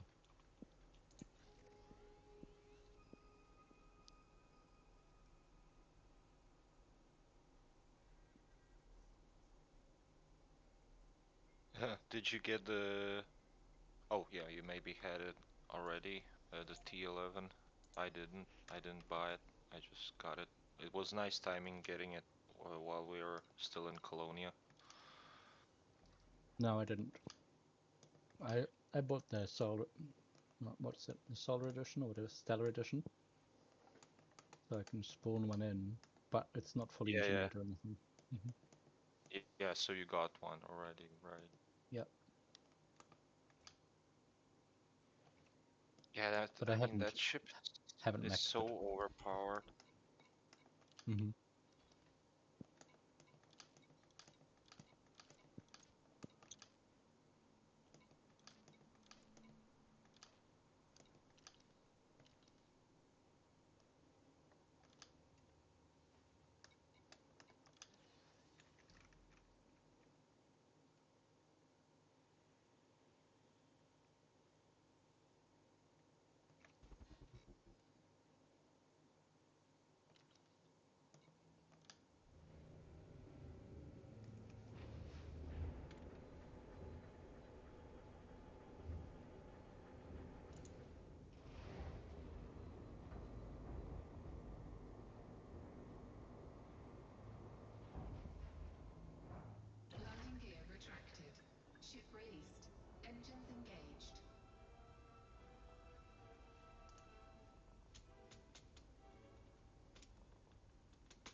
Okay, now that you've reached your target system, you most likely won't have a filled out system map since you haven't been here before. So fire up your full spectrum scanner and let's find the planets that came Alright, up in our body commanders, search. I might go So jump now into you the want to other scan channel along since the orbital event is plane, over. and you'll see little indicators Just pop pop up into the pointing the way community to an slot object. channel. Now place the scanner over that object and adjust the tuning back and forth until you get a solid circle. Then hit the trigger to zoom in and follow the same process again. Once you've zeroed in on the object, voila, now it'll appear in your system map. So now just keep on scanning around until you find the planets you're looking for. In this case, according to Spanch, I'm looking for 7 and 8. And here they are.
Now, bring up your system map.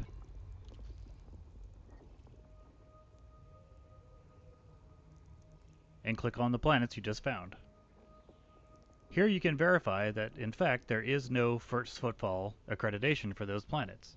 Now, if you do already see a first footfall note here, it's not the end of the world. You can still head over and scan the exobiology on the planet and make several million credits. You just won't get the first footfall bonus money or get your name added to the system map.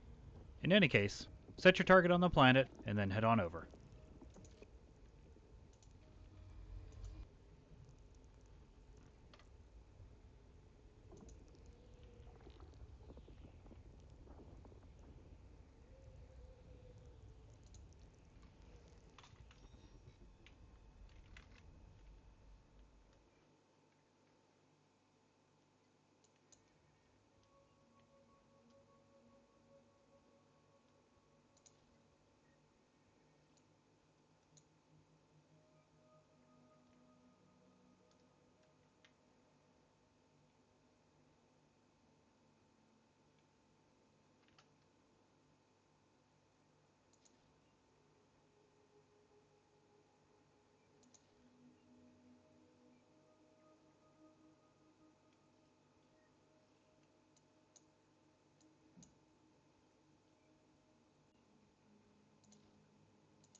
Once you get close to the planet, this is where your detailed surface scanner comes in. You need to map the planet with the scanner to see which biological signals are there and where they might be located. So activate your scanner, and then you're going to fire probes around the planet to get a comprehensive map of the entire surface.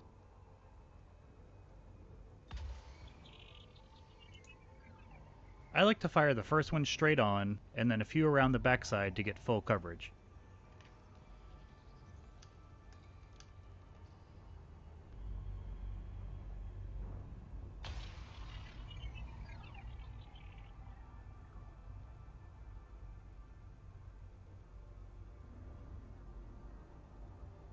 Now, if you get the entire surface mapped within the number of shots in the efficiency target, you get a small credit bonus when you turn in the data.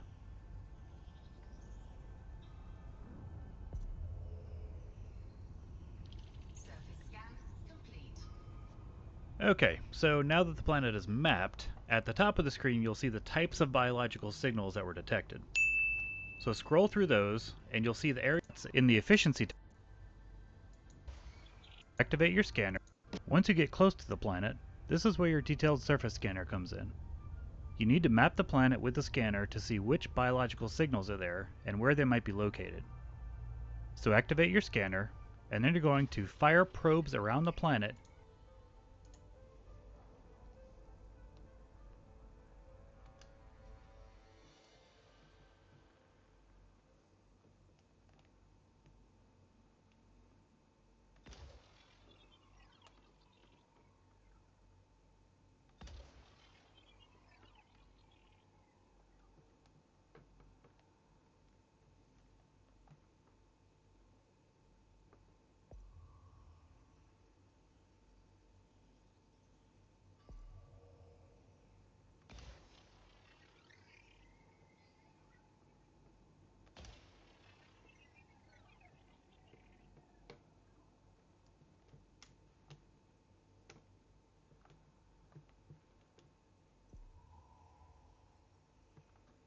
Surface scanned by 50%.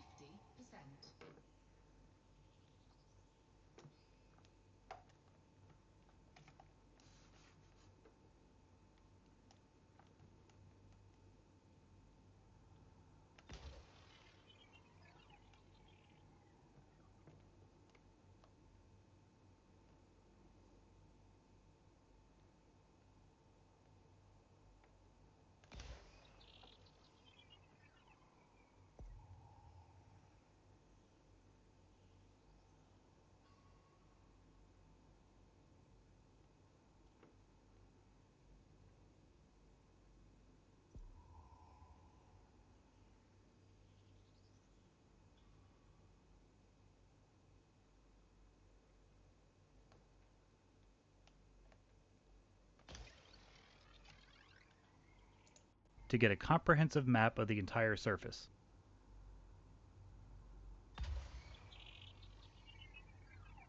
I like to fire the first one straight on, and then a few around the backside to get full coverage.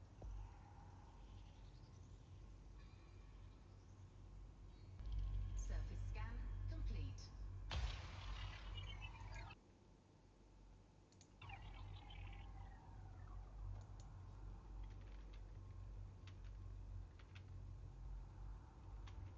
Now, if you get the entire surface mapped within the number of shots in the efficiency target, you get a small credit bonus when you turn in the data.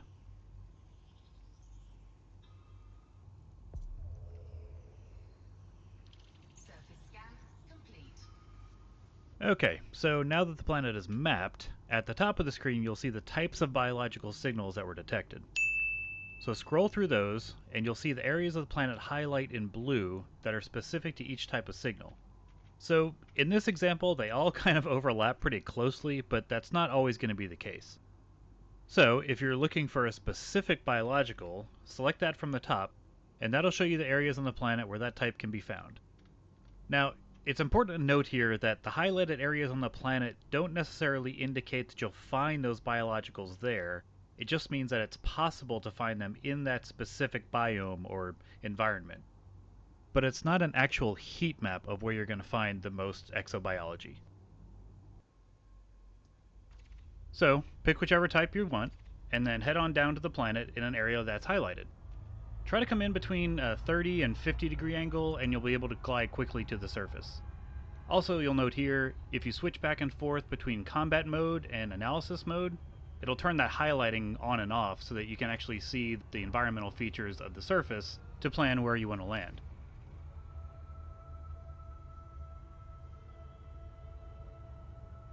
Orbital flight engaged.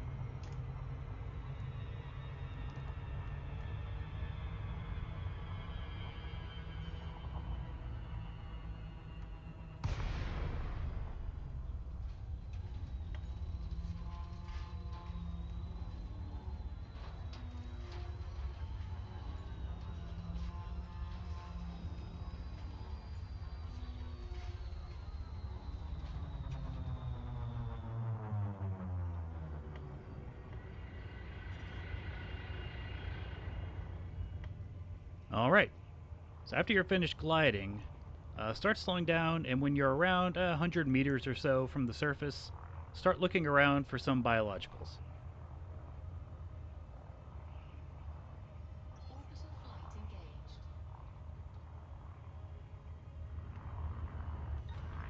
Cargo scope deployed. A little trick is you can deploy your cargo scoop, and that'll kind of act as an air brake to slow you down. So at this distance, you can actually see a few biologicals start to pop up. Here's a couple of bacteria patches, but I'm looking for stratum, as they tend to pay better than bacteria.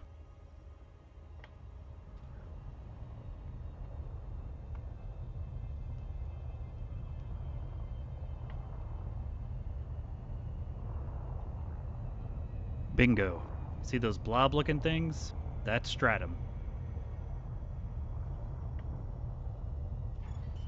Cargo scope retracted.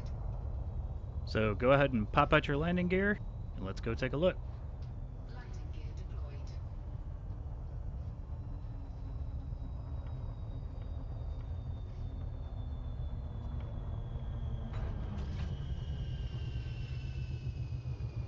Alright, time to disembark. Now make sure you equip the loadout with your Artemis suit, because that suit contains the exobiology scanner that we're going to need.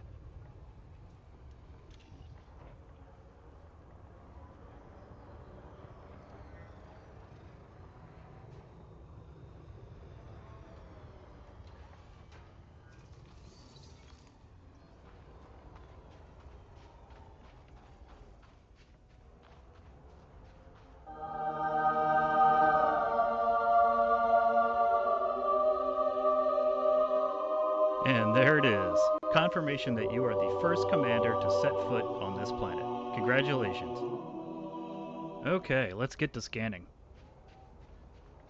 So head on over to the organism, take out your scanner, and scan it.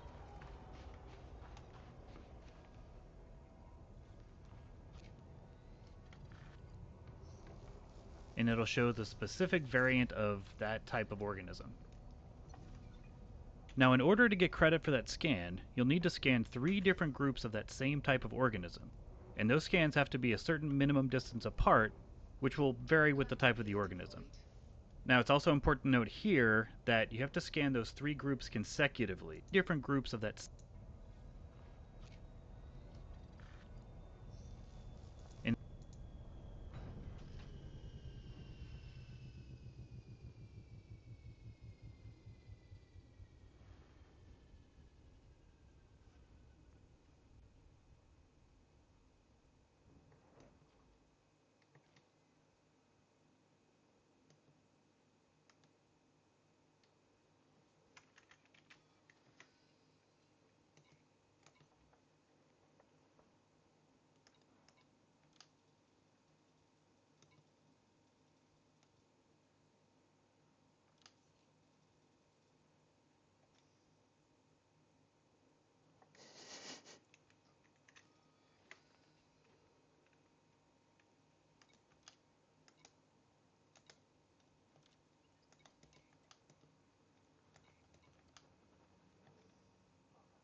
Engines disengaged.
No gravity. Magnetic contact active.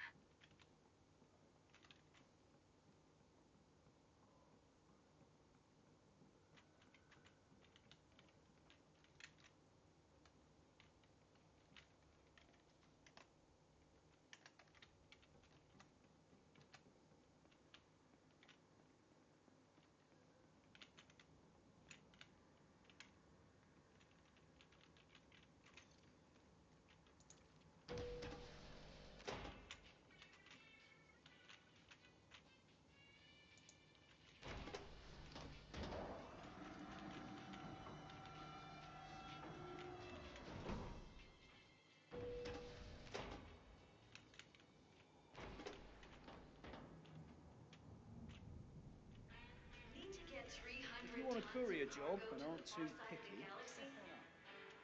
The Type 9 Heavy can do it. Want to protect your valuable cargo from ruthless privateers? With a fighter bay equipped, Are you looking the for work? Type 9 Heavy It won't be, can do strictly it. speaking, legal. So no matter what you're hauling or where you're headed, the Type 9 Heavy can take a load.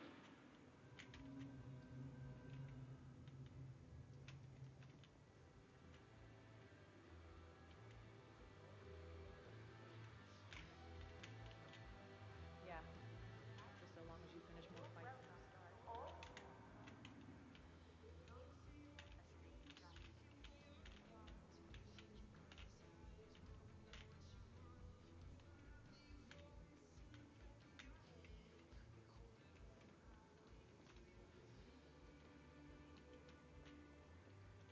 Whatever you're in the market for, come take a look. You don't want to be caught unprepared.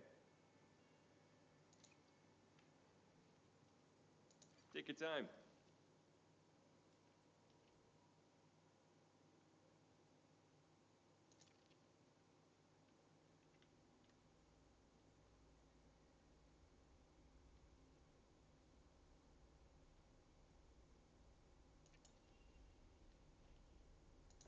If you're trying to catalog rare genetic data, the Artemis is definitely the right suit. And the air capacity is unmatched by any other.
None of these guns will let you down. Anything else I can do for you?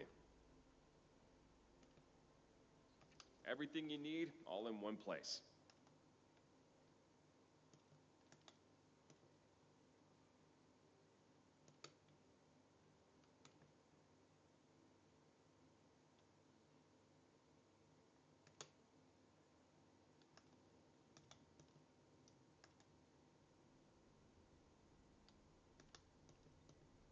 Anything else you need? Watch your back out there. And to wish those people a safe journey.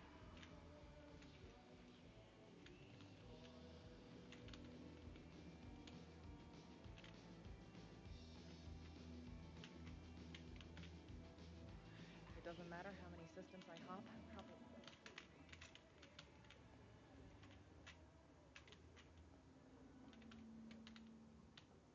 So long as you finish more fights than you start, that's what counts.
Landing gear deployed.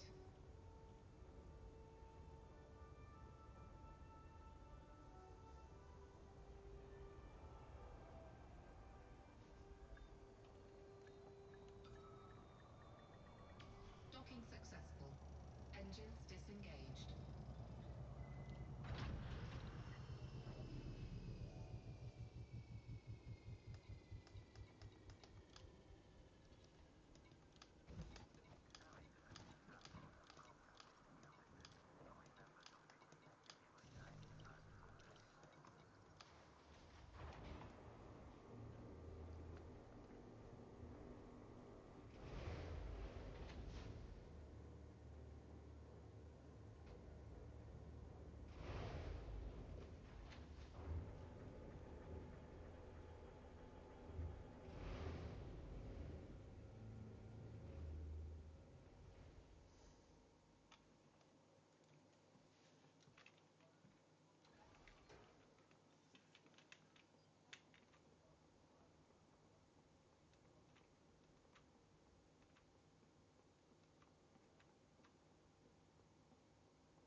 Welcome.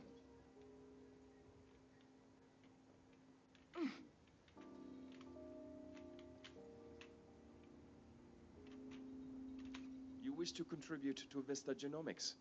Excellent. I'm curious to see what you've brought us.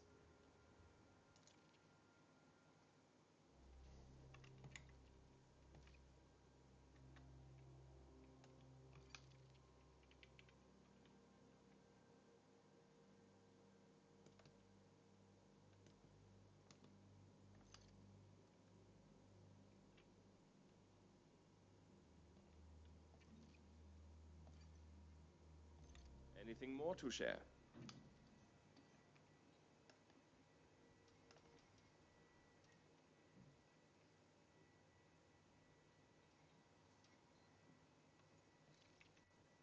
Feel free to return once you've gathered some biodata.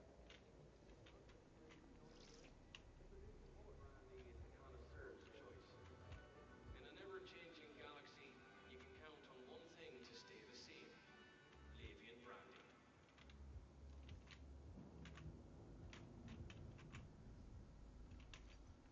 Sorry, I've got no postings available at the moment. I'm sure one of the factions will pick a fight soon enough. Be sure and check back.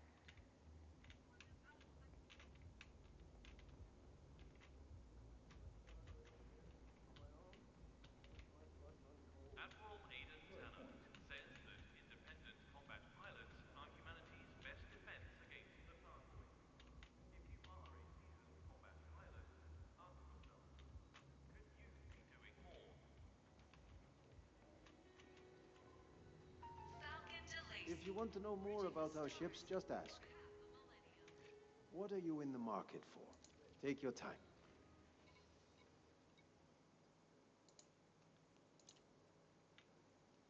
No need to rush. Come back when you're ready. I'll get back to it. See ya. All right then.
Shift charge detected.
surface scanned by 50%.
docking bay 06. Automated docking approved.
the Dolphs, the ODPHs.